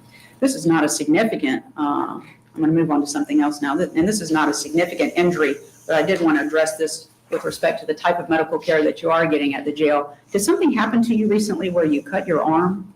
Yes. Okay. Tell the court what happened, please. So I was walking past the washing machine on my way to the restroom, and I bumped into the, there's like a metal bracket that holds the washing machine in place, I guess, and it was my fault. I bumped into it. And what happened? So I cut my arm pretty badly. So what did you do after you cut your arm? So timing was it's kind of interesting because the med nurse was there doing morning meds. So I got onto the bleeding wouldn't stop. It was just pouring out. And so I figured I'll get on the line with the other girls and I'll speak to the med nurse. So I waited my turn and I got to the med nurse and she says, "Whoa, what happened to you?" And I said, my fault. I just bumped into the washing machine and I cut myself. So she looked at it and she said, yeah, that's a problem. I said, yeah, can I get a Band-Aid or gauze or something, some antibiotic cream? She said, yeah, I don't have any antibiotic cream and I don't have a Band-Aid. So I looked at her and I said, well, what should I do? She said, well, why don't you use your toilet paper and put it on there? I said, but it's gushing. I can't put toilet paper on there. So one of the girls saw me and she said, oh my God. And she came running over and she opens up a sanitary napkin and she put it on there so that, and it was filling the sanitary napkin with blood. And so another girl came over, she took the bloodied one away and she gave me hers too. And I was applying that. So I said to the nurse again, I'm not going to be able to stop it holding this. Isn't there something you can do? She says, the best I could offer you would be to fill out a medical request form. So I said, you want me to do that now? She said, yes. I said, okay, can I have a medical request form? She says, oh, I don't have any. I said, well, what am I supposed to do? And she said, I don't know what to tell you. She said, maybe the night nurse will have that. Okay, so this was just a couple of days before you were transferred to protective custody, correct? Correct. Okay, do you recall that it was on Saturday, the 1st of February? It was a Saturday morning, yes. Okay, and so about what time of morning would this have been if this was the morning med nurse? It could have been 9 or 10, Okay. somewhere in the morning. Okay, and when she told you that she didn't have any sick call forms for you to request a Band-Aid and you would need to get it from the night nurse, approximately what time does the night nurse come? So the night nurse comes anywhere from 11:30 to 2:30 in the morning. 11:30 p.m. to PM. to what time? 2:30 a.m. To 2:30 a.m. Right. And in the meantime, you were supposed to use the feminine pads? I called my husband. He told me to elevate my arm, to wash it, to try to wash it frequently, just to keep my arm up. And that's what I did. And one girl brought over toilet paper, but that was sticking to the wound, so that wasn't good. So I kept borrowing sanitary pads to hold it. Okay, and at some point, did the night nurse come? Yes, she came that night. Okay, and what happened when she got there? She didn't have a Band-Aid either. Okay. She didn't have antibiotic ointment either. And I said, this has been going on since early this morning. Judge, I'm sorry to interrupt, but I just turned around and noticed that some of the state's witnesses have re-entered the courtroom. We had previously invoked the rule for the bond proceeding. All right. And for anyone who is here to testify concerning bond, please step outside the courtroom. Ms. Dugan, is any witness you're intending to call currently in the courtroom? I don't see any. I'm calling Miss Wilson and Deputy Collins. Please continue with your examination, Ms. Fulford. Thank you. So the night nurse came and the night nurse didn't have a Band-Aid either? No antibiotic, no Band-Aid, and no the form that I was told to ask her for, the sick call form. She said, I don't have them. We haven't had them in a while. The night nurse? The night nurse. So how are you supposed to request, according to the night nurse then, how are you supposed to request assistance? So I was actually fortunate because there was a sergeant with the night nurse. She accompanies the nurse when she comes there. And she took a look at what I looked like, and the night nurse said, yeah, that's a problem. And so the sergeant said, I'm going to make sure you get a Band-Aid, and I'm going to make sure you get a form. You'll get it by tomorrow. When I go back with the night nurse, she said, I'll run some off on the machine, some copies, and I'm going to make sure that you get it. And did she? The next morning. Okay. The next morning I got it. From the sergeant? From the sergeant, yes. Okay. You got the Band-Aid and the call nurse? Yes. Call form? The call form. Okay. You approach the witness, Your Honor? You may. Yeah. Adelson, I'm showing you what the defense has marked as Defense Exhibit 2. Do you recognize what's in that photograph? Yeah. And what is that? That's a few days after I got cut, and that's the clear Band-Aid that they gave me to put on top. Okay. After you got the bandage to put on over your wound, did you get additional medical treatment for the wound?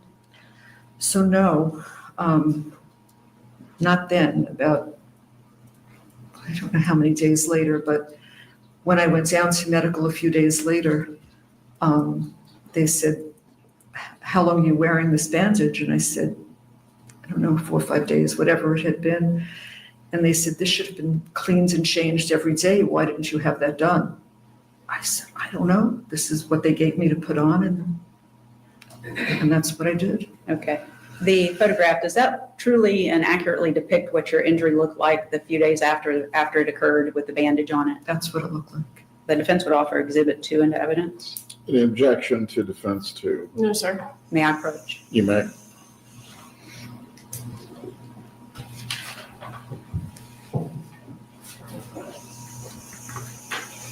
And at this follow-up visit, then did they change your bandage and clean the wound? They cleaned it and they put antibiotic cream on it and they changed it, yes. And did you get any additional treatment for the wound? No.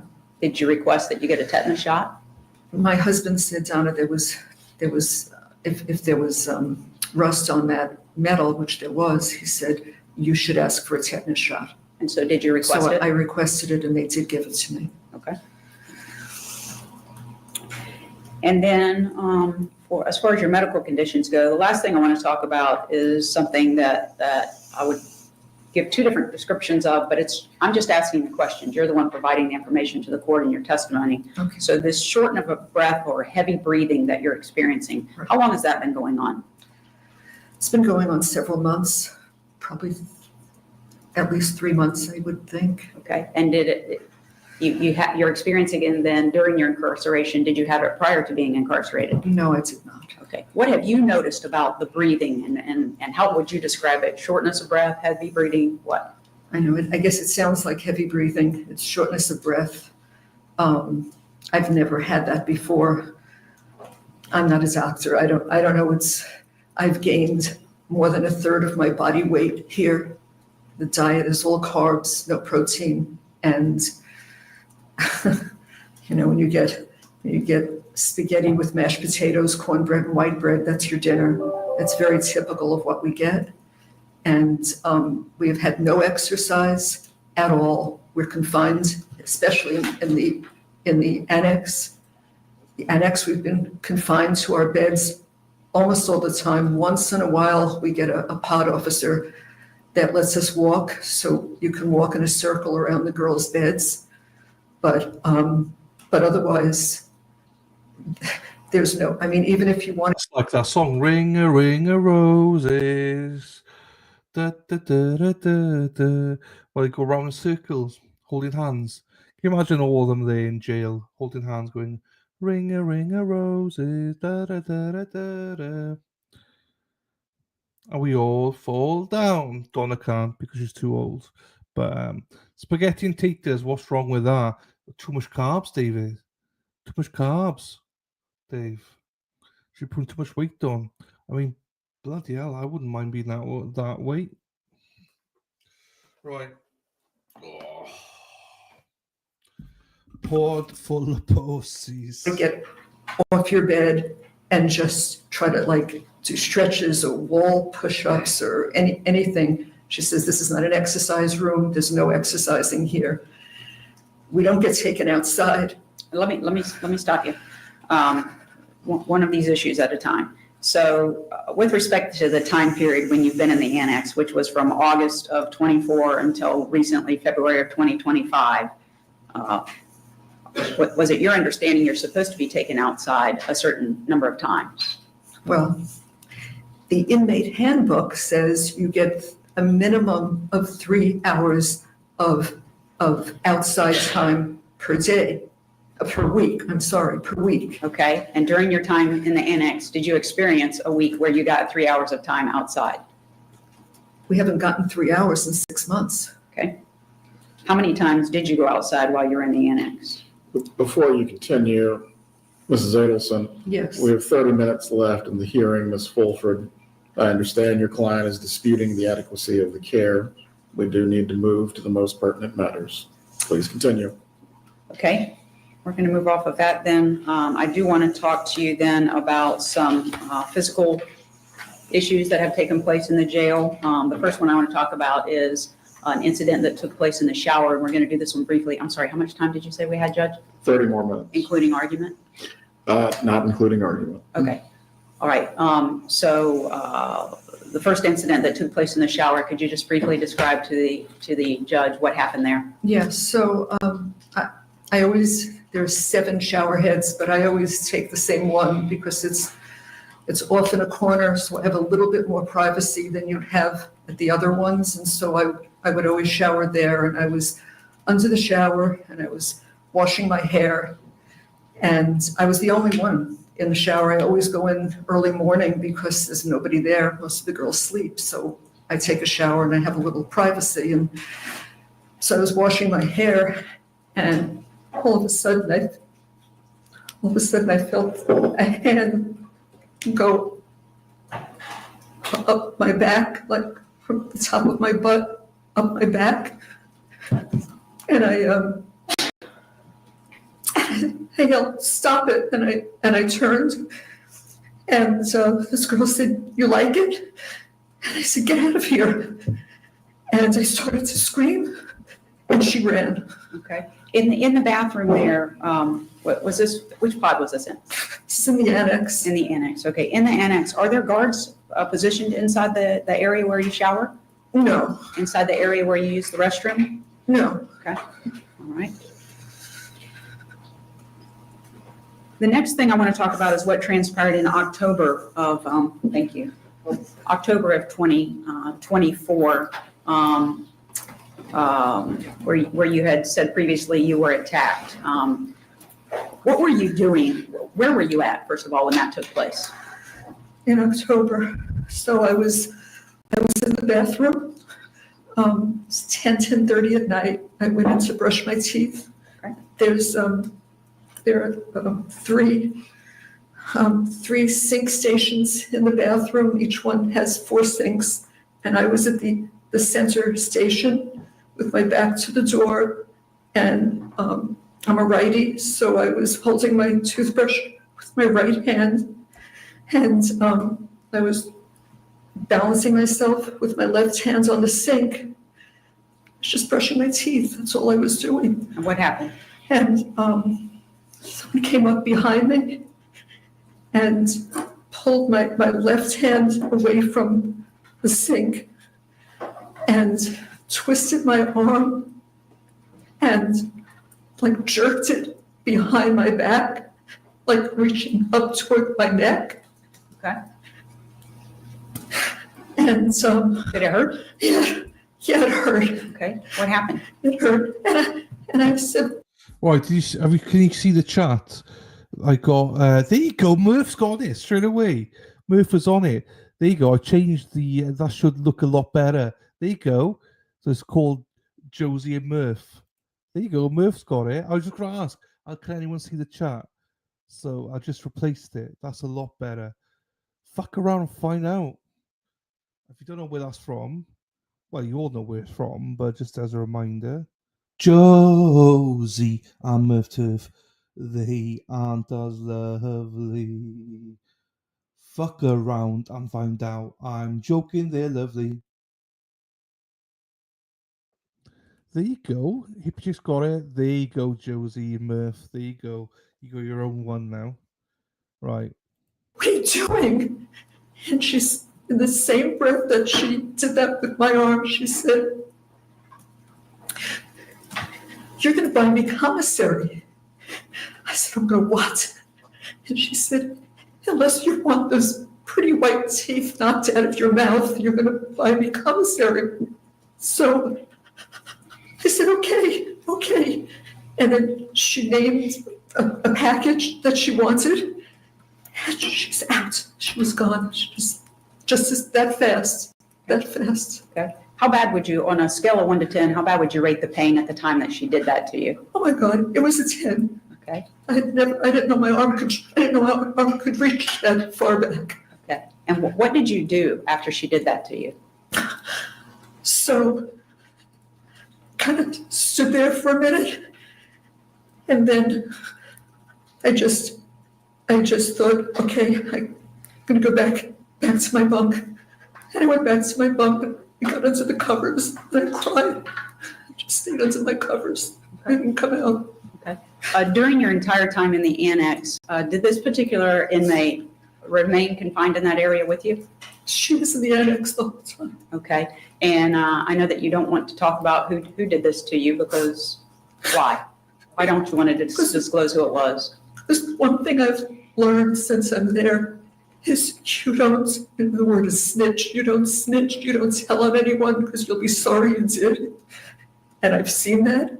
And so I didn't even tell you for a while. I wasn't going to tell anybody. I didn't want to tell anybody. I didn't want, she's a big woman, and I was afraid of her. Okay. Approximately how tall would you say she is compared to you? So for 6 feet, over 200 pounds, she's a very large woman. Okay. Were you afraid of her? Yeah. Okay. Yeah, I was after that. Okay. And you said that she demanded that you were going to start getting her weekly commissary. Did you do that?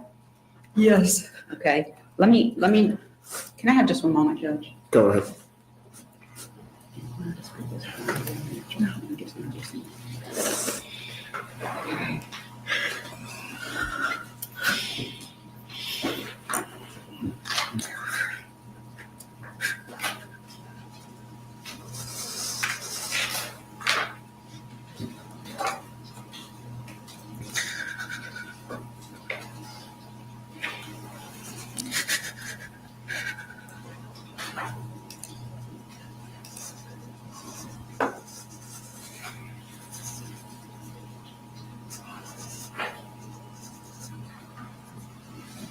Your Honor, in order to move this along a little more promptly, I've requested of the state, and they have no objection. At this time, I'm going to offer into evidence State's Exhibit number 3. I'm sorry, I said state by mistake. Defense Exhibit number 3, Defense Exhibit number 4, and Defense Exhibit number 5. No objection, Mr. Goodman. No. May I They are approach? admitted. Thank you. Ms. Adelson, prior to ordering commissary for this woman who attacked you, were you getting commissary for yourself? So I have an account, and you can buy up to $40 a week of food. And so I use that account to buy food, but not what she wanted. She wanted packages. Okay, let's make sure the court understands. When you say buy food, is there normal commissary through the jail where you were getting your commissary? Yes. Okay, and that's what you were spending $40 a week on for yourself? Aramark, yes. Okay, and what kind of items are you buying for yourself off of that? I try to get some protein. I buy tuna fish with mayonnaise and substitute meals, if you will? Yes. Okay, no noodles of any kind? No. Okay, all right. Now, is there a separate way that you can order commissary on the outside for inmates? Yeah, Okay. I can't do that. It would have to be ordered from somebody. You have to ask somebody on the outside to place the order. Okay, and when you referred to packages, is that the method that the woman who attacked you said she wanted you to get for her? That's what she asked me to get her. Yes. Okay, and these packages cost about $40 each, is that correct?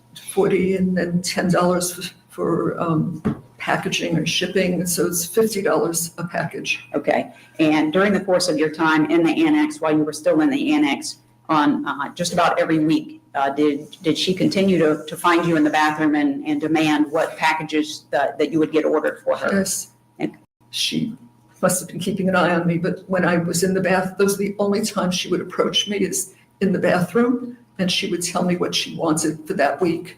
And did you make those orders through your husband? I called my husband. I didn't tell him what happened. I just called him and said, honey, I want some extra food. Would you mind ordering some packages for me? And he said, sure, honey. And he did. And he did that. And at the time that your normal canteen or commissary would be delivered, is that when the extra packages would be delivered as well? Yes, all at the same time. Okay, and in the course of things, you would go pick up your canteen and then her extra packages, is that right? Yes. And where did you keep her items when you got back to the annex? So it was, you have to carry your bin up and they put the package, they open up a plastic bag and they loosely put all the stuff in the bin. So it was all in a bin that I would take back and put under my bed. Okay, and did you keep her eye care packages separated from your canteen? Yes. Okay, and how is it that she would receive her packages? How did she get the food? So she would send, I used to say her minions, she used to pick different girls to come over to me, and they would say, package up 4 soups and 3 bags of chips. And the first time I didn't know what she wanted me to do, and she said, it's for, and she'd mention her name. And I said, well, how am I supposed to do that? She said, just put it in your shirt, I'll meet you in the bathroom. So I would load these things in the top of my shirt, and I would hold the bottom of my shirt like this so that nothing would fall out, and I'd go to the bathroom, and then somebody would follow me in there, and she would take it out, transfer it into her shirt, and walk away. And that continued from the time that she first yanked your arm behind your back in October all the way until you were put into protective custody. Is that right? Yes. Okay. When you got into protective custody, in fact, did you receive your last packages for her? So the last package came, I was put into protective custody on a Monday, and Tuesday, the commissary came with those packages and brought them to me. Okay. And do you have that extra food in your protective custody room now? They're sitting there. I don't eat that stuff, so it's all sitting. So, Spacey Stacy, Hippie Chick, Lady Di, I've made your own one for you. It's there for you to see now. Hopefully, it comes out quite clear what it is. Basically, working girls on the streets during the day, talking to each other about where they're going to go. So there you go. On top of my bunk. It's made up of noodles and chips and things of that nature. Is that correct? That's correct. Okay. All right. I want to talk briefly about your time in protective custody. How big is the room that you're in? 6 by 9. Okay. And are you in this room by yourself? Yes. And is the door, with the exception of when they allow you to come out, is the door kept closed all of the time? It's supposed to be kept closed. Okay, all right. And you're given, I'm kind of leading here, Judge, to try and get us through this, but you're allowed to come out of that room 1 hour per day on Mondays, Wednesdays, and Fridays. Is that correct? That's correct. And on Tuesdays and Thursdays, you get to come out for 20 minutes. Is that 20 right? minutes. Okay. And on the weekends, you don't get to come out? Not at all. Okay. Make sure you don't talk over me. Okay. I'm sorry. That's okay. We're talking over each other. Okay, I'm sorry. So Saturday and Sunday, you don't come out at all. During your hour 3 days a week and your 20 minutes 2 days a week, is that when you are given the opportunity to take a shower? Yes. If you have time to walk, that's when you walk?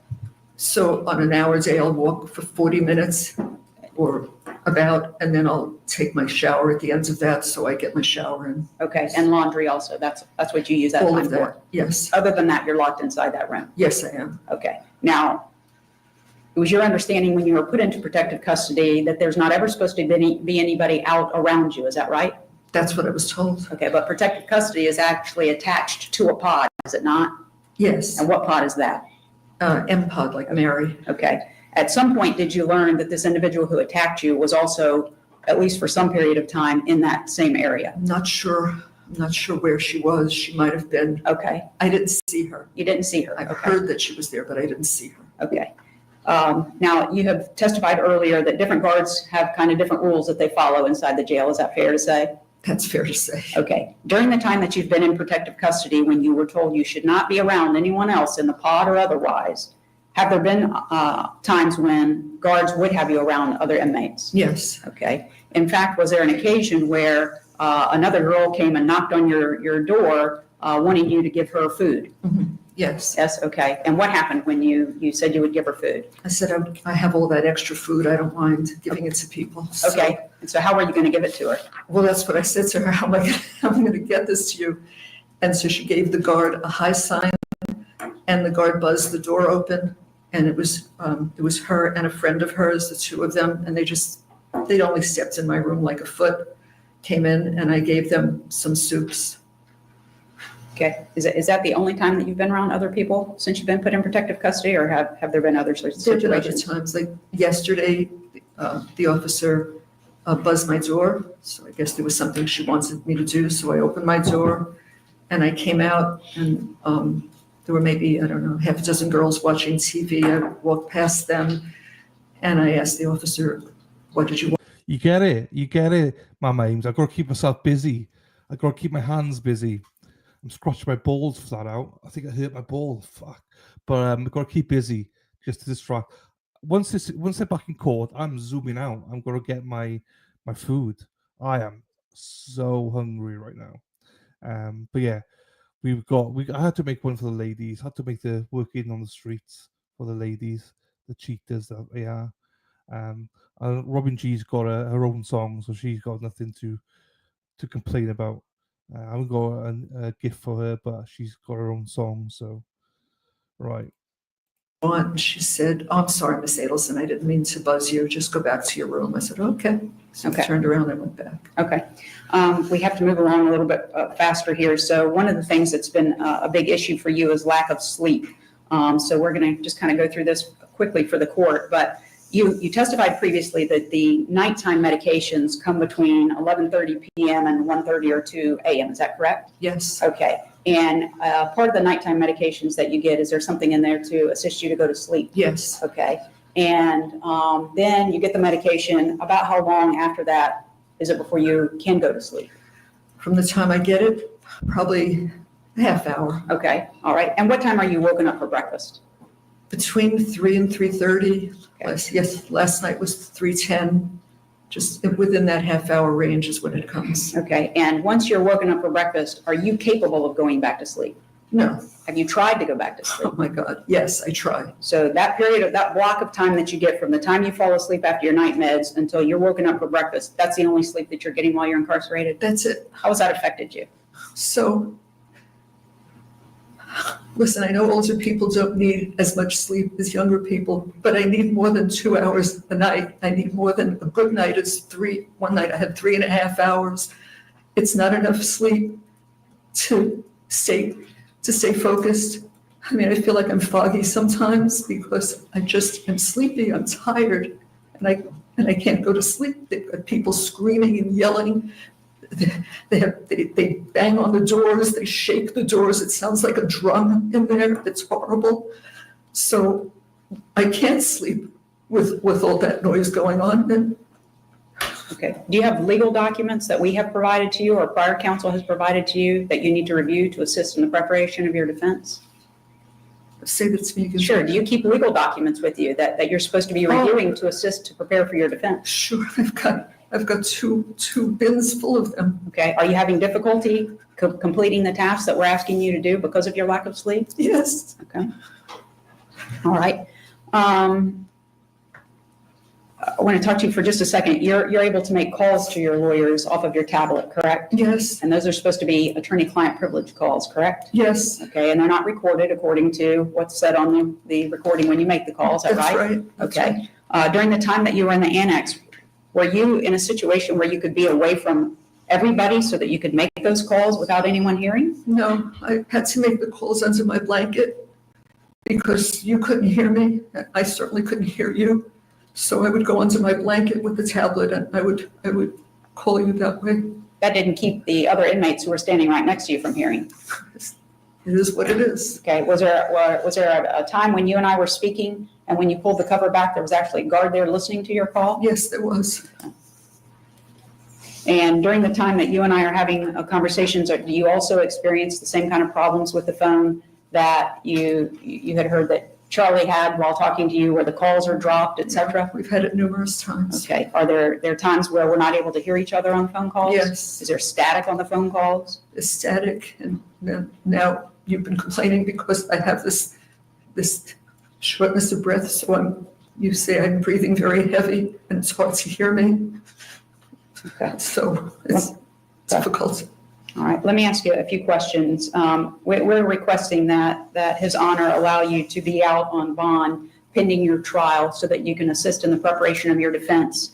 if His Honor ordered that you reside here in Leon County and not leave Leon County until the conclusion of the trial, would you agree to do that? Yes, of course. If he placed you on an electronic monitor, would you agree to take that? Yes. Okay. If he required that you have a curfew from 7 o'clock at night until 7 o'clock in the morning, would you comply with the curfew? I would do that. Do you have the ability to do these things? Yes. Okay. You have the ability to get housing here in Tallahassee where you could live with your husband? Sure. Okay. And if he said that, you can leave outside of the curfew, you can leave to go meet with your lawyers, medical appointments if you need medical appointments, coming to court, those type of things, would you comply with those orders as well? Yes, I'd be grateful just to get a night's sleep. It would be great. Okay. If he ordered that you had to surrender your driver's license during the pendency from now until the end of the trial and not drive, would you agree to comply with that? Yes, I would. Have just one moment, please.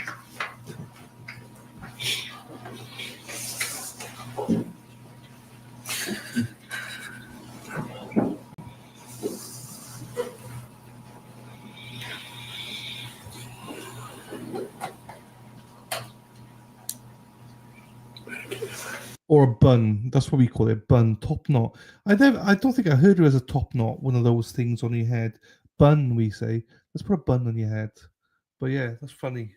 Top knot.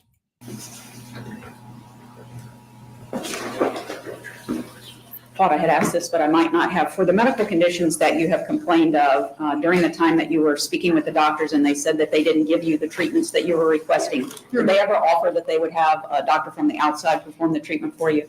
No. I don't have anything further. Student cross-examination. So you've got your own song. So Hippie Chick, Spacey Stacy, and Lady Di have to share a emoji. Yes, they share emoji. Yes, sir.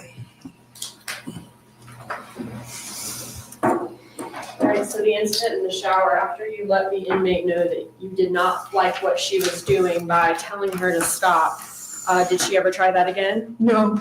And that inmate's no longer, or you didn't disclose the name of that inmate, but you did tell the investigator that that inmate is no longer in jail with you, right? She's no longer there. Robin G, riding through the glen. Robin G, chasing all the men. All the men can never find. Robin G, G spot. She left shortly after that.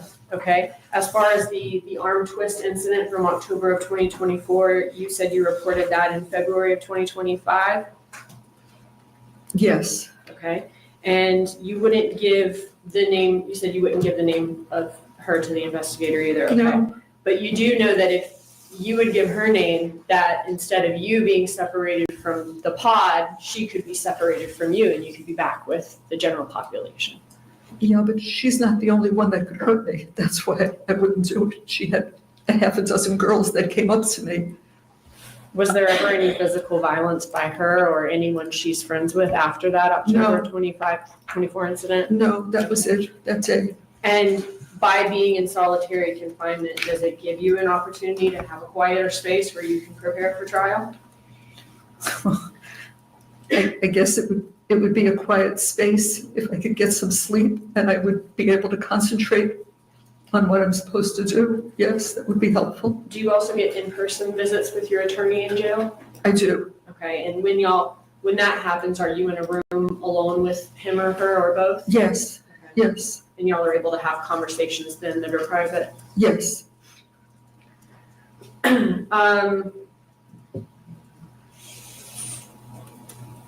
For the sciatic nerve, in December of 2024,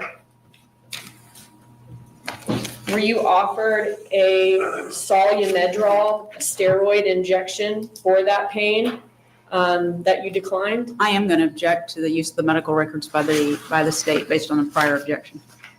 Student, do you have an ability to show that these records were not a part of what was obtained by Investigator Newland that is still disputed? No, these are part of what was obtained by Investigator Newland. But my understanding is that the defense would have opened the door to this by asking her about all of these times she was seen by medical staff and what basically was not done for her. As to that, I will permit the witness to answer. You may answer, Ms. Adelson. Could you ask me one more time? Yes, ma'am. For the sciatic pain that radiates down your right leg, were you offered a Solumedrol, a steroid injection, and then after that, a Medrol, so a steroid dose pack that you declined until you were able to speak with your physician? No, I told her that in the past I had gotten a steroid injection in my spine, and she said, we don't do that. I could offer you, and it was a Medrol dose pack, I think. A Solumedrol injection? I could offer you that, but we don't do that. And having had sciatica twice in my lifetime, I know what's been done each time, and I know that worked. And so she said, we can't do that. We don't offer that. You would need to see a specialist for that. Okay. I'm going to show you this page. I'm looking at the encounter from December 13th, 2024 at 3:22 p.m. What does it say? Offered patient a Solumedrol injection and then starting tomorrow a Medrol dose pack. Patient requested decline until she can speak with her physician. I don't know what a Solumedrol injection, but she told me they don't give steroidal injections in the spine. She says we don't do that. And I don't recall her offering an injection. I do remember she said I could give you other medication. But I've been there, I've done that. I know what happens with sciatica, and I know what needs to be done. That's not going to be the answer. For your arm and shoulder pain, isn't it true that you reported you had mild pain in your left arm and shoulder? No, I heard that gentleman say that before. I couldn't believe it. I told you that I had severe burning pain down the outer part of my arm. I never used the word mild pain. So I don't know where they got that from, but that's not what I said. Okay. I'm going to show you the encounter from February 3rd, 2025 at 2:29 p.m. Under musculoskeletal, does it say positive for left upper extremity limited ROM range of motion, comma, mild pain? That's what it says, but that's not what I said. Okay. No way is that pain mild. And so that's just what the doctor would have written down, but you're saying that's not what you told the doctor? I did, had that been given to me and I read it and I had to sign it, I would say I never said this. But I'm telling you, I never said mild pain. Okay. It's shooting hot pain down my arm. For that injury, you did have an X-ray, and they did go over that X-ray with you and let you know that there was no fracture or dislocation. There was no fracture. That's what she told me. I didn't think it was a fracture. No. Or dislocation of your shoulder or arm? No, it's just pain. And they also went over your chest X-ray results with you to let you know that your chest X-ray appeared clear? Yes. Okay. You ultimately received the Band-Aid and Neosporin for the cut on your elbow? Yes, I got that on, I think it was Saturday. When did I get that? On Monday. Okay, so within a day or two of the cut occurring? Yes.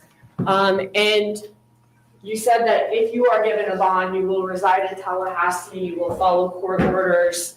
But when you were afraid of being arrested right after Charlie Adelson's trial, isn't it true that you hoped that you could get to the airport before you were arrested? I wasn't afraid of being arrested. What were you trying to get to the airport in time for? In that jail My cell? husband and I were literally shocked and traumatized at what had happened to Charlie. And he said, we need to just get some peace.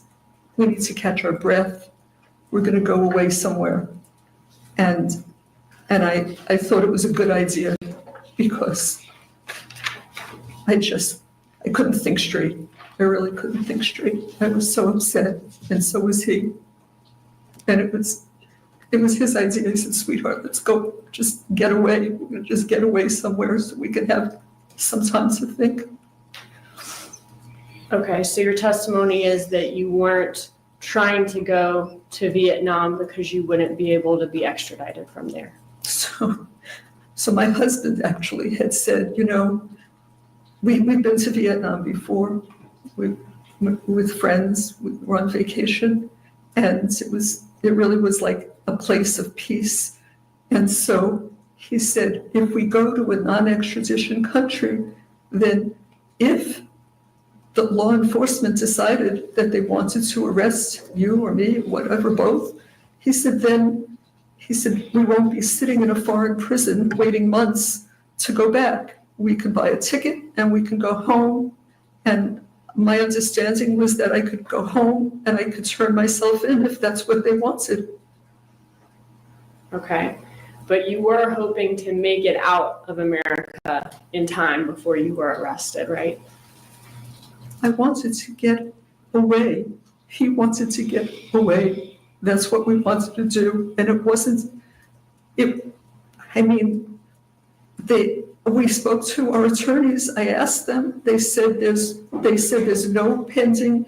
We purposely called them to make sure it was legal to do it. And they said there's no, what were their words? There's no pending charges and there's no warrants. So you want to go. And so I thought you asked your attorneys and they tell you that. I'm going. But Dan did tell you, as you say in the jail call, that knowing what they're thinking up there, I don't know if you'll make it out in time. I really don't. But that he said you might, or you might get to the airport and they'll stop you. It could happen. That's what he said. Right. So you went to the airport knowing that it could happen. They could stop you at the airport. You could end up being arrested. Yeah, that's what Dan said. Right. And when you were looking at places to go those couple of days after Charlie Adelson's trial, you were specifically looking, though, for countries that did not have extradition with the U.S. For the reason I just told you. Right. And the reason that you're saying that you were looking for countries with no extradition was so that you could get back faster in order to be arrested in the U.S. No, that's not what I said. It's because, I don't know, maybe we watch too much TV or too many movies, but I've seen movies where people are stuck in like third world prisons and waiting and waiting and waiting. And my feeling was, this is not what we want to happen. If the state says they want us to come back, we'll buy a ticket. We'll come back on our own terms. We don't have to be sitting in a jail somewhere. We'll come back home and turn ourselves in. Couldn't you have done that no matter what country you went to? No. No? You couldn't have found out that you had a warrant for your arrest and come back if there was an extradition Well, policy? not if they would, I'm not in law enforcement, but it appears that they would notify law enforcement in that country and then they could hold you in a jail for God knows how long. And I didn't want that to happen. So he said, well, that's why we'll do it this way, honey. That way, if they do notify us, so we get a phone call from our attorney or from law enforcement, then we'll buy a ticket, we'll go home. Okay. And so it would have been on our terms. That was the point. That was the reason that he thought that was a good idea. And your Before you continue, Ms. Dugan, we are over time. If you please can get to your most pertinent questions. Yes, sir. I guess your testimony ultimately, though, is that you were not trying to go to a country with no extradition because you were trying to avoid being held accountable for this charge. That's your testimony? I didn't do this. Okay. Being held accountable for this is not what happened. Being arrested for this case. Being arrested? Right. That was not what you were trying to avoid by trying to go to a non-extradition country. We were trying to get our heads on straight and just breathe. That's all I have. Thank you. Any redirect examination for Mrs. Adelson? Just one question, Judge. You may proceed. The testimony was you were offered an x-ray. You were never offered an MRI for your shoulder, were you? No. Thank you. You may step down, Mrs. Adelson. Deputy, please assist her to her seat.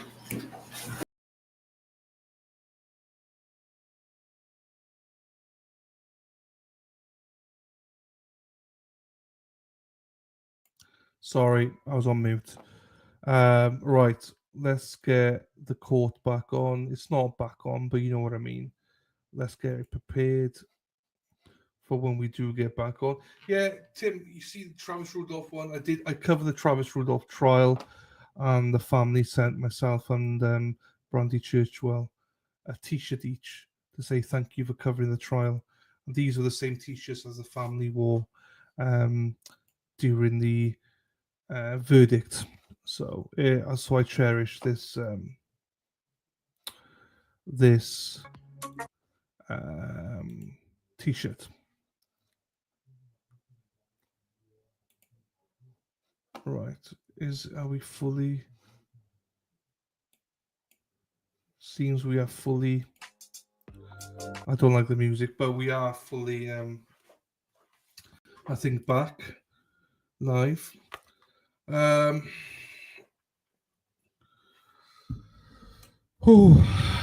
the foreign country, there was where it was actually like a result.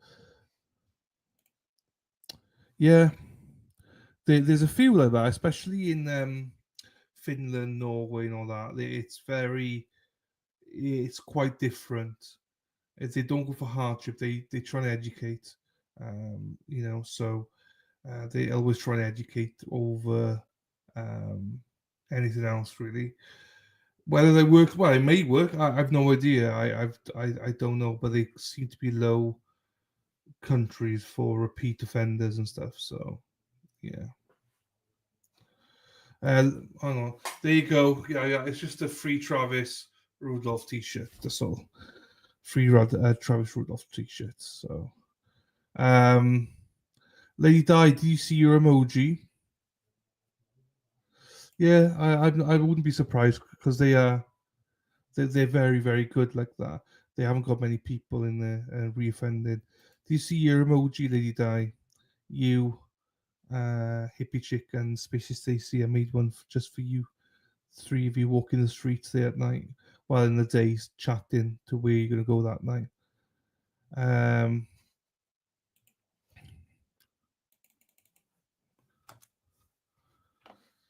So, free Donna Sue. You see? So, Stace, Hippie, Die. Stace, Hippie, Die. Oh.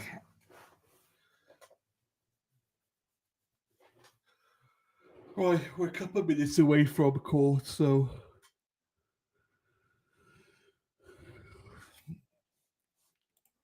The gremlin was mine. Oh, I'm now 99% done with this. I think she has to. She has to, I think, Tim. Not that I ever agree with them, but I think she has to. Because we also know jurors always tend to, if there's any question mark, unfortunately, jurors normally lean to the prosecution. Unfortunately, it shouldn't be the case, but there you go. That's how you spell it, everybody. Spacey Stacy. Spacey Stacy, Hippie Chick, and Lady Di 2. 3 main cheaters on this channel. Right. Cheating Stacy. They're all walking the streets. Every day, all day, every day. What happened to the FO emoji? What? Where did it go? Hang on, Josie. What happened to that? Hang on, Josie. Josie, I'm of turf. They aren't as lovely. Fuck around and find out. I'm joking, they're lovely. Josie and Murph. I don't know what happened to it. That is going straight back up. Save. Josie, I'm of turf. They aren't as lovely. Fuck around and find out. I'm joking, they're lovely. Oh no, where's it gone?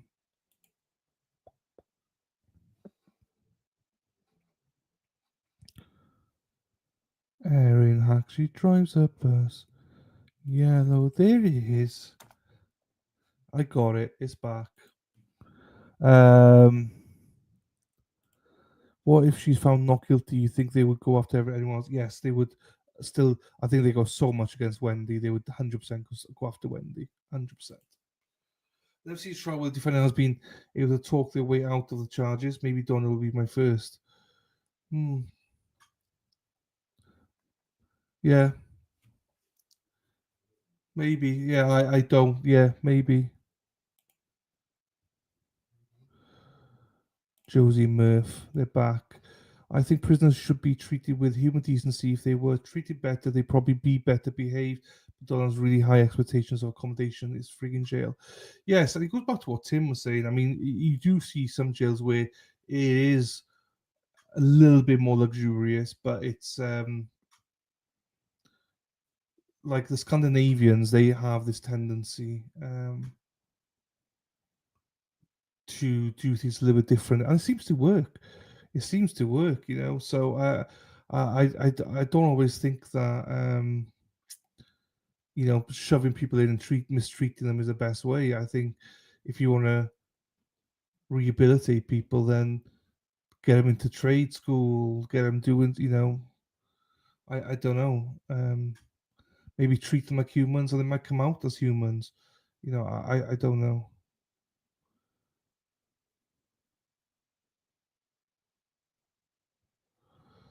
Right. So hang on, Erin, are you out there? We need hippie chicks on the loose somewhere. Hippie chicks, Spaces Stacy and Lady Di. Be on the lookout, ladies. She's coming. Erin Hartree drives a bus, yellow bus, yellow bus. Erin Hartree drives a bus all day long. So, do you know what I mean? She's coming out to collect all the ladies on the streets there. Complaining about a bed. Come on, yeah. I mean, yeah. Katie says false advertising. J Mac was pissed as well. I'm here, kind of. Juries are unpredictable. You're right. There's cases where I've gone, you know what, slam dunk, absolutely. They can be found not guilty, and they're found guilty. There's a case not long ago, that young boy, 17-year-old, who killed his mother, and he got found not guilty. And I was like, fuck, this is slam dunk guilty. So I don't, you know, you can never predict. You should be able to get basic first aid. Yes, you should always get treatment, because, you know, if you're proven to have any kind of anything wrong with you, then you should get treatment. Even if, you know, basic first aid in prison, but if you need to go to hospital or so, you should. I don't believe that it should be where that inhumane, where we just treat people like shit. It's like, no, they're gonna be there for the rest of their lives. So, but they're still humans. Oh, that's not me. It's wild to me that if they are treated better in prison, you would want to go back. But damn Americans are treated like shit in prison. They still want to go back. Make it make sense. Yeah, I know. It is, man. But a Scandinavian, they get treated really well. Own rooms. In France, they got their own rooms, and they got TVs. It's better than living out in the real world, but they get tools. Then, you know, they get treated well. And they seem to not reoffend. They seem to be like, they seem to see how they get treated well, and like, well, this is because a lot of them get treated really badly, and maybe this is their kickstart to go, right, I needed this to know what humanity was. I don't know. Maybe I'm talking shit. Let's change the name to LFAFO Dill. Nah, it's got to be Josie and Murph. Has to be Josie and Murph, because they're the ones fuck around, find out, Dave. Hey, carry on, Dave. You'll see what Josie Murphy is all about. I think Wendi would get a tough defense attorney. She supposedly sleeps with very weakly men. I'm sure one of them would help fund them. Probably.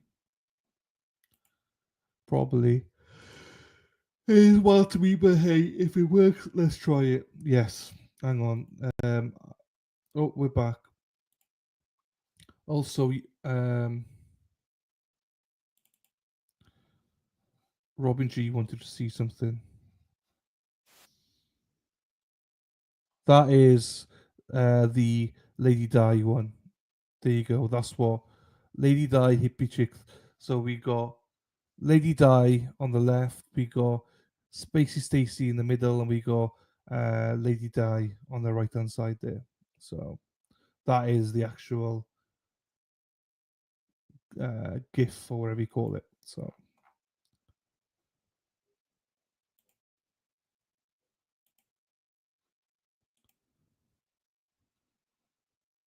those look like dudes. Right, let's get back to court because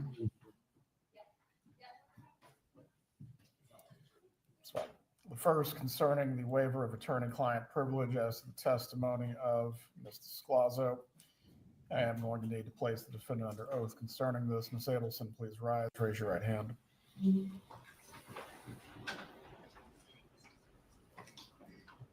Raise your right hand, please. Do you swear or affirm the testimony you're about to give will be the truth? Yes. You can lower your hand. You understand with your former, or I guess I don't know the relationship exactly, but someone who has previously represented you concerning their testimony today, are you waiving attorney-client privilege concerning what they will testify about? Yes, I am. Concerning that, Mr. Zellman, do you wish the court to make any further calls? Yes, Your Honor. The waiver is specific as to the counsel that our client received from Ms. Descalzo. Well, if you need to discuss with her what she's waiving, that's fine. I don't believe you can waive on her behalf.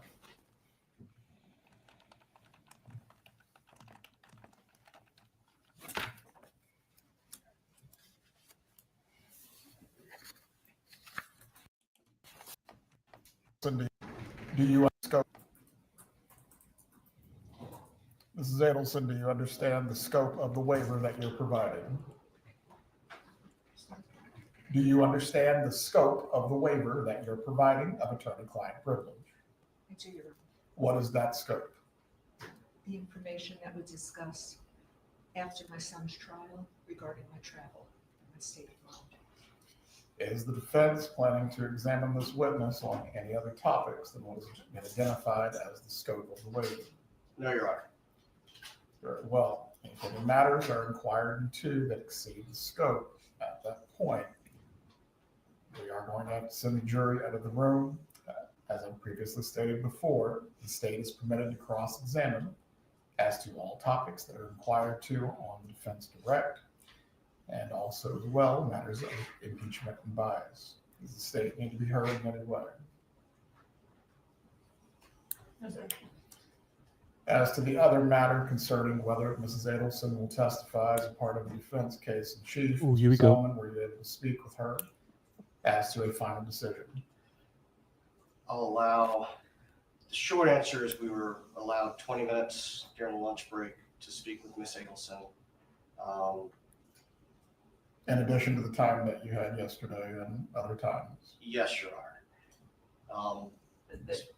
If I may judge, the issue is that we. Well, one moment. Who's handling this matter? We're not tag teaming any arguments of any sort. Your Honor, what Ms. Fulford and I had discussed was the factual issues that are concerning our client's decision. She was more involved in than I was. So the only thing that I intended to address was the time that we had during the lunch break. Aside from that, I'm asking that Ms. Fulford be allowed to address the court. Ms. Fulford, go ahead. The issue that we're facing, Judge, is this was 6 days of testimony from witnesses for the state and a great deal of evidence that they have entered. We have discussed with our client, of course, her right to remain silent or whether she wants to testify or not. We have not had an opportunity to go through all of the evidence that's been entered in this case and have a full and frank discussion with her about that evidence. If there are any issues that she thinks need to be addressed for her testimony, whether she thinks she needs to testify or not, and what her decision is on that. When we had the break yesterday at 2:45 in the afternoon, you did not speak with your client concerning whether she wished to testify or Absolutely. review the evidence? Yes, Judge, and that's what I said. We have discussed with her whether she wants to testify or not. The defendant in every single case, Ms. Fulford, is faced with this moment as the defense case in chief ends. What are you asking for? I'm asking for additional time to be able to go through all of the testimony and evidence with our client so that she can make a fully informed decision as to whether she wants to continue to remain silent or testify in this case. Ms. Fulford, concerning that has been provided by the court. If she wishes to testify, we do need to go through the colloquy. If she does not, it's a simple matter. But there has been time pre-trial to prepare for this moment. There's been time during trial, and specifically, we recessed court early for you to address any issues of witnesses or whether your client would testify. Yep, yesterday when you allowed us to recess early, Judge, Mr. Zellman and I spent time going through the evidence that was admitted, making sure that we understood everything that was there, because there was some confusion during the trial about things being added and things being removed. So we wanted to make sure we understood completely what there was there. We left here, went straight to the jail, and had the issue with the potential new witness and spoke with our client. But that's not an ample time to discuss with her what is actually coming in the state's case. Your client is in a no different position than any other defendant who has to decide whether they wish to testify or not. I will give you 5 additional minutes to discuss this matter. From there, the defendant is going to have to make a decision of whether she is going to testify or exercise her right to remain silent. Please check with the jurors, let them know that we will get started momentarily. That's fair. I mean, they've had enough time now. Do you know what I mean?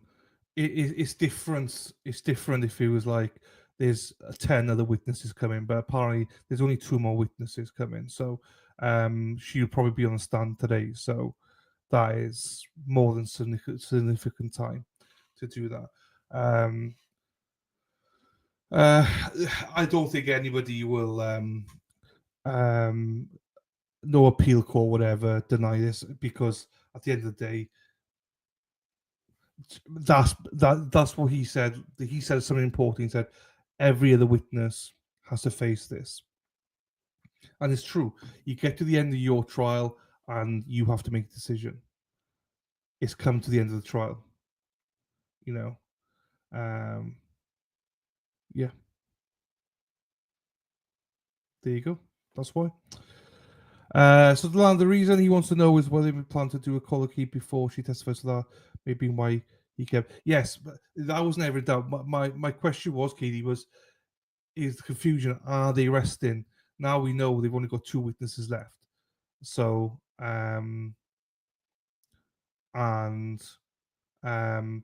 it makes no difference. It was more of a, we didn't know if they had any more witnesses, but apparently they don't. Thank you, Erin. I appreciate you, my darling, because I'm going to put that in now. So yeah, but my concern was, he said at one point, we're not going to go over 3 weeks. But I was like, well, we're in 2nd week. What do you mean? But if there's only 2 more witnesses and he needs to know if she's going to testify, this is all fine. This is all gravy. I didn't know if there was any more witnesses after this, which I found very odd then. But this is all fine. Defense is about to fuck around and find out. Yes, they're about to Josie and Murph's turf. They are about to Josie and Murph's turf it. I totally. I know you totally agree. I know you totally agree. I know you understand. But they got no leg to stand on. Josie and Murph. Donna's a special princess. So here you go, Marissel. So I presume it's Marissel first then. Marissel.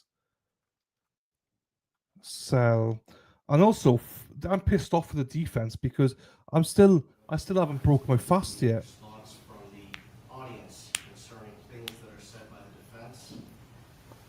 And although the proceedings are public, that has not stopped Peanut Gallery from their comments and laughter. We are respectfully requesting that the court allow Ms. Adelson to participate at sidebar as she is entitled, and for the court for us to address additional issues that are weighing on Mrs. Adelson's decision.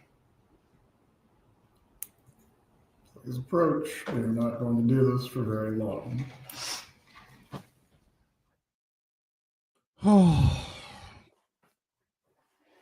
What is the prosecution might call Charlie? The prosecution might call him to rebut some of her stuff. I doubt it. I doubt it. They are just now asking this. It's a fucking shit show. Does this defense attorney not know I'm fasting? I'm ready to fucking break my fast.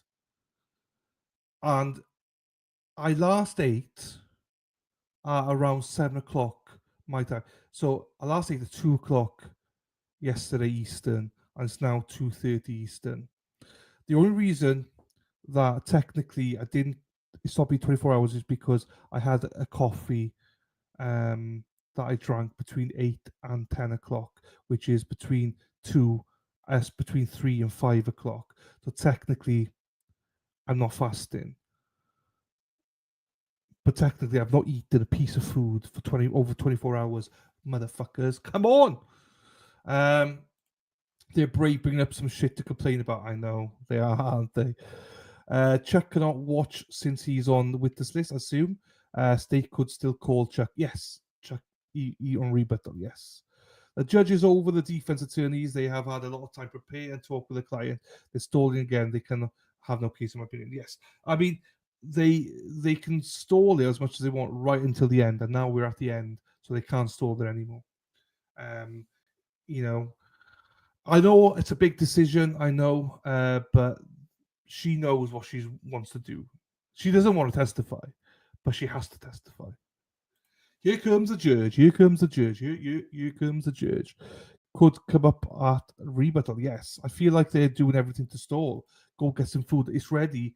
It's ready. I just, once the jury back in and this witness comes on, I'm skiddy dattling to get it. Here we go. I've been a juror twice, and all the delay and having the juror sit to the back out of the court, not knowing what the hell's going on, does not sit well with any of them. No. Donna had 2.5 years to decide. Well, yeah, I suppose, but you do have to look. I agree that she has the time. Do you know what I mean, to make a decision? But that decision is now. You know, she's had enough time now. If this had happened yesterday, I totally disagree that she should have said whether she's testifying or not. She shouldn't have to show her hand until the very last minute. So now, but she has to show her hand now. I changed my mind. These attorneys are from Temu. They are from a dollar store.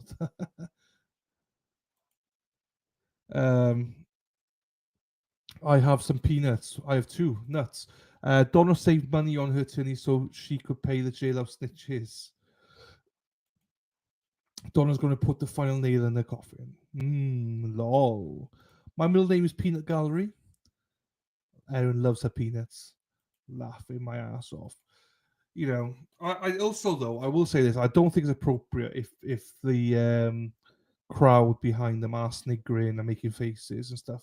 That's not appropriate. You know, show some decency if you are in there.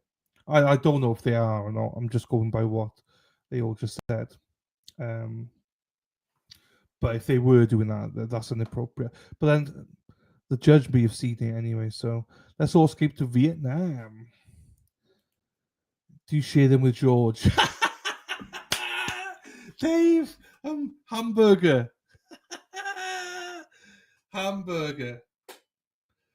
Absolutely hamburger. Got you. Yeah, the judge laughed too. I think that was more the jury laughed more than the judge laughed on his comment. I'm not going to Vietnam. My daughter said the public restrooms have hoses only, not toilet paper.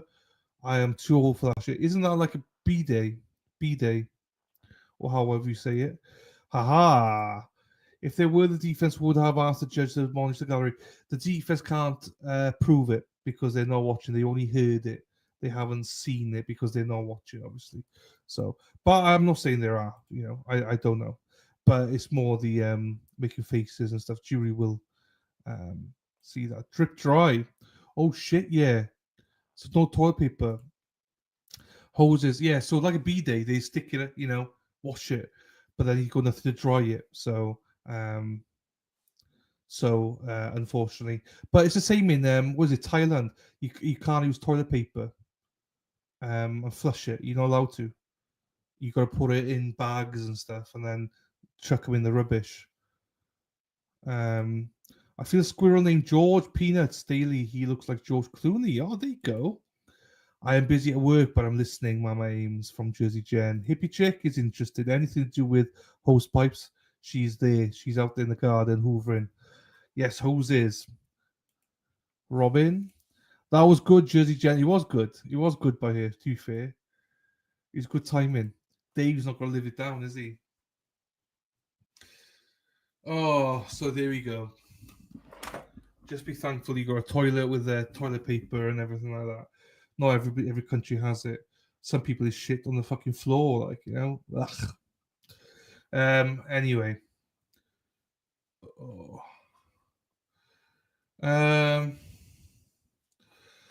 So I'm so sick of attorneys whining about people making faces. You can't control your facial expressions. The judge is done, and how many people on the bench? No one said anything to him, have they? The judge is done, and how many times on the bench? No one has said anything to him, have they? I don't know what that means, but I think it's more the fact that they will ask people to leave more than anything. Just hold your decorum. It's not hard to do, you know. Just hold your decorum, and it should be fine. It's the same with the Johnny Depp trial. If people remember that, people admonished about their faces. People asked to leave.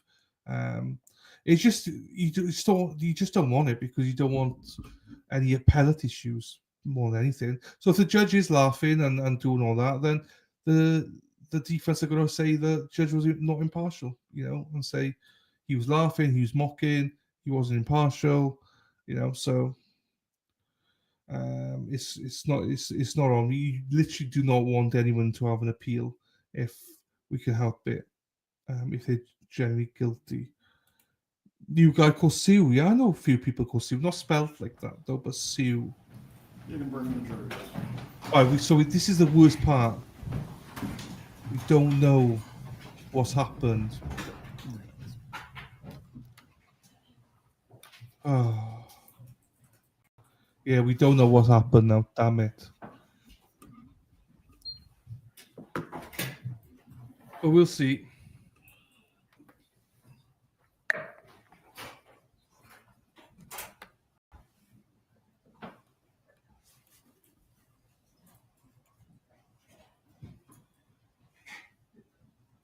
I'm just doing the timestamps.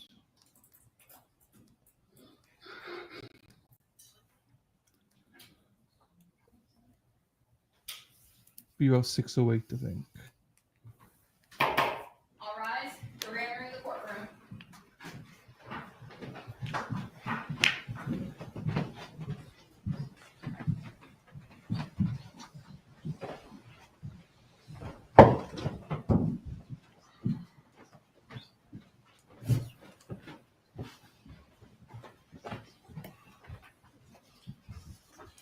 Everyone can be seated. Members of the jury, I hope you had a restful lunch break.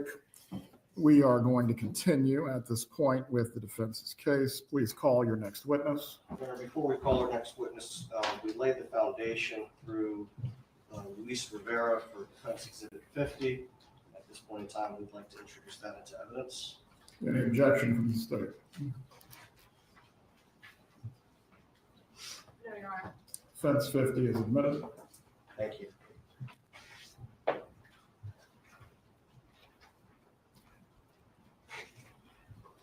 this point in time, the defense would call Marissel Descalzo.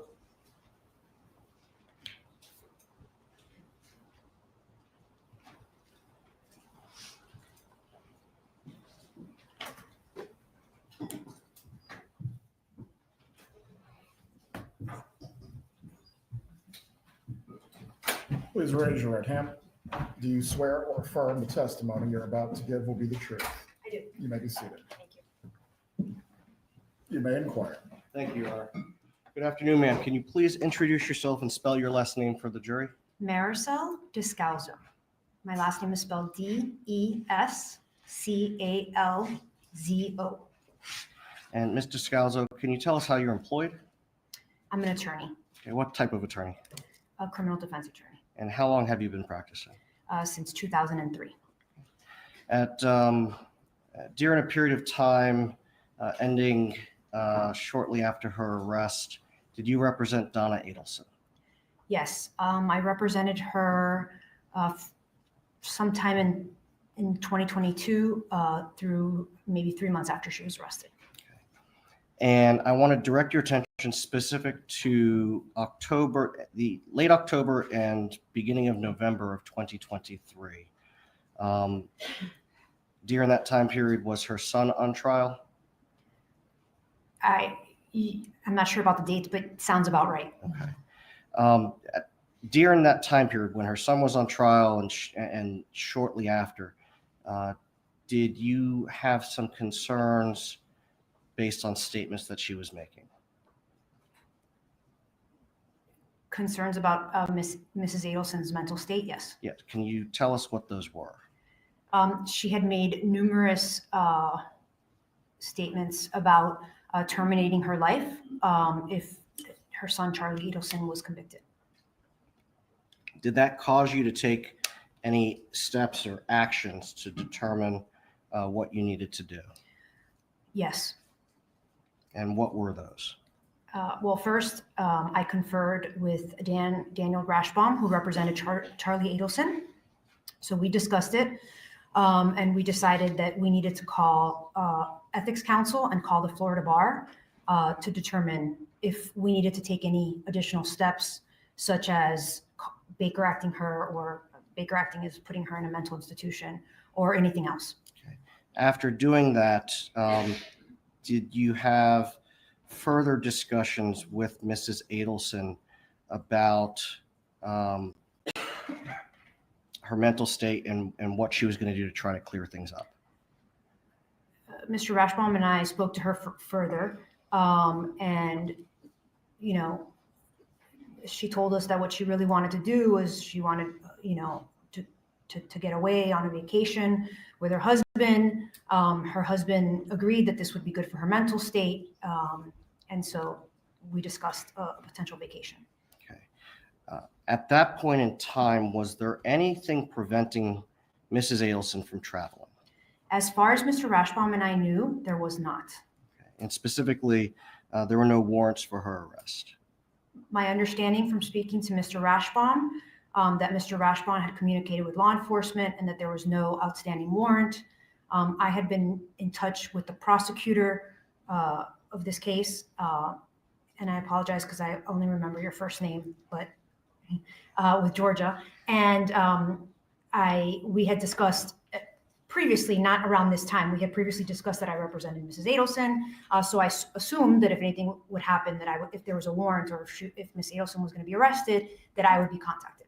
Did you advise Mrs. Adelson that if a warrant was issued, that you would provide her with that information so that she could self-surrender? So the discussions I had with Mrs. Adelson weren't exactly like that. Mrs. Adelson discussed what would happen if there was an arrest warrant, and the potential things that might happen. The prosecutor had never guaranteed for me that Mrs. Adelson could self-surrender. Okay. Did you tell her did you tell Mrs. Adelson that self-surrender was something that could happen? Yes, I did. Okay. And on November 6th, her son was convicted. Did you speak with her after that, specific as to her ability to travel? I don't remember the dates, but there was discussions about her traveling after the conviction, because around that time was when she was making a serious threat, was when Mrs. Adelson was making these serious threats about her life. Just a moment, Your Honor.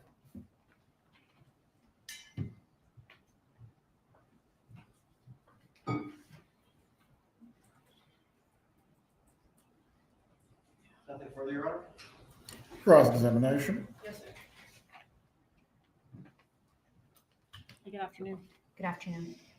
Now, if someone has a warrant, is it up to the defendant or the suspect, the person who has the warrant, to dictate their terms of surrender?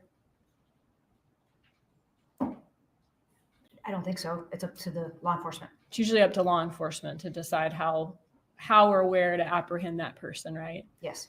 But so it's not a requirement of law enforcement to notify someone when they have a warrant, but that is sometimes a courtesy that's extended. Is that right? That's correct. And that is a courtesy that's sometimes extended in situations where, let's say, someone is not a flight risk, right? It's in all sorts of situations you can have self-surrender extended to, I wouldn't limit it to only people that are not a flight risk. Okay, would that be one situation? I would assume so, yes. Okay. And you were told that by Georgia, by Ms. Kappelman, that you wanted to know whether she had a warrant, she could turn herself in. That was some amount of years ago. It was before, definitely before Charlie Adelson was convicted. It was on a phone call that I had. I offered it, and as I stated, Georgia Kappelman did not guarantee that. Okay. But that was before Charlie's trial or verdict. Correct. Okay.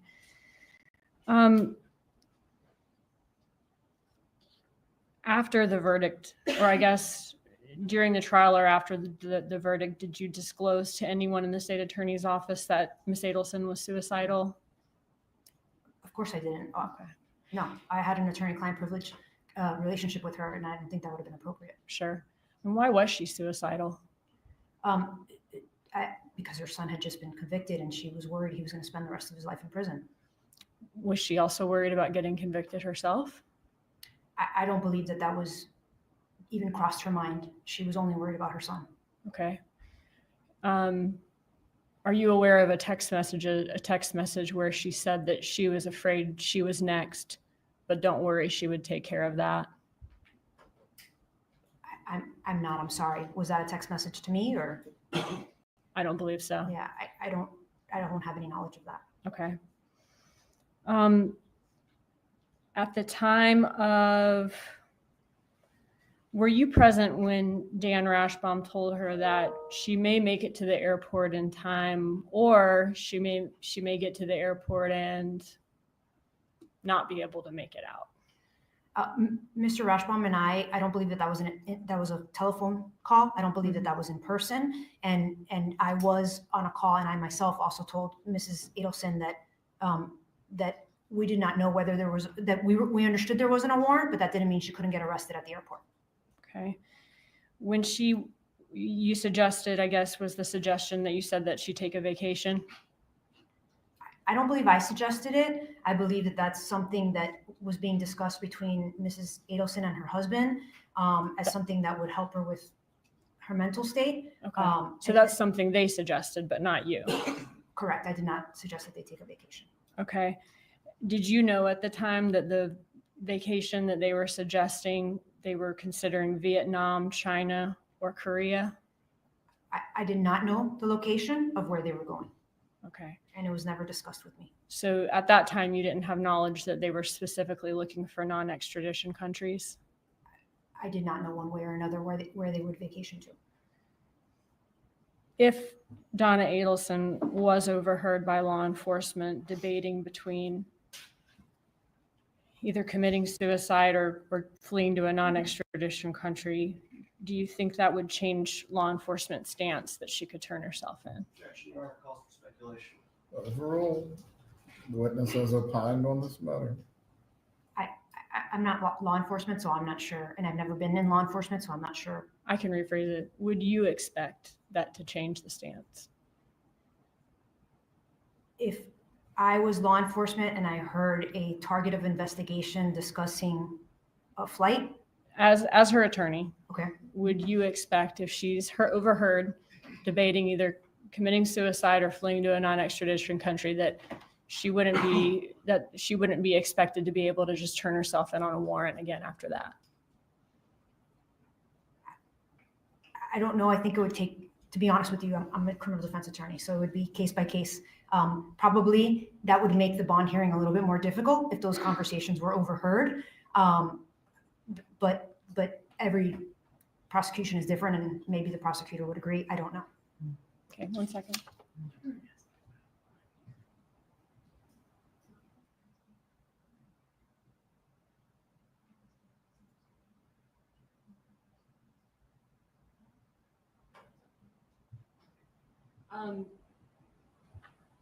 specifically though about self-surrender. Would you expect that to change law enforcement stance as to self-surrender, not as to a bond?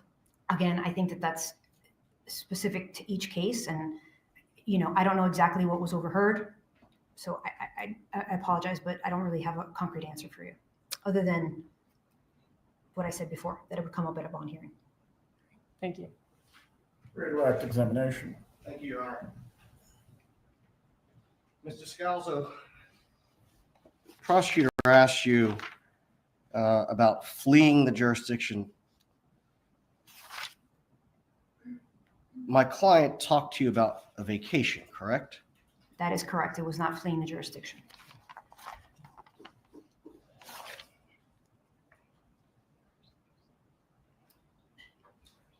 And the state also asked you about fleeing or going to a non-extradition country. Have you in your career dealt with extradition from foreign countries? Yes, I have. And merely because someone is in a non-extradition country, does that prevent the United States from attempting to seek their return or their extradition to the United States? It absolutely does not, especially if you're a U.S. citizen. Nothing further. You may step down. Is this witness going to be recalled for any purpose? No, Your Honor. I believe she might be able to get the early flight this evening. You are released. Please call your next witness.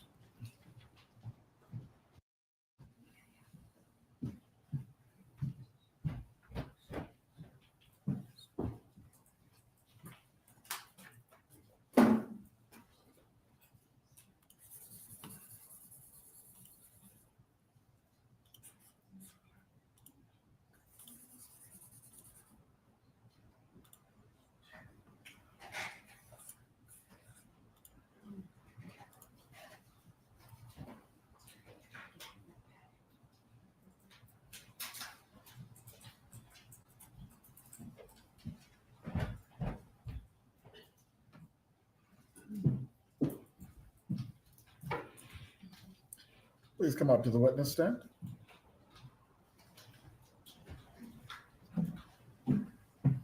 Raise your right hand down. Do you swear or affirm the testimony you're about to give will be the truth? Yes, sir. You can take your seat. Please speak loudly and clearly. You may examine. Thank you, Your Honor. Good afternoon. Good afternoon. Can you please introduce yourself to the jury? Yes, my name is Sara Newhouse, and I am currently the Behavioral Wellness Coordinator for the Police Department. Back in 2014, I was the victim advocate. You're a victim advocate for the Tallahassee Police Department? Yes, sir. Okay. And in your role as a victim advocate, what does that entail when you work for the police department?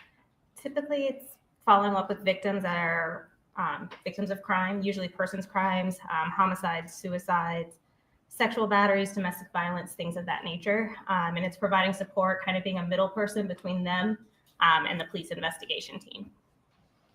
And in that role as a victim advocate, were you working on July 18th of 2014? Yes, I was. Okay.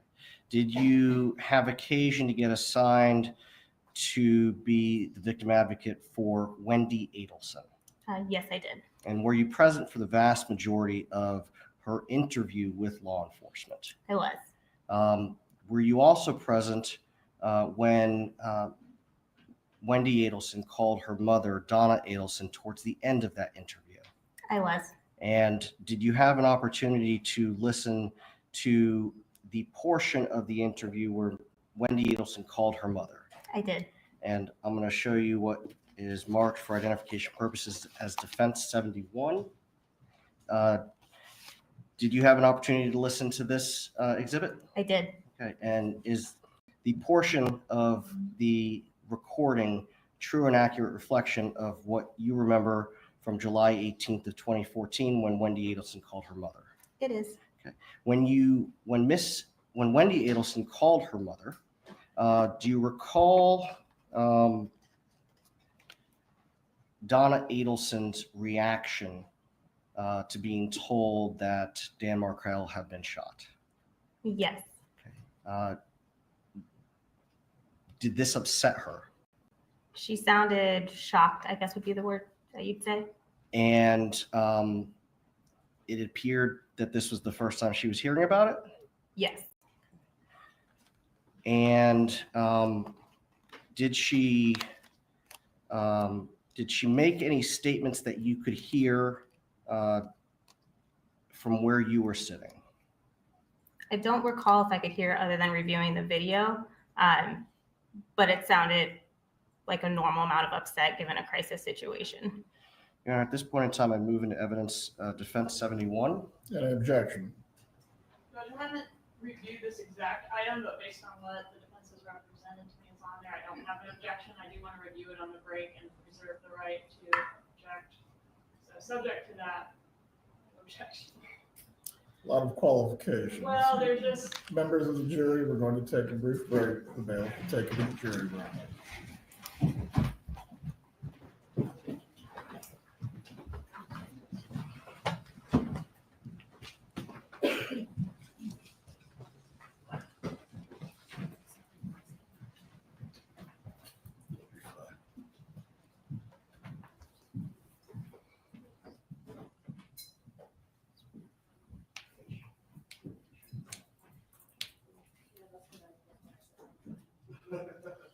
You can be seated. If anyone needs to stretch their legs or use the restroom, please do it now.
Ole, ole, ole, ole, ole, ole, ole, ole.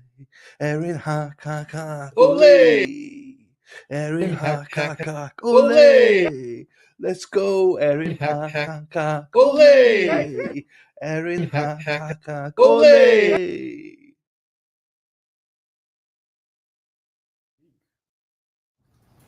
includes Wendi Adelson saying this is the worst day of my life before the call connects.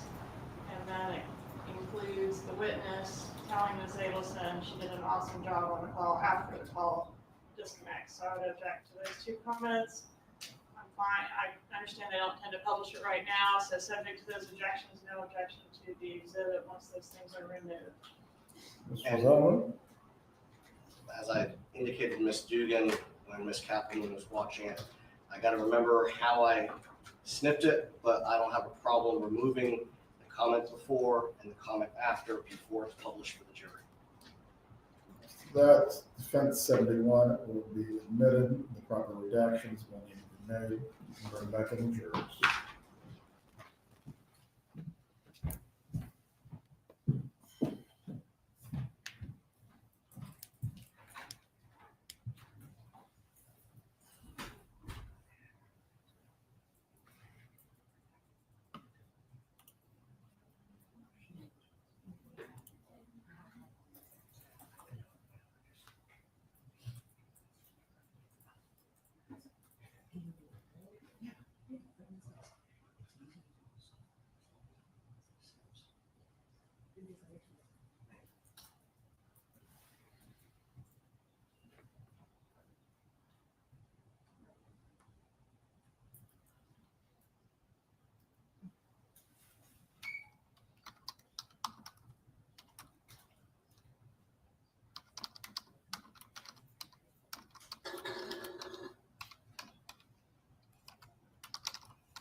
Everyone can be seated. Defense 71 is admitted at this time.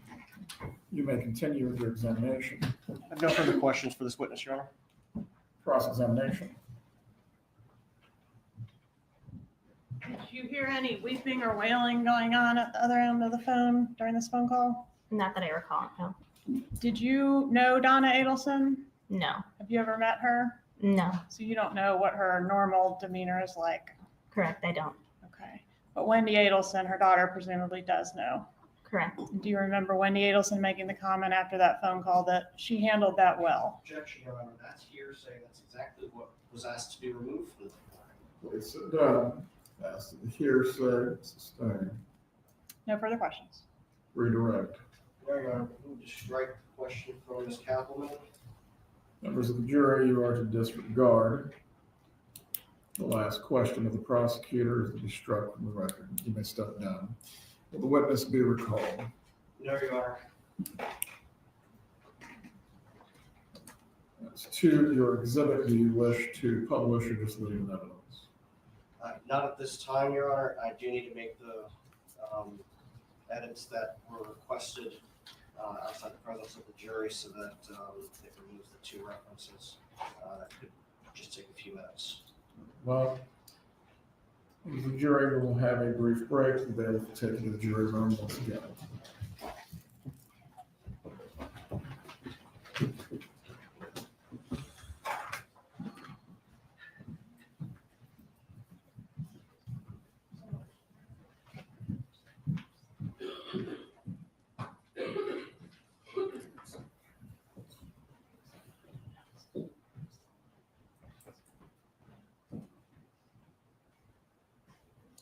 Everyone can be seated.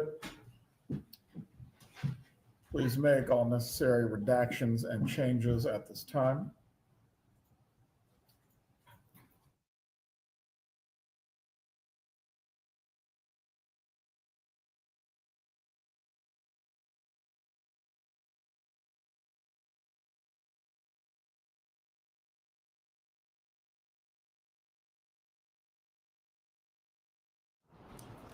If there are no other witnesses for the defense, it is time for the decision to be made. I can tell the court that co-counsel and my client are deep in conversation. Concerning this. I am capable of seeing that, Mr. Zeldin. No narration is needed.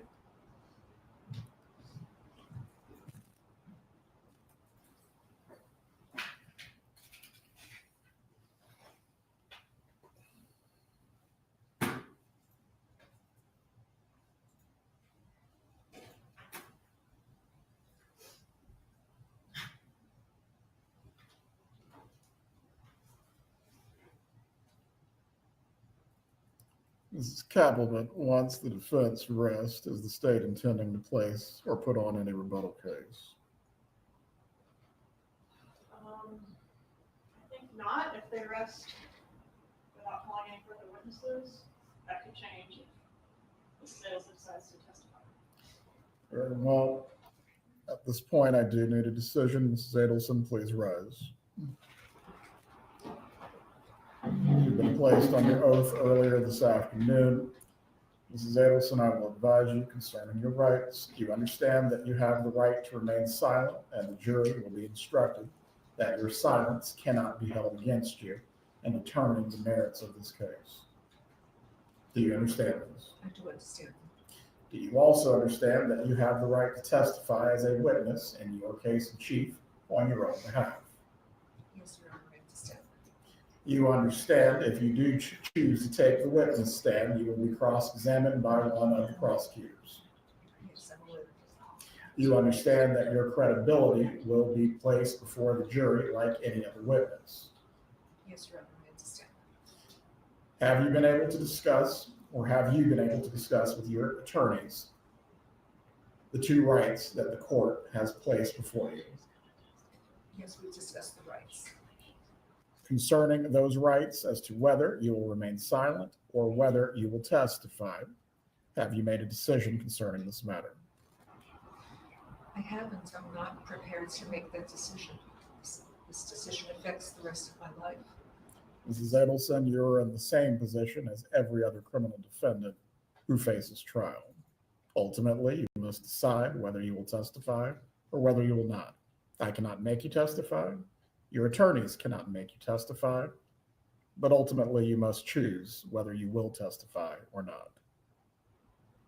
I don't have to choose. I was hoping I would have some time to speak to my attorney. This has already been discussed, ma'am.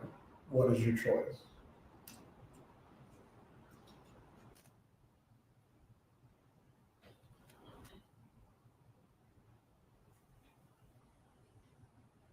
Judge, since I was handling the prior witnesses while Ms. Fulford was speaking with Ms. Adelson, can I have a few minutes, please?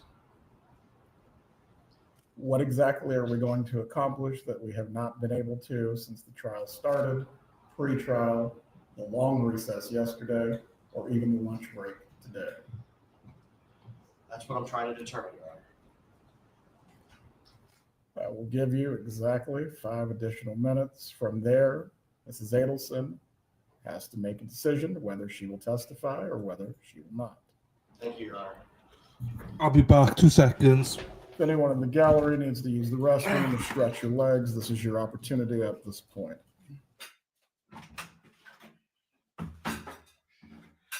Shit.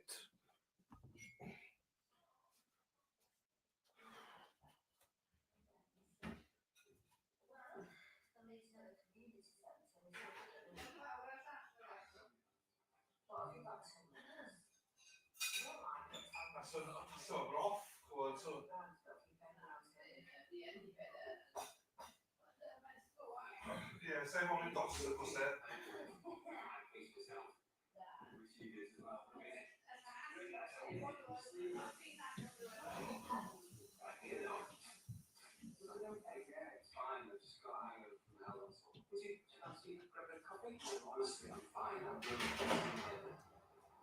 Hold on, feet. Feet. Right, here we go. Right, here we go. Right. Sorry about that, people. I just finished my dinner. Right, what does... I saw Peter Trigos put something up. Peter Trigos, what did he put up? Because he's from the... Right, Peter Trigos says, I get it. No one likes Donna Adelson. There is zero prejudice to the state by giving the defense a night to consider whether or not she's going to testify. It's going to be near the end of the day. Well, it's not. After these two... Oh, okay, sorry. So he tweeted this out earlier on, saying after these 2 witnesses, anyway, like the prosecutor correctly said to the expert lawyer, this might be no big deal to the judge or lawyers, but this is Donna Adelson's life. We can waste an hour for the Fifth Amendment, right? I understand she has had time to consider everything. I understand this is a surprise decision, but trials are living and breathing things. Everyone has seen how things change in an instant. Do the right thing here. No, I don't. I don't like. We're ended now. Like this is what is it now? 3 o'clock. 4, 5, 6, 7, 8. 3 o'clock. I mean, there's. I've got no issue starting her tomorrow. No issue starting her tomorrow. Make the decision. Do the colloquy. Send the jury home. I've got no issues with that. But come on, come on. We've had enough time now. Every if we start doing this, it starts to set a precedent where everybody's now going to start going, right, we're going to finish at 2 o'clock. We want the whole night to think about it. If the witnesses was, if it was like 4:30, I may agree, fine, let her have the night. But it's 3 o'clock in the afternoon. They know this has come. They had all day afternoon yesterday to decide. She's had plenty of time previous to all this. No other defense witness gets this amount of time or leeway. I think the judge has handled it well up until now, and now the judge needs to put the hammer down. And where's the hammer gone? I used to have a hammer. I don't know where it's gone. I think that's it now. Dave thinks that she's scared of George and doesn't want to testify. I think Donna wants to testify, but she doesn't want the cross. She only wants the direct. She does not want the cross. I think you've sat there, you've seen everything, you know which way you're going now. That's it. I think this is more drama than anything else. I think the judge has been very polite in ordering. Oh, here we go. Zelman, Ms. Fulford, Mrs. Adelson, the extra time that you have been provided, that has come to a conclusion.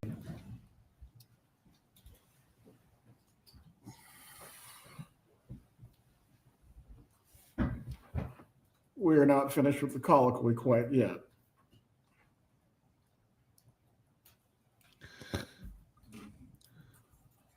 I am not talking for the sake of talking. Before we have to move into any contempt, we do need to move on.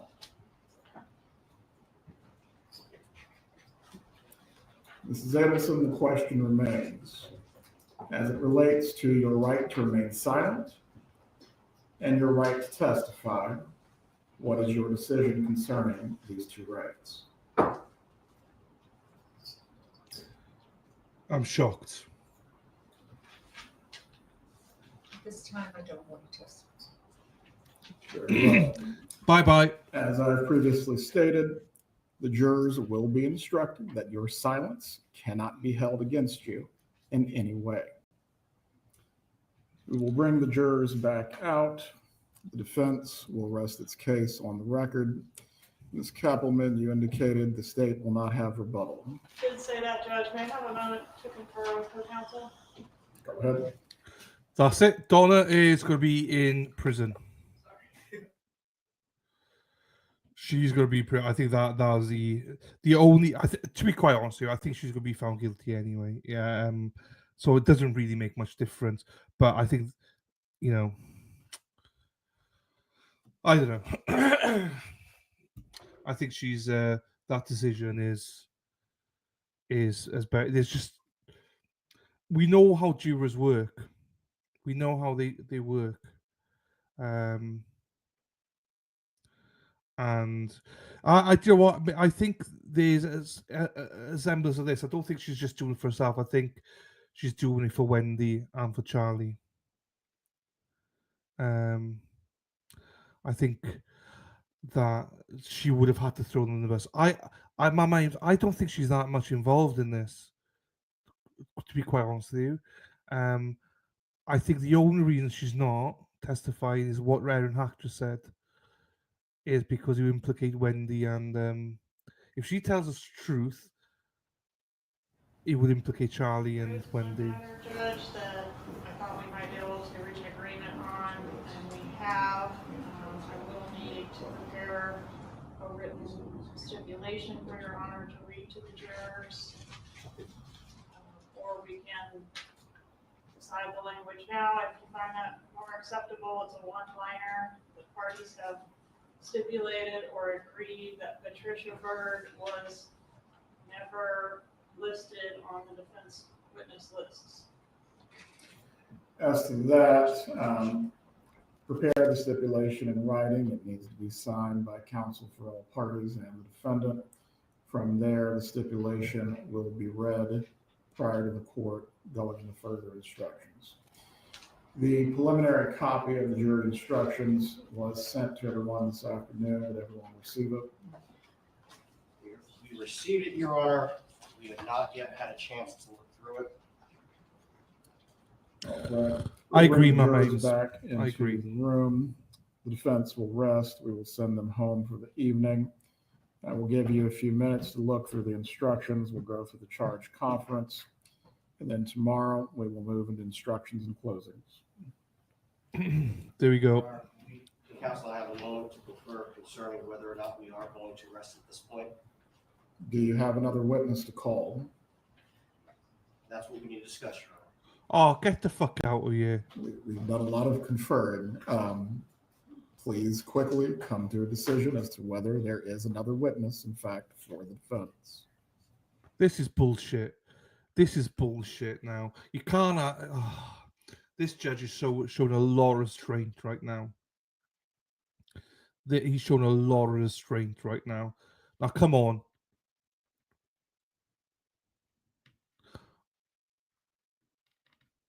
It won't be Charlie. No, it won't be Charlie. It won't be Charlie. I have no idea what the fuck they're thinking about now. They've had enough time. They're just messing the court about now. I thought the same, KD, that they're trying to get more time, and then all of a sudden Donna thinks, okay, I will testify.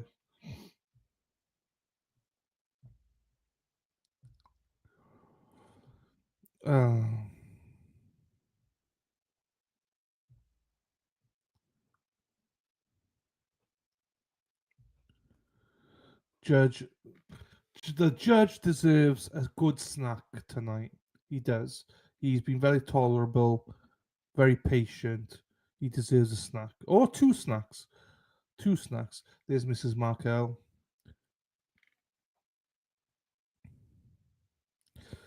Josie, that to me is what signed her off. That to me is one of the things that signed her off. There's probably about 3 things I was like, I needed to hear from her, but 3 p.m. judges like either get Donna on the stand, another witness, or rest. Those are the options. Lol. We should send him. Sara P, you've got great packages. You know the package you sent me, the vibrator and stuff. Maybe he will enjoy that as well. You know, Sara P, if anyone's got any wants and desires, like in the UK we call man summers, like, you know, all those sexual toys and stuff. That's what Sara P does. She sells them and stuff like that. So she makes them herself and things.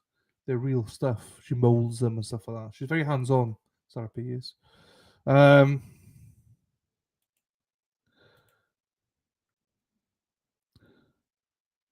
Yeah. Yeah.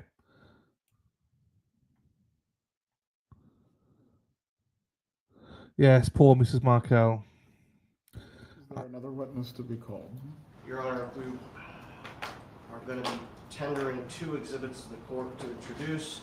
I believe that both qualify under hearsay exceptions. The state's indicated that they're objecting. If I could just have a moment.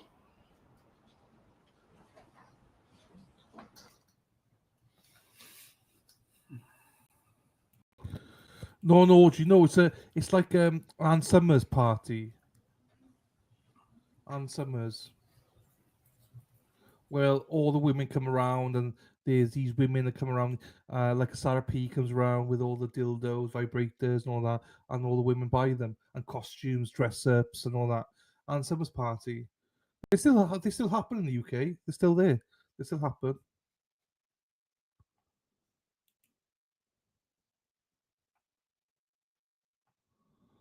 We'll do the poll tomorrow, Tim, once we know. So I presume that is KD. There will be no witnesses. They just want to put something in now.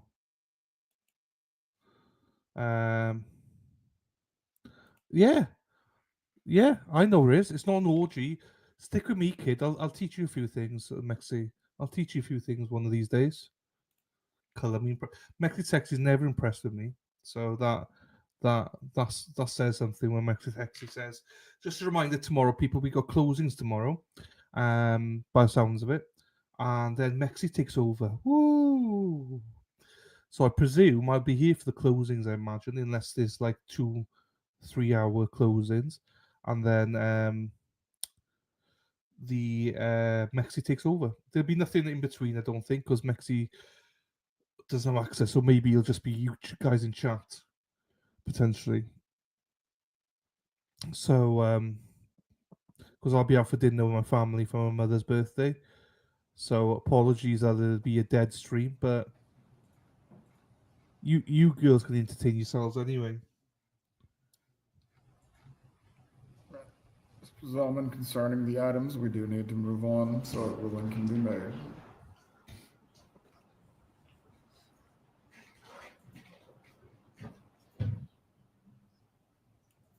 Oh, fucking hell.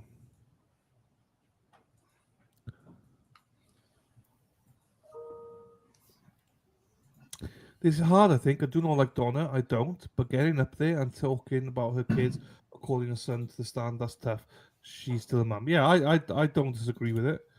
If she has to throw them under the bus, I don't disagree with you. Absolutely.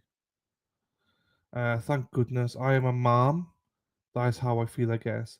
Oh, ma'am. You girls say mom. You're still a mom to Rocky. Donna's appeal will include effectiveness of counsel. Oops. The state, or I'm sorry, not yesterday, but earlier in the case, the state introduced Thank you, Dave. excerpts of the 2014 calendar that belonged to my client, as well as the 2023 calendar for my client. Under the rule of completeness, we are asking that the court admit the complete 2014 calendar, as well as the 2023 calendar. That is, I believe it's states 51. No.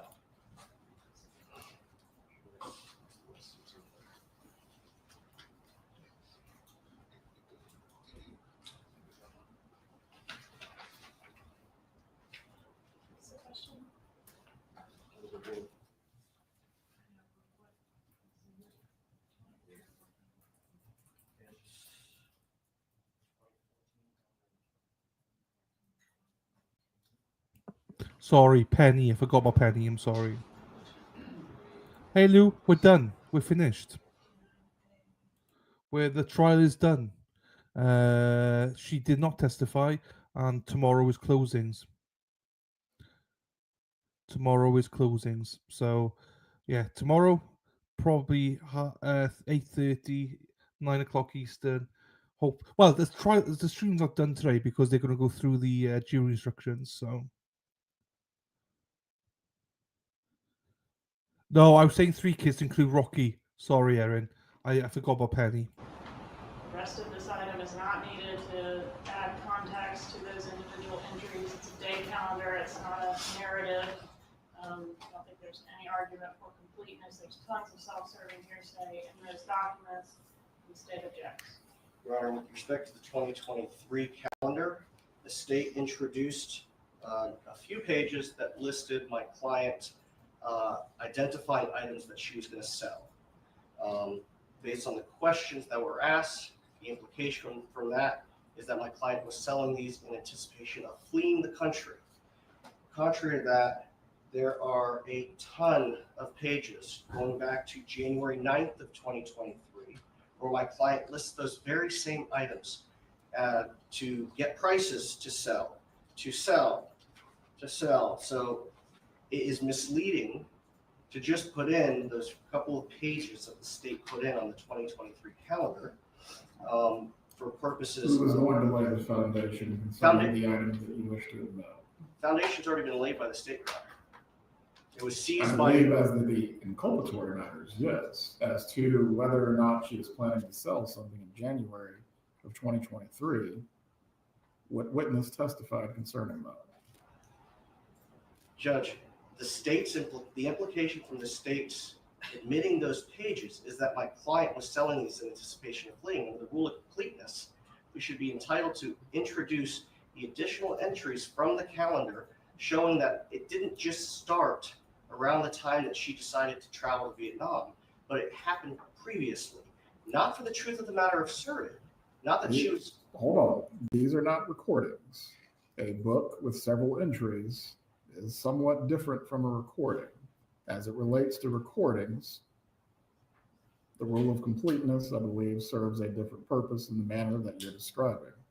As to each page of this planner, all of the information is not inculpatory. So to that end, what witness has laid a foundation for the pages that you seek to admit that are separate from the inculpatory information? All we're seeking to admit are the pages from the 2023 calendar that list those additional items. List the items that the state has already put into evidence as my client intending to sell them prior to leaving the country. I've printed out the specific pages and I prepared a copy with highlights to be able to present to the jury during closing. But it's not the entire, we don't have the entire 2023 calendar. It's been marked for identification and it's in the clerk's possession. So these are just the pages with those entries.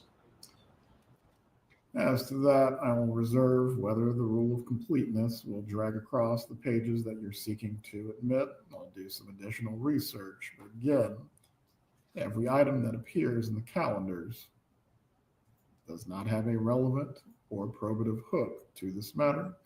If there is not a witness that will testify or lay a foundation concerning this, I will reserve for now. Depending on the court's ruling, you may argue it in closing. It's the same argument as the 2014 calendar. Just one.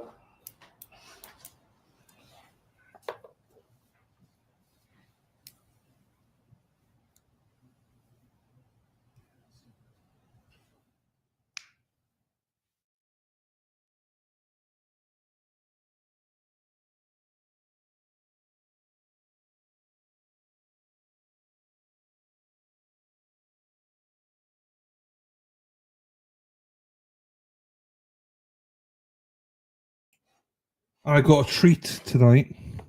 This is from the cakes yesterday. Carrot cake. Dennis. The argument for the 2014 calendar would be the same under the rule of completeness. Obviously, there are things in here, and I sent this to Ms. Kaplan earlier, that include personal information that would have to be redacted. Prior counsel provided a scanned copy of this to the state. If they could send that to me, I can identify the items that I think should be redacted. The specific purpose of offering the 2014 materials has to do with planning the 70th birthday party of our client's husband and the specific entries that she made identifying the tasks that she was going to carry out for that. Again, is there any witness who will testify to these matters, or you're just offering them as rule of completeness? Rule of completeness, Your Honor. Ms. Kappelman, any additional argument that you might already made? The only entry from the 14 planner that was admitted, has been admitted so far in this trial, is the page that shows The license plate the number. license plate number, sir. And so I don't see how birthday party planning adds to the completeness of possessing the license plate numbers. I would object.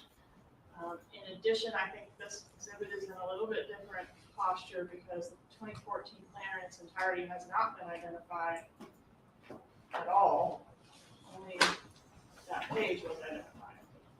The 23 planner was identified as by a witness as it being seized from the residence. I will reserve ruling as the 2014 planner as well. Beyond that, if the court does permit these items to be admitted, the defense will be able to admit them prior to any instructions and closings, and you'll be able to argue them if they are admitted. Yes, Your Honor. And for the record, what I've done is I've marked the 2013 excerpts as defense, the 2023, sorry, as defense 51, and the 2014 as 76. Please leave them with the clerk. Judge, if Your Honor does rule that those items are admissible, the state would request complete redactions of all the items that are not related to the specific purposes the defense articulated. Certainly no objection to that, Your Honor. Please bring in the jurors. And Judge, the state has made the, I want to check the redactions on this video.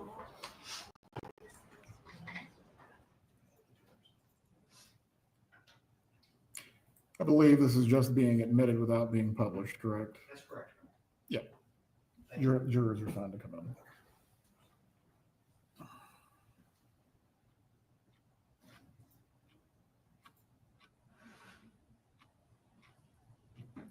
So, Your Honor, for those of you who want to stick around, we'll hear the jury instructions. But yeah. You're entering the courtroom.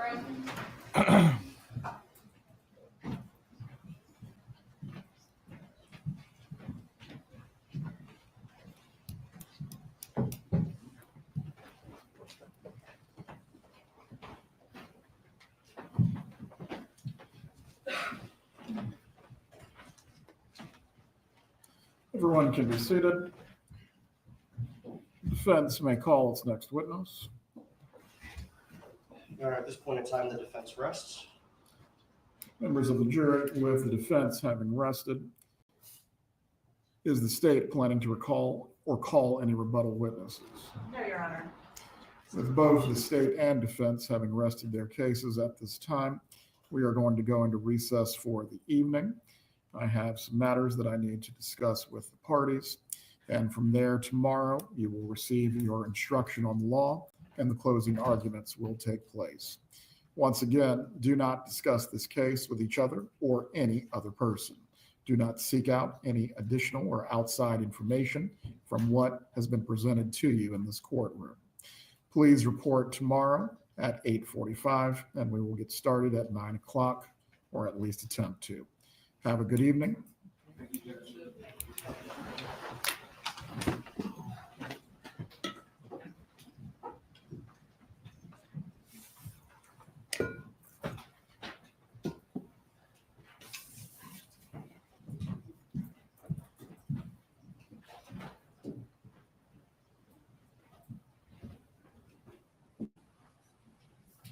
Everyone can be seated.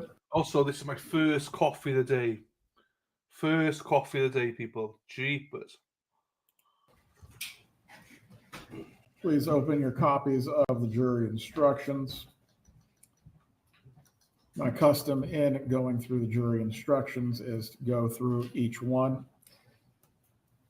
Any requests or changes that are being asked for by either party, we will address as we go through each instruction. Let's start with 3.1, Introduction to Final Instructions. Are there any requests or changes being sought?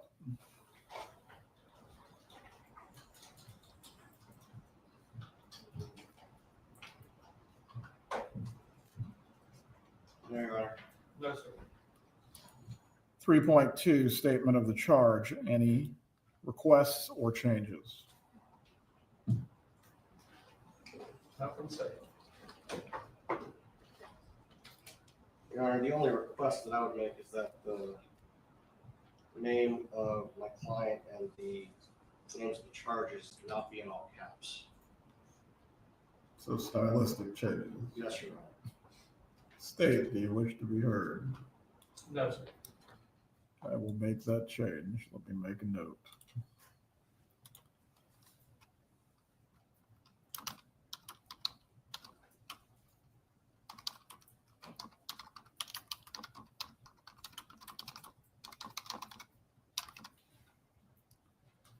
Moving on to 7.1, Introduction to Homicide. This is a mandatory instruction in all murder cases.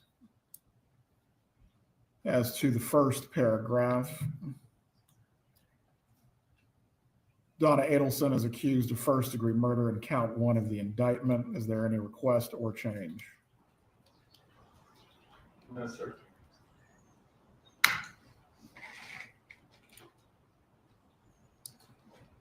As to the next paragraph concerning lesser includeds, is the defense asking for all category 1 lesser includeds?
Your Honor, the defense would request the manslaughter lesser.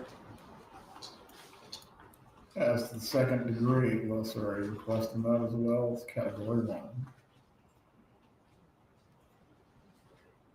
With the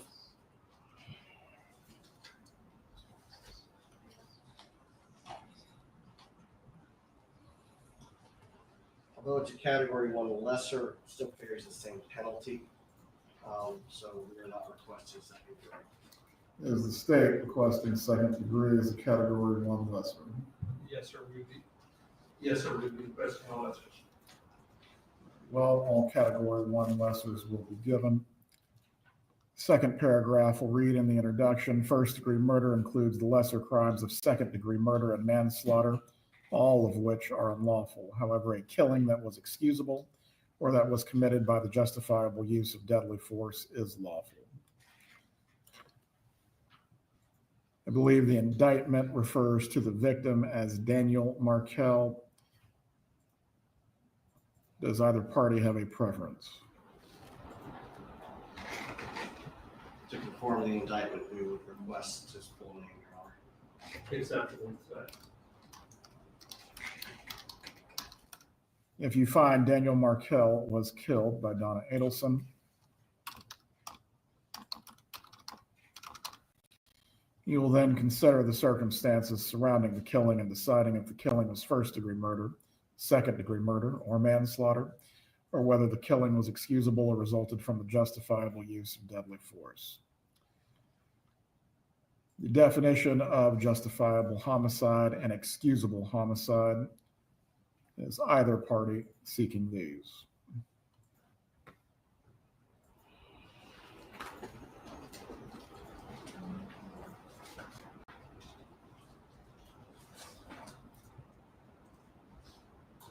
Not entirely certain we have any evidence in the record that would support giving them, but as either party requested. Just a moment, Your Honor.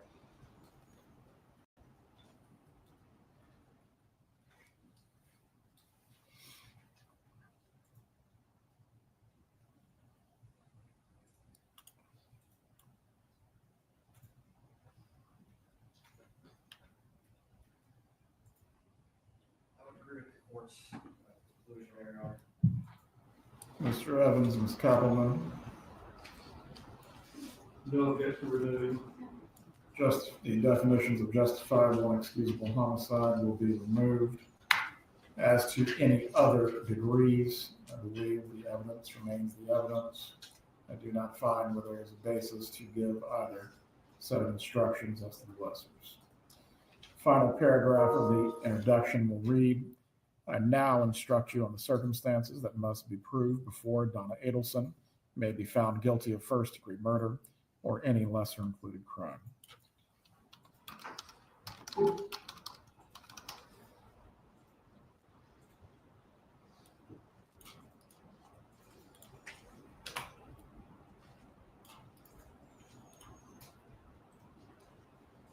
As to count 1, the state is only proceeding on the premeditated theory. Is that correct? Yes, sir. Any reference to felony murder will be removed.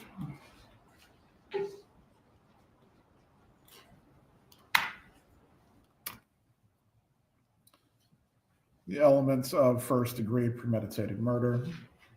Element 1, Daniel Markel is dead.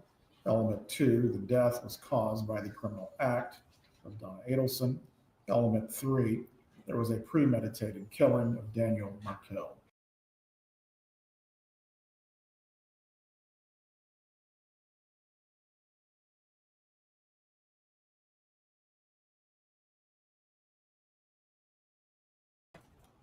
Just the stylistic issues that we raised previously. Very well. Instead of caps, they will be in upper lowercase. Moving on to the definitions. The definition of an act will be given. Killing with premeditation, that will be given. The question of premeditation, that will be given. The portion that will be omitted, give only if there's evidence the defendant acted in the heat of passion on legally adequate provocation. That will be removed.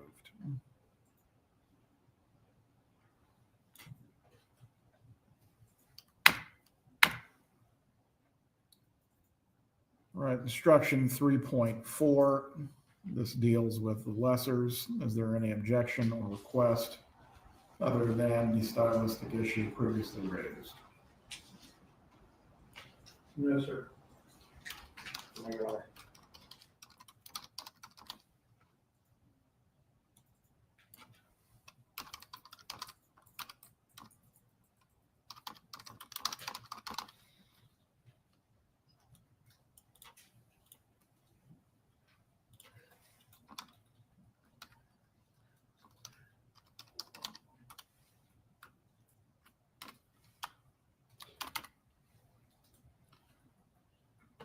All right, 7.4, second degree murder.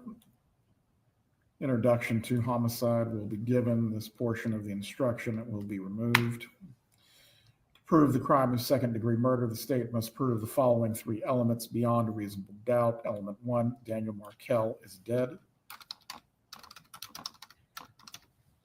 Element 2, the death was caused by the criminal act of Donna Adelson. Element 3, there was an unlawful killing of Daniel Markel by an act eminently dangerous to another and demonstrating a depraved mind without regard for human life.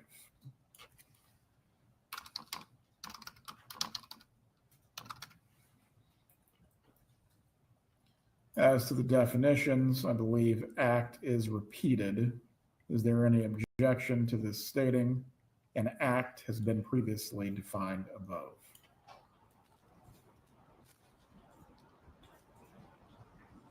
I don't have a legal objection to that, Your Honor. Mr. Evans? No objection.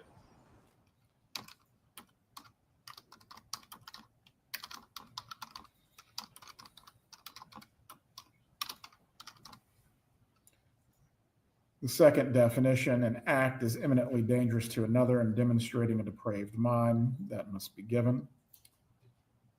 In order to convict of second degree murder, it's not necessary for the state to prove the defendant had an intent to cause death. That will be given. Give only if there's evidence the defendant acted in heat of passion on legally adequate provocation. That will be removed.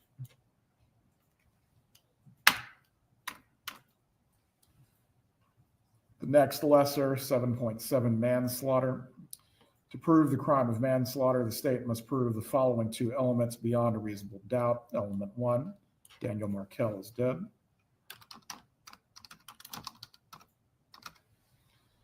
As to element 2, which theory is the state proceeding on?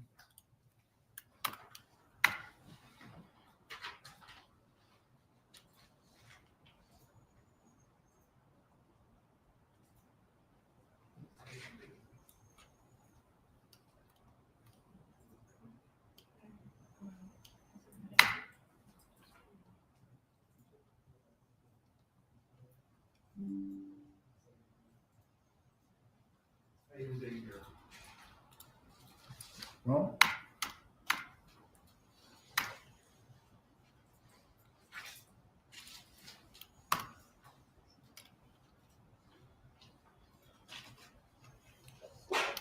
A and B will be split by an or.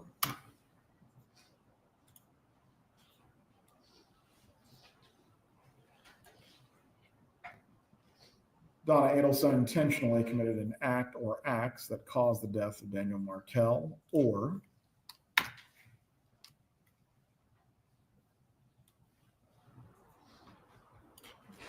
Donna Adelson intentionally procured an act that caused the death of Daniel Markel.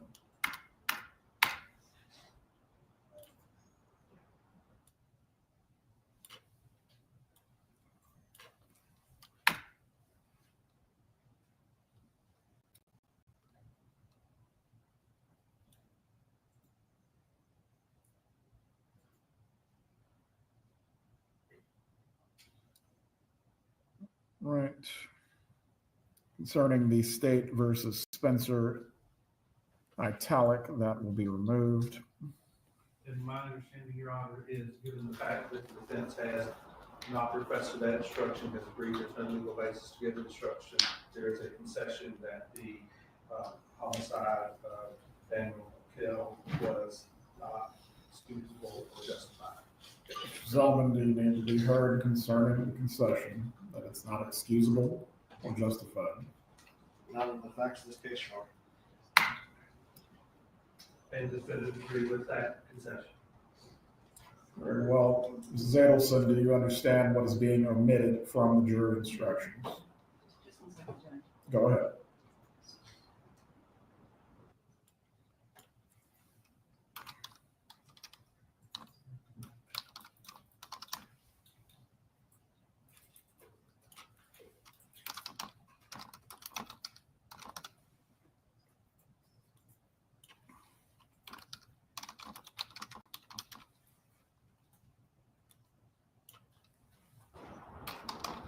Okay, Judge. Mrs. Adelson, do you understand what is being omitted concerning whether this homicide was justifiable or excusable? I do.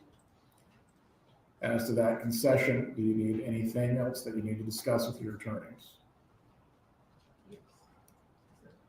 She said yes. Please discuss it with them now. Thank you.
Ms. Adelson, you understand the concession that is being made as to justifiable and excusable homicide? I understand that. You are giving your consent to those. I am. Let's move on at this point. The paragraph that states every person has a duty to act reasonably toward others. If there is a violation of that duty without any conscious intention to harm, that violation is negligence. The defendant cannot be guilty of manslaughter by committing a merely negligent act. I believe the period needs to go there because there will not be any discussion of justifiable or excusable homicide. Does either party wish to be heard? We concur, Your Honor. In order to convict of manslaughter by act, that paragraph will be given. The last portion. In order to convict of manslaughter by act, it is not necessary for the state to prove that the defendant had an intent to cause death, only an intent to commit an act that was not merely negligent, and which caused death. The justifiable and excusable portion of the sentence would be removed. Does either party wish to be heard? No. No, Your Honor. The definition of procure will be given, and all other references to culpable negligence will be removed. Moving on to 3.5 sub A, principles. The two elements are static. As to the portion below that is italicized, or any of the italicized portions being requested.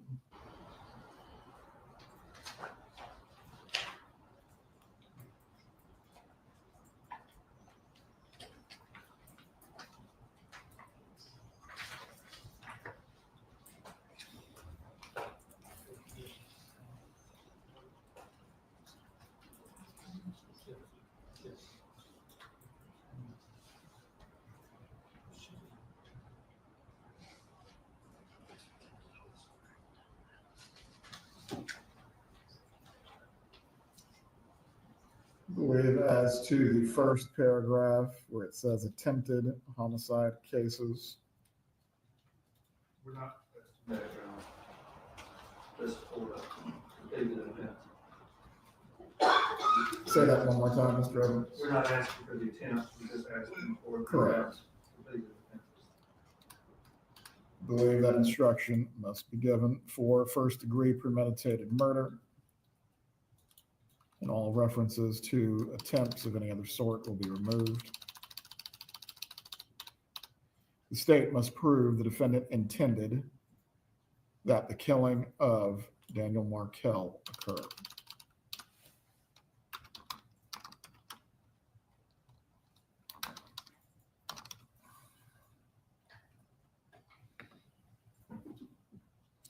As to the paragraph that concerns second-degree murder, felony murder, or other attempts, I believe this paragraph needs to be given as it relates to the lesser as well. For second-degree murder,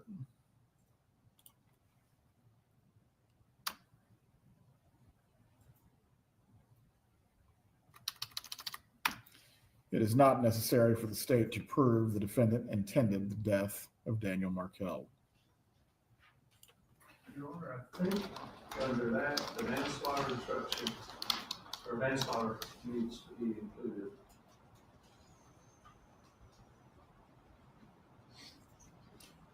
Concerning whether an intent was necessary for manslaughter as well, Mr. Evans. Yeah, you have to intend the act, but you have to intend to kill. As to that inclusion within the principal instruction, does the defense wish to be heard? Just a moment, Your Honor.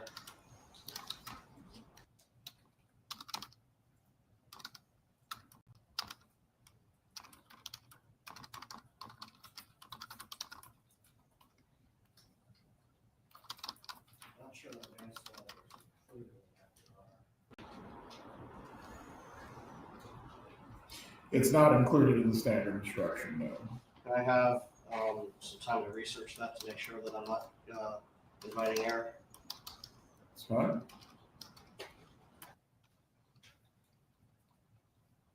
And you can contact me on that, Judge, and I'll let you know hopefully later this evening.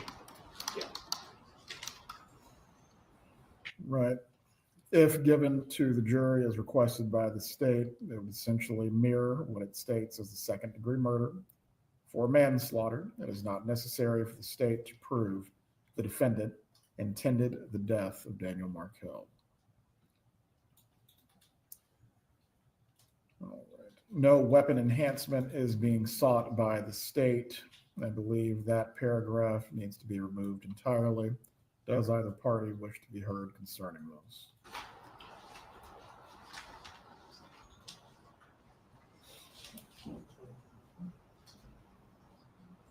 Are you asked? For cases where the criminal statute includes a higher degree because of a firearm. Yes, sir. I excuse me, I moved down the principles already to the next time. So I ask yes or no. There's no evidence that the defendant in this case actually possessed a firearm, so no, we're not requesting it. It will be removed.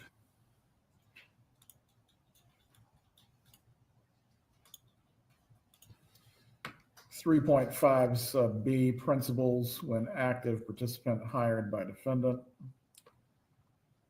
If the defendant paid or promised to pay another person or persons to commit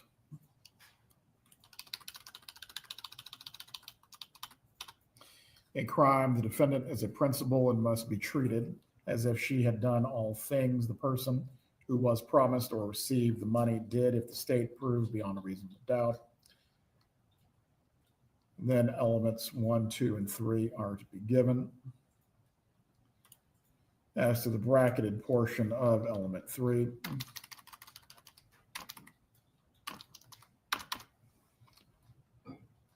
the offense that the state is asking for to read in element 3, would this be first-degree murder?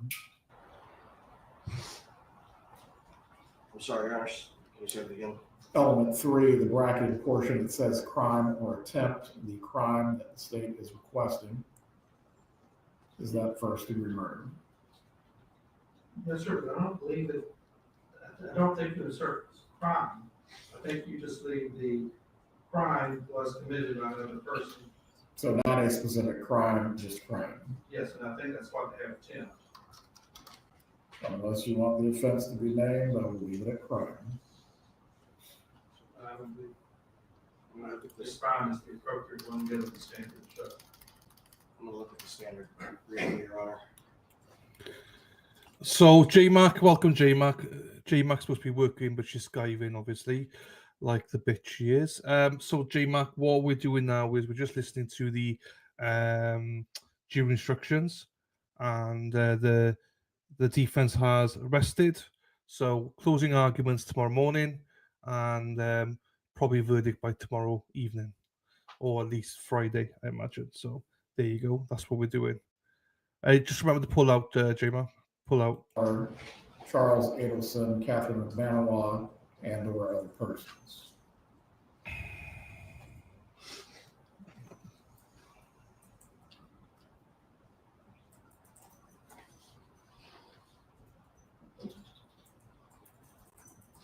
For count one, Your Honor, there's no one identified.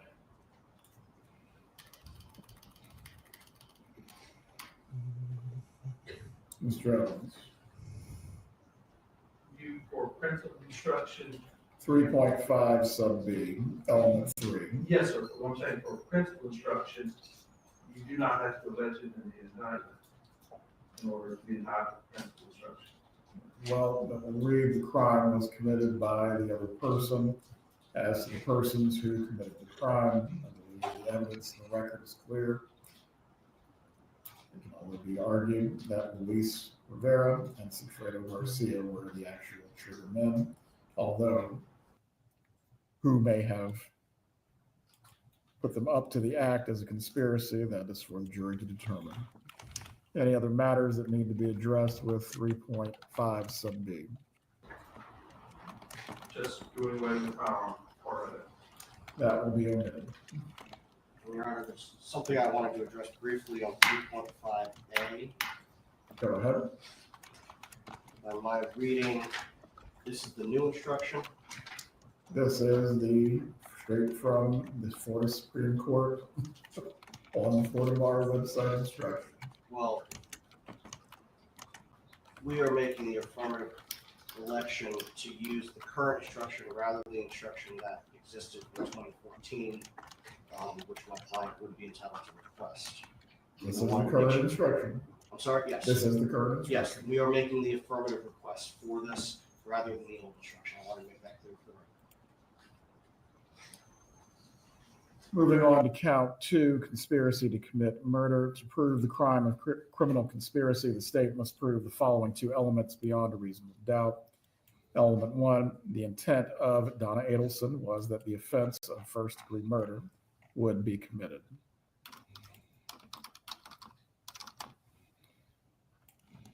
Element 2, as to agreed, conspired, combined, or confederated, which are being requested by the state.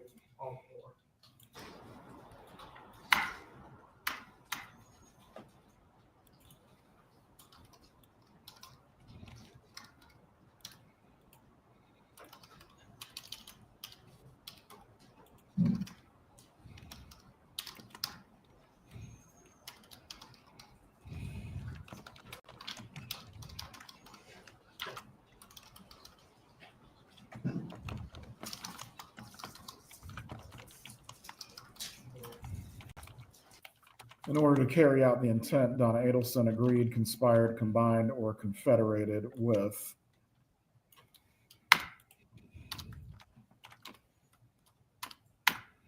Charles Adelson, Catherine McManawa, and or other persons to cause the first-degree murder to be committed, either by them or one of them, or by some other person. Your Honor, on that, I know, I think I understand the way it is written, but in order to avoid confusion, because the and or would apply between, would be Charles Adelson and/or Catherine McBanois and/or other persons. I think it could be. You're just requesting an and/or between the names. Yes. Defense wish to be heard. Your Honor, I always have a heartburn when I see and/or in a jury instruction. Going back to the indictment, these are the individuals that are within the charging document. I understand that it's in the indictment. I think it leaves some potential confusion with the jury. We would ask that and/or not be included. And if that's the case, then you could put simply or.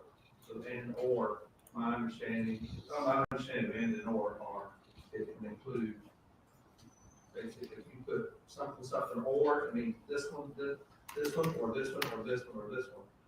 And so in this case, if it's Charles Adelson or Catherine McBanois or other persons, that would be acceptable to say.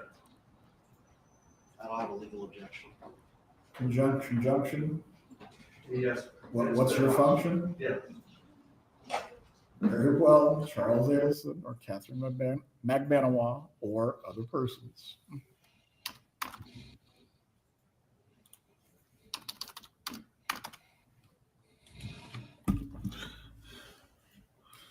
It is not necessary that the agreement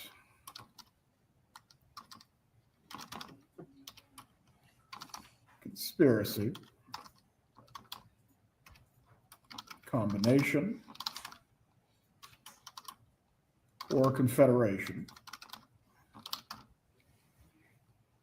to commit first-degree murder be expressed in any particular words or that words pass between the conspirators.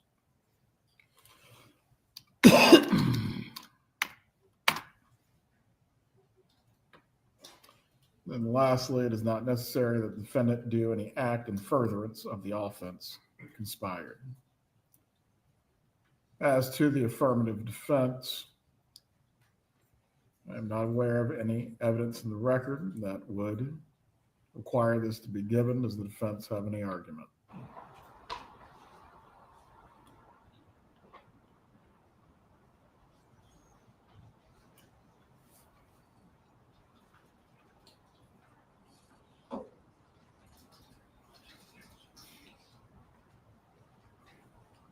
Legally, Your Honor, there's no evidence of it.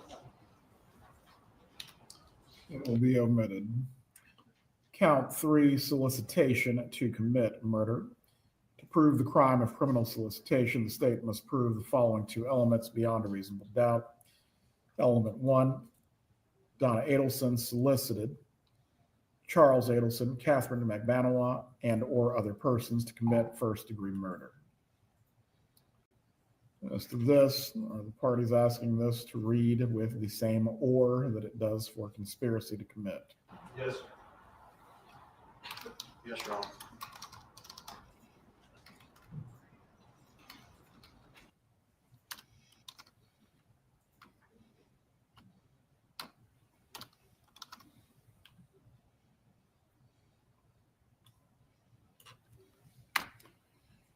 Very well. Element 1, Donna Adelson solicited Charles Adelson or Catherine McBanois or other persons to commit first-degree murder. During the solicitation, which are being requested by the state.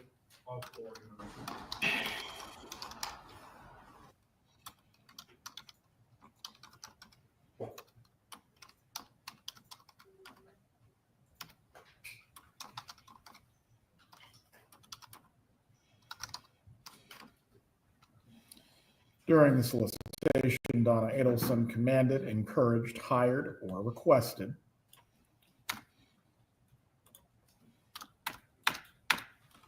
Charles Adelson or Catherine McBanois or other persons to engage in specific conduct which would constitute the commission of first-degree murder. It is not necessary that the defendant do any act in furtherance of the offense solicited. The crime of first-degree murder has been previously defined in these instructions. The definition of solicit must be given as well. The affirmative defense will be omitted based on lack of evidence.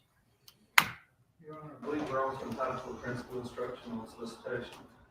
I think the only area.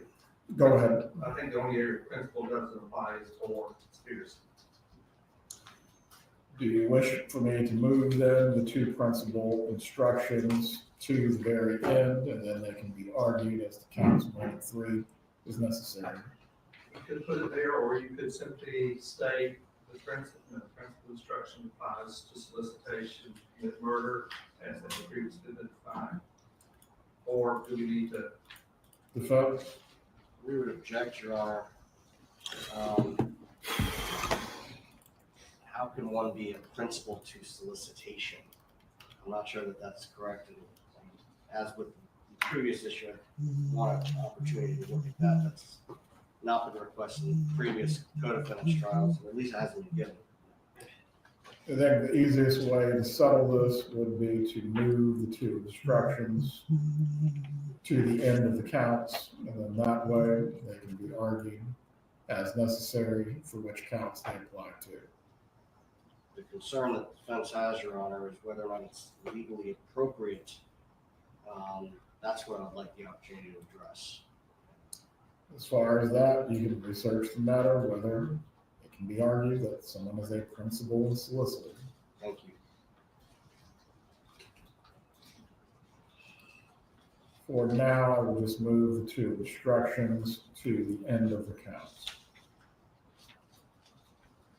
I think there in the counts it just needs to be clearly stated that conspiracy, it does not apply to the conspiracy count. I think we're all in agreement on.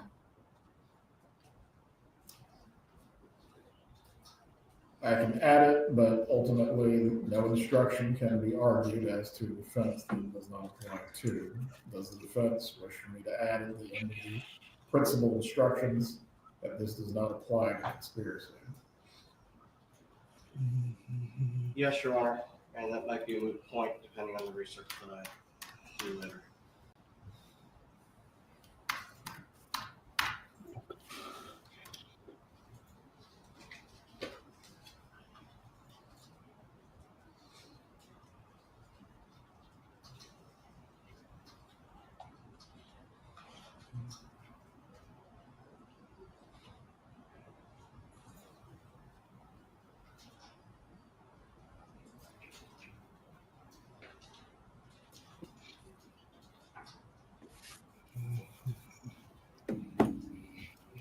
I will just add at the bottom the principal theory.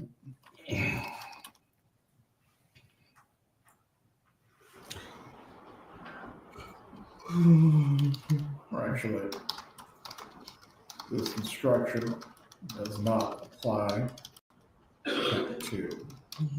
I can do that for both principal instructions.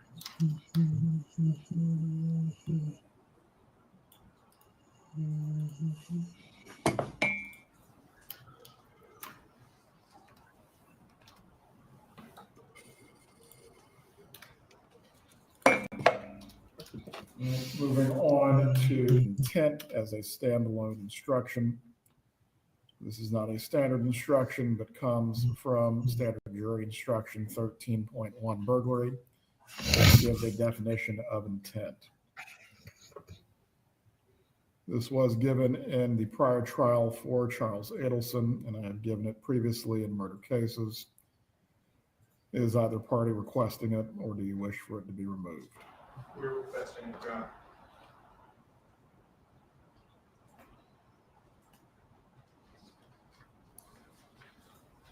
The intent instruction then will remain. We would object, Your Honor.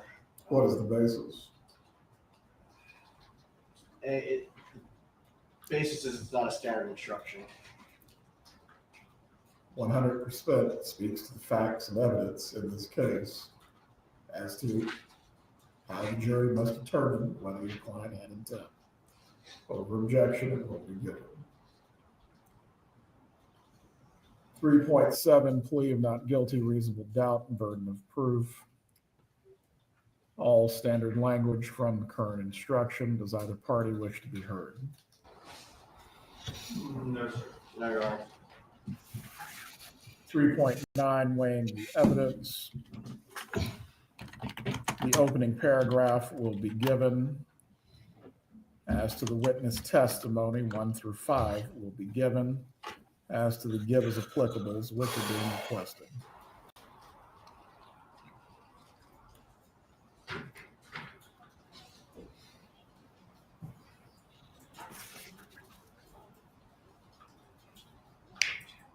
It's probably number 10, so I'm wrong or not, but it's a 6, 7, 8, and 9. Does the defense have any argument for the giving of number 10? No, Your Honor, we agree.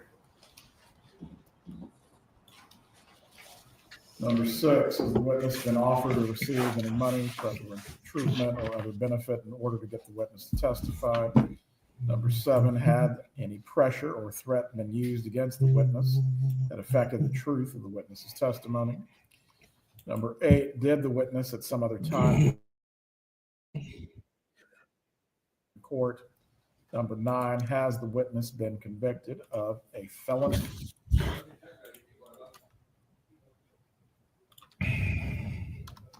Or misdemeanor involving dishonesty?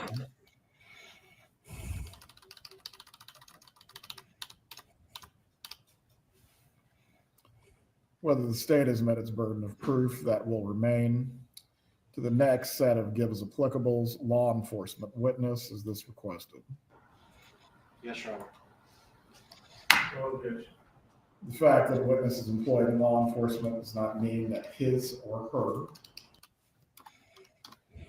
testimony deserves more or less consideration. Expert witnesses. Experts are like other witnesses with one exception. The law permits an expert witness to give his or her opinion.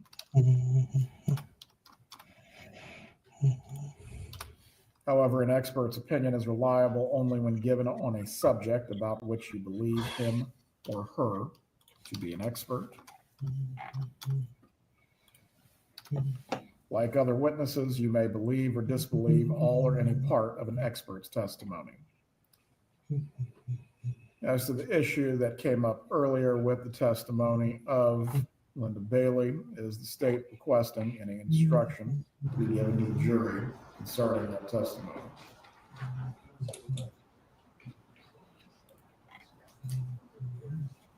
Yes, Your Honor. What is the requested instruction? Have it typed out for you, just like. Yes. Copy to the defense. Sorry about the typo in the title. And the certificate of service.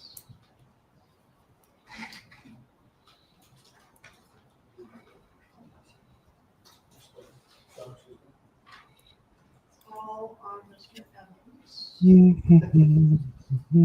Sorry, I didn't realize. As to the requested instruction, was the witness present? I didn't realize I was humming. I don't really apologize for that. I enjoy humming.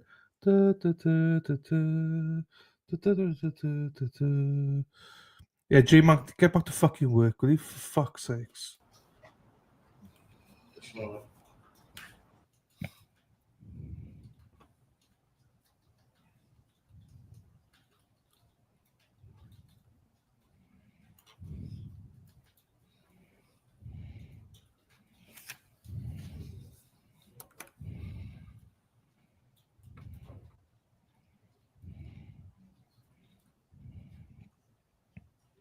I have an objection to the first one, but the second one we do.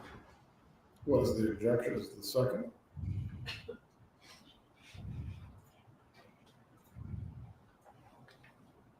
Your Honor, it's based, witnesses' presence in the courtroom was based on our apparent misunderstanding of the discussion that we had at sidebar last week.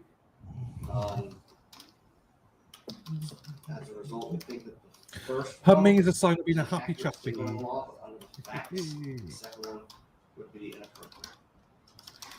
Kappelman, what is your argument for the giving of the second? Pull out, girl. Have a good afternoon, Lady Di. Humming is a sign of being happy. See, I'm happy, Lou. You see, happy to see you here, my darling. After the expert witness instruction, the next instruction will be, was the witness present in the courtroom during the testimony of another witness or witnesses?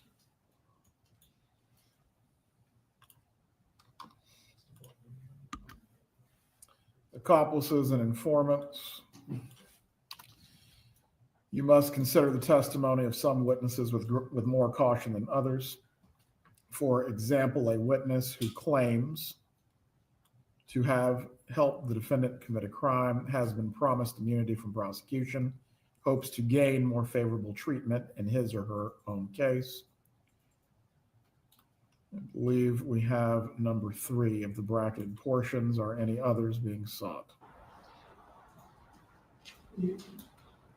Your Honor, it is just dawned on me where you're sticking the previous requested instruction about the witness was present in the courtroom during the testimony of another. Yes. That's probably better under weighing the evidence as opposed to, because You're asking for this then to be inserted into the tip, or what would be the 9 questions and make it 10? yes, because I don't know how much sense it would make if we read like other witnesses, you may believe, disbelieve already expert testimony, and then was the witness present in the courtroom during the testimony of another witness or witnesses. And it sort of leaves it hanging out there as to what does that mean? I understand what you're getting at. Does the defense wish to be heard as to the position? We don't have a legal objection, Your Honor. Then it will be question 10. Let me move that now.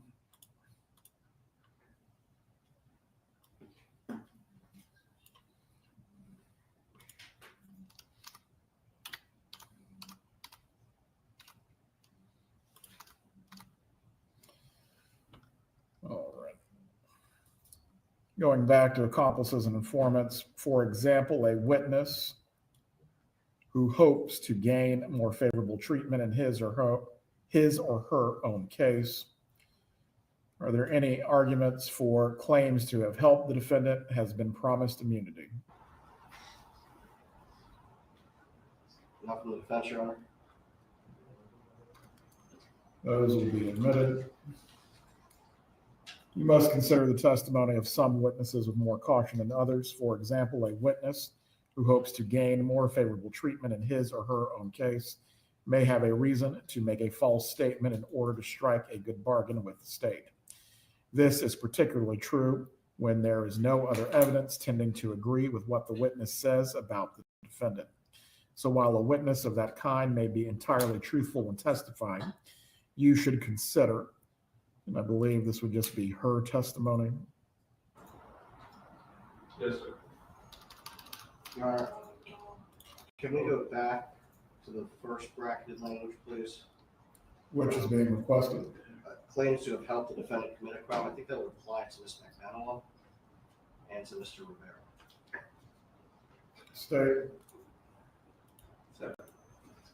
Stop here. So we're, for the record, as I understand it, of the bracketed languages under accomplices and informants, Who claims to have helped the defendant commit a crime or hopes to gain more favorable treatment. all right, yes, sir. On the whole, I'm sticking around because I want to find out how long they got to do jury instructions for tomorrow. What do the polls say? The poll says 50%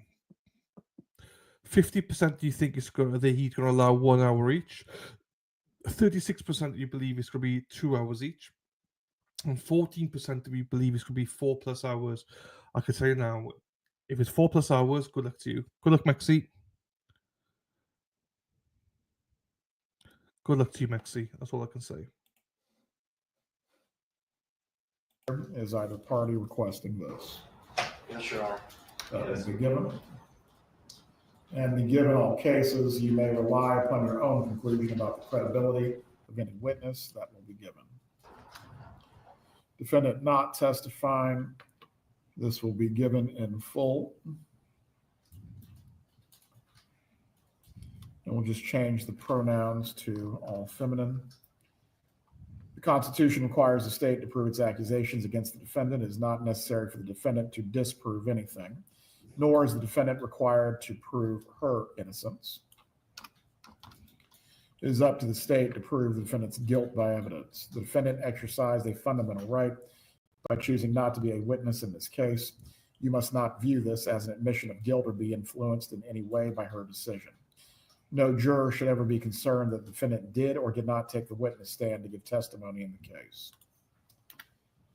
As to defendant's statements, I do not believe there was ever a statement given by the defendant to law enforcement. This specifically goes to whether the statement was freely and voluntarily made. As to that, as there is no law enforcement statement, this will be removed. Does any party wish to be heard concerning this? No, sir.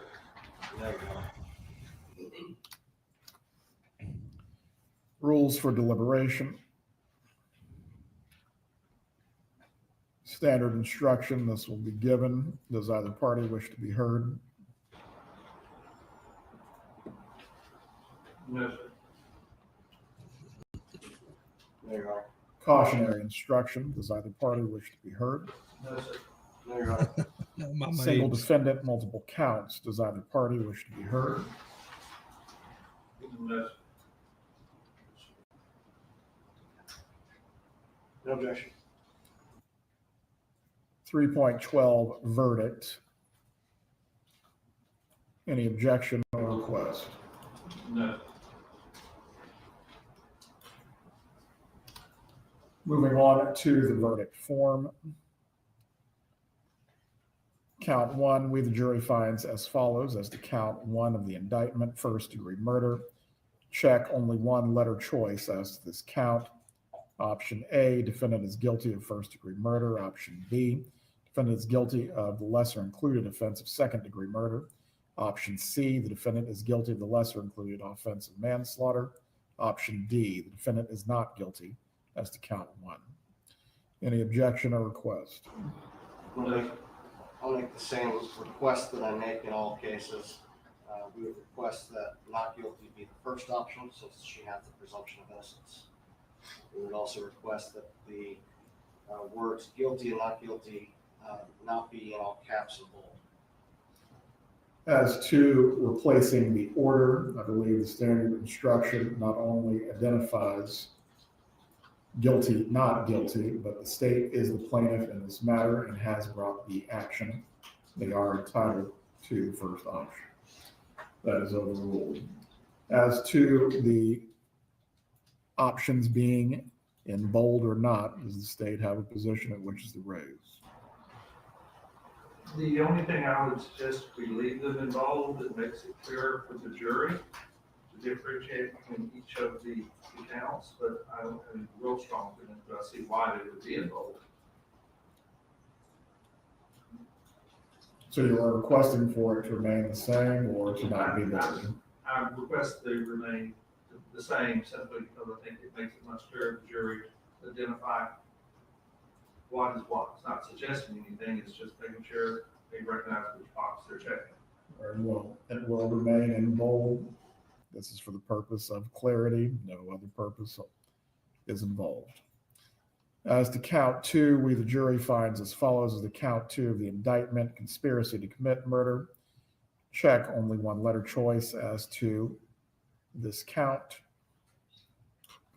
Your Honor, what about all caps for the guilty, not guilty words in count one? This is stylistic because ultimately this has no bearing on how they're evaluating the evidence, correct? The same reason why I'm asking for the names of the charges to be in regular caps, not all caps throughout the instructions. It's the same principle. State, do you have a position? Your Honor, I think it's, to me, and when it comes time to signing the verdict, we want it real clear which boxes they are checking. I think this makes it most clear. That's the reason I think the all caps and the bold are appropriate. The only stylistic change I would suggest, and like count one, probably need to move the degree murder that's up under it over to fully under subsection B, and manslaughter fully under subsection C, so it's not up under the check box. But other than that, I think throughout the verdict form, we're going to be asking the same thing. Leave it as is, because I think it makes it much clearer to the jury when they're looking at it. You know what you're checking. As to the body of the instructions, we'll grant the defense's request for the verdict form itself. Again, the object specifically is to have clarity as to what verdict the jury is reaching and why. The form will remain as it's currently presented. 2 options, guilty and not guilty for count 2. Same 2 options for count 3, guilty and not guilty. Suggest, Your Honor, for count 3 that you move it off page 16 to the top page 17. I've been making several edits, so my pages aren't the same, but it will flow to where it's not being broken up between pages. All right, closing argument 2.7. Any objection or request? No, sir. No, Your Honor. How much time is each party anticipating for their closing argument? 2 hours, Your Honor. We would say the same, Your Honor. Very well. Both parties will have 2 hours to present their arguments. Ms. Kappelman, yours will be broken up based on what the law permits between your initial closing and any rebuttal that you wish to give to the defense. You'll need to be mindful of the time. I will help you in that regard as well. 2 hours. Don't talk me too much. Submitting the case to jury, just with the time, nothing else. Any objection or request? No, sir. The items that are going to be sent into the jury room, I believe we have photos, discs, jump drives, written reports. Is there anything that the parties are not asking to go back into the jury room? Just the demonstratives, Judge, all the exhibits. A demonstrative is not admitted, so yes, I would agree. It is not go back into the jury room. Ms. Dugan and I spoke earlier during the trial about going through especially 73 and 73 and make sure it complies with the court's ruling, so we'll do that before they're sent back. All right, and I will just leave it then. Photographic discs, jump drives,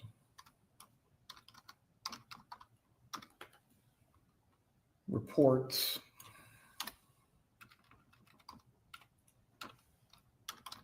and document exhibits will be sent to the jury room with you when you begin to deliberate. If you wish to see any other exhibits, please request that in writing.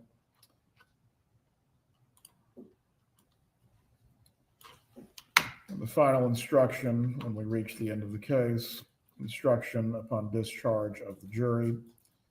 Standard language once again. Any objection or request? No, sir.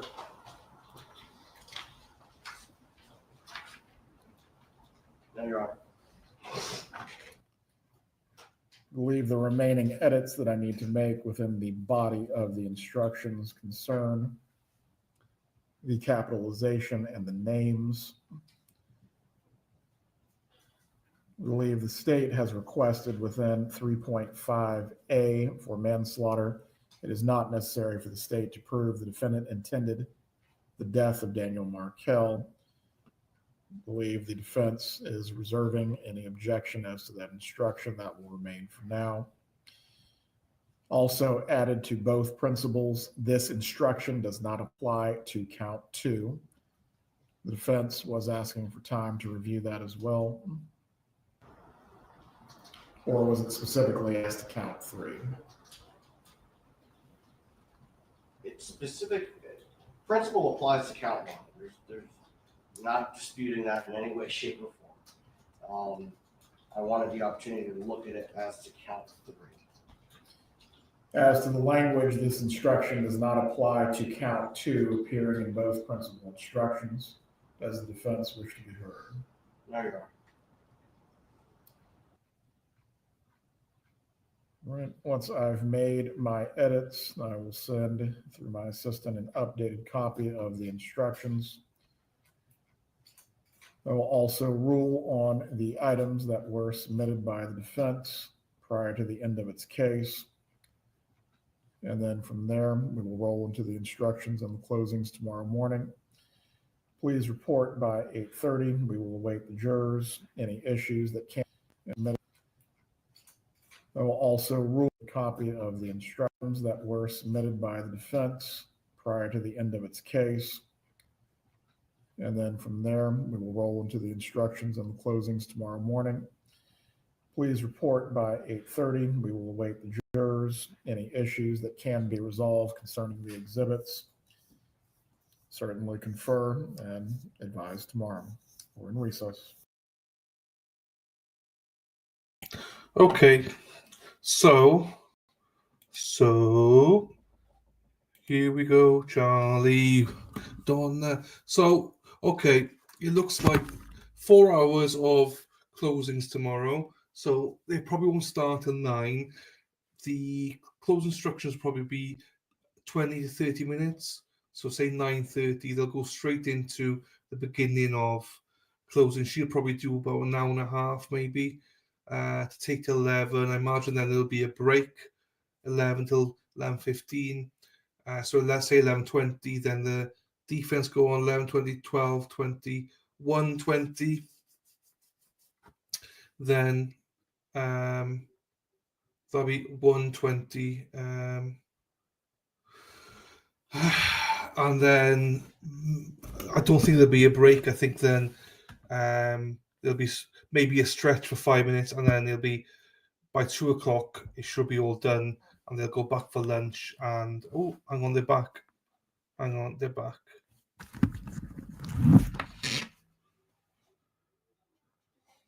They're back. So hang on.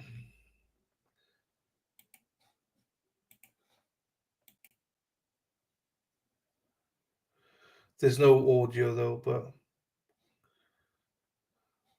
I think they could do a 3-way call through Harvey. I don't know.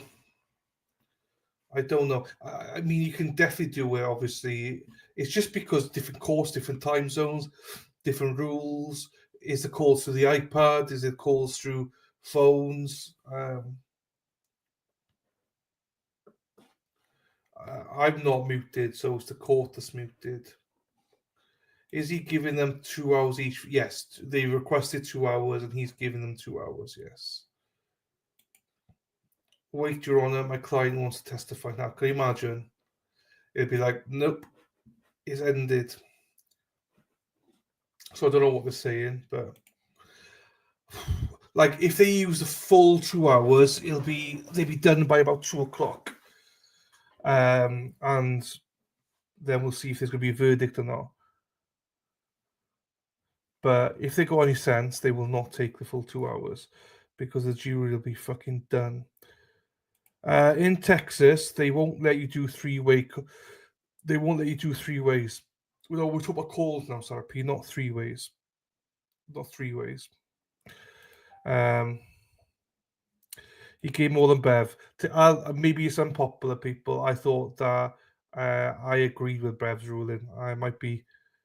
It might be unpopular, but I think less is more. If they use 2 hours tomorrow, they're stupid because it's too much. It's too much. 3 ways in prison. Sara P does 3 ways in prisons all the time. I'll always advocate less is more when it comes to closing arguments. It's been proven that juries switch off. So get to your point, get through to it. And if you can't do it in an hour, there's something wrong. Anyway, right. Thank you, everyone. We'll be back at 8:30 tomorrow. Max is taking over about 12 o'clock. And then, we'll take it from there. Will they go get Harvey after they get Wendi? Who knows? Harvey's like, what is he, 80 plus now? So 80 plus. I don't know. I don't know. I don't. Yeah. I don't know. Thanks to that. No worries at all, Sara P. Thank you. See you in the morning. Have a great night, everyone. No worry, have AJ Spillency. I won't. I'll never agree with you, Robert G. I will never agree with you. But each to their own, people. Each to their own. Each to their own when it comes to these things. Just my tuppence. My tuppence only. No worries. Have a great night. My favorite person from Virginia, Mama Ames. Fuck Lady Di. Right, Robin. Have a great night, everyone. See you all tomorrow. What do you think is going to be guilty, Christine? See you, Jersey Jen. Let's do some pounding. Later, Scotty. Bye, Drew. It's so harsh. It is harsh. Good night, Yaya Trucker. See you all later. Right, we'll end off with Erin Hack going, ole, ole. Right, love you all. Well, most of you. Take care. And hippie chick, enjoy the streets. Keep Spacey Stacey and Lady Di safe as well. And just one final look at the ladies. Look at them going out.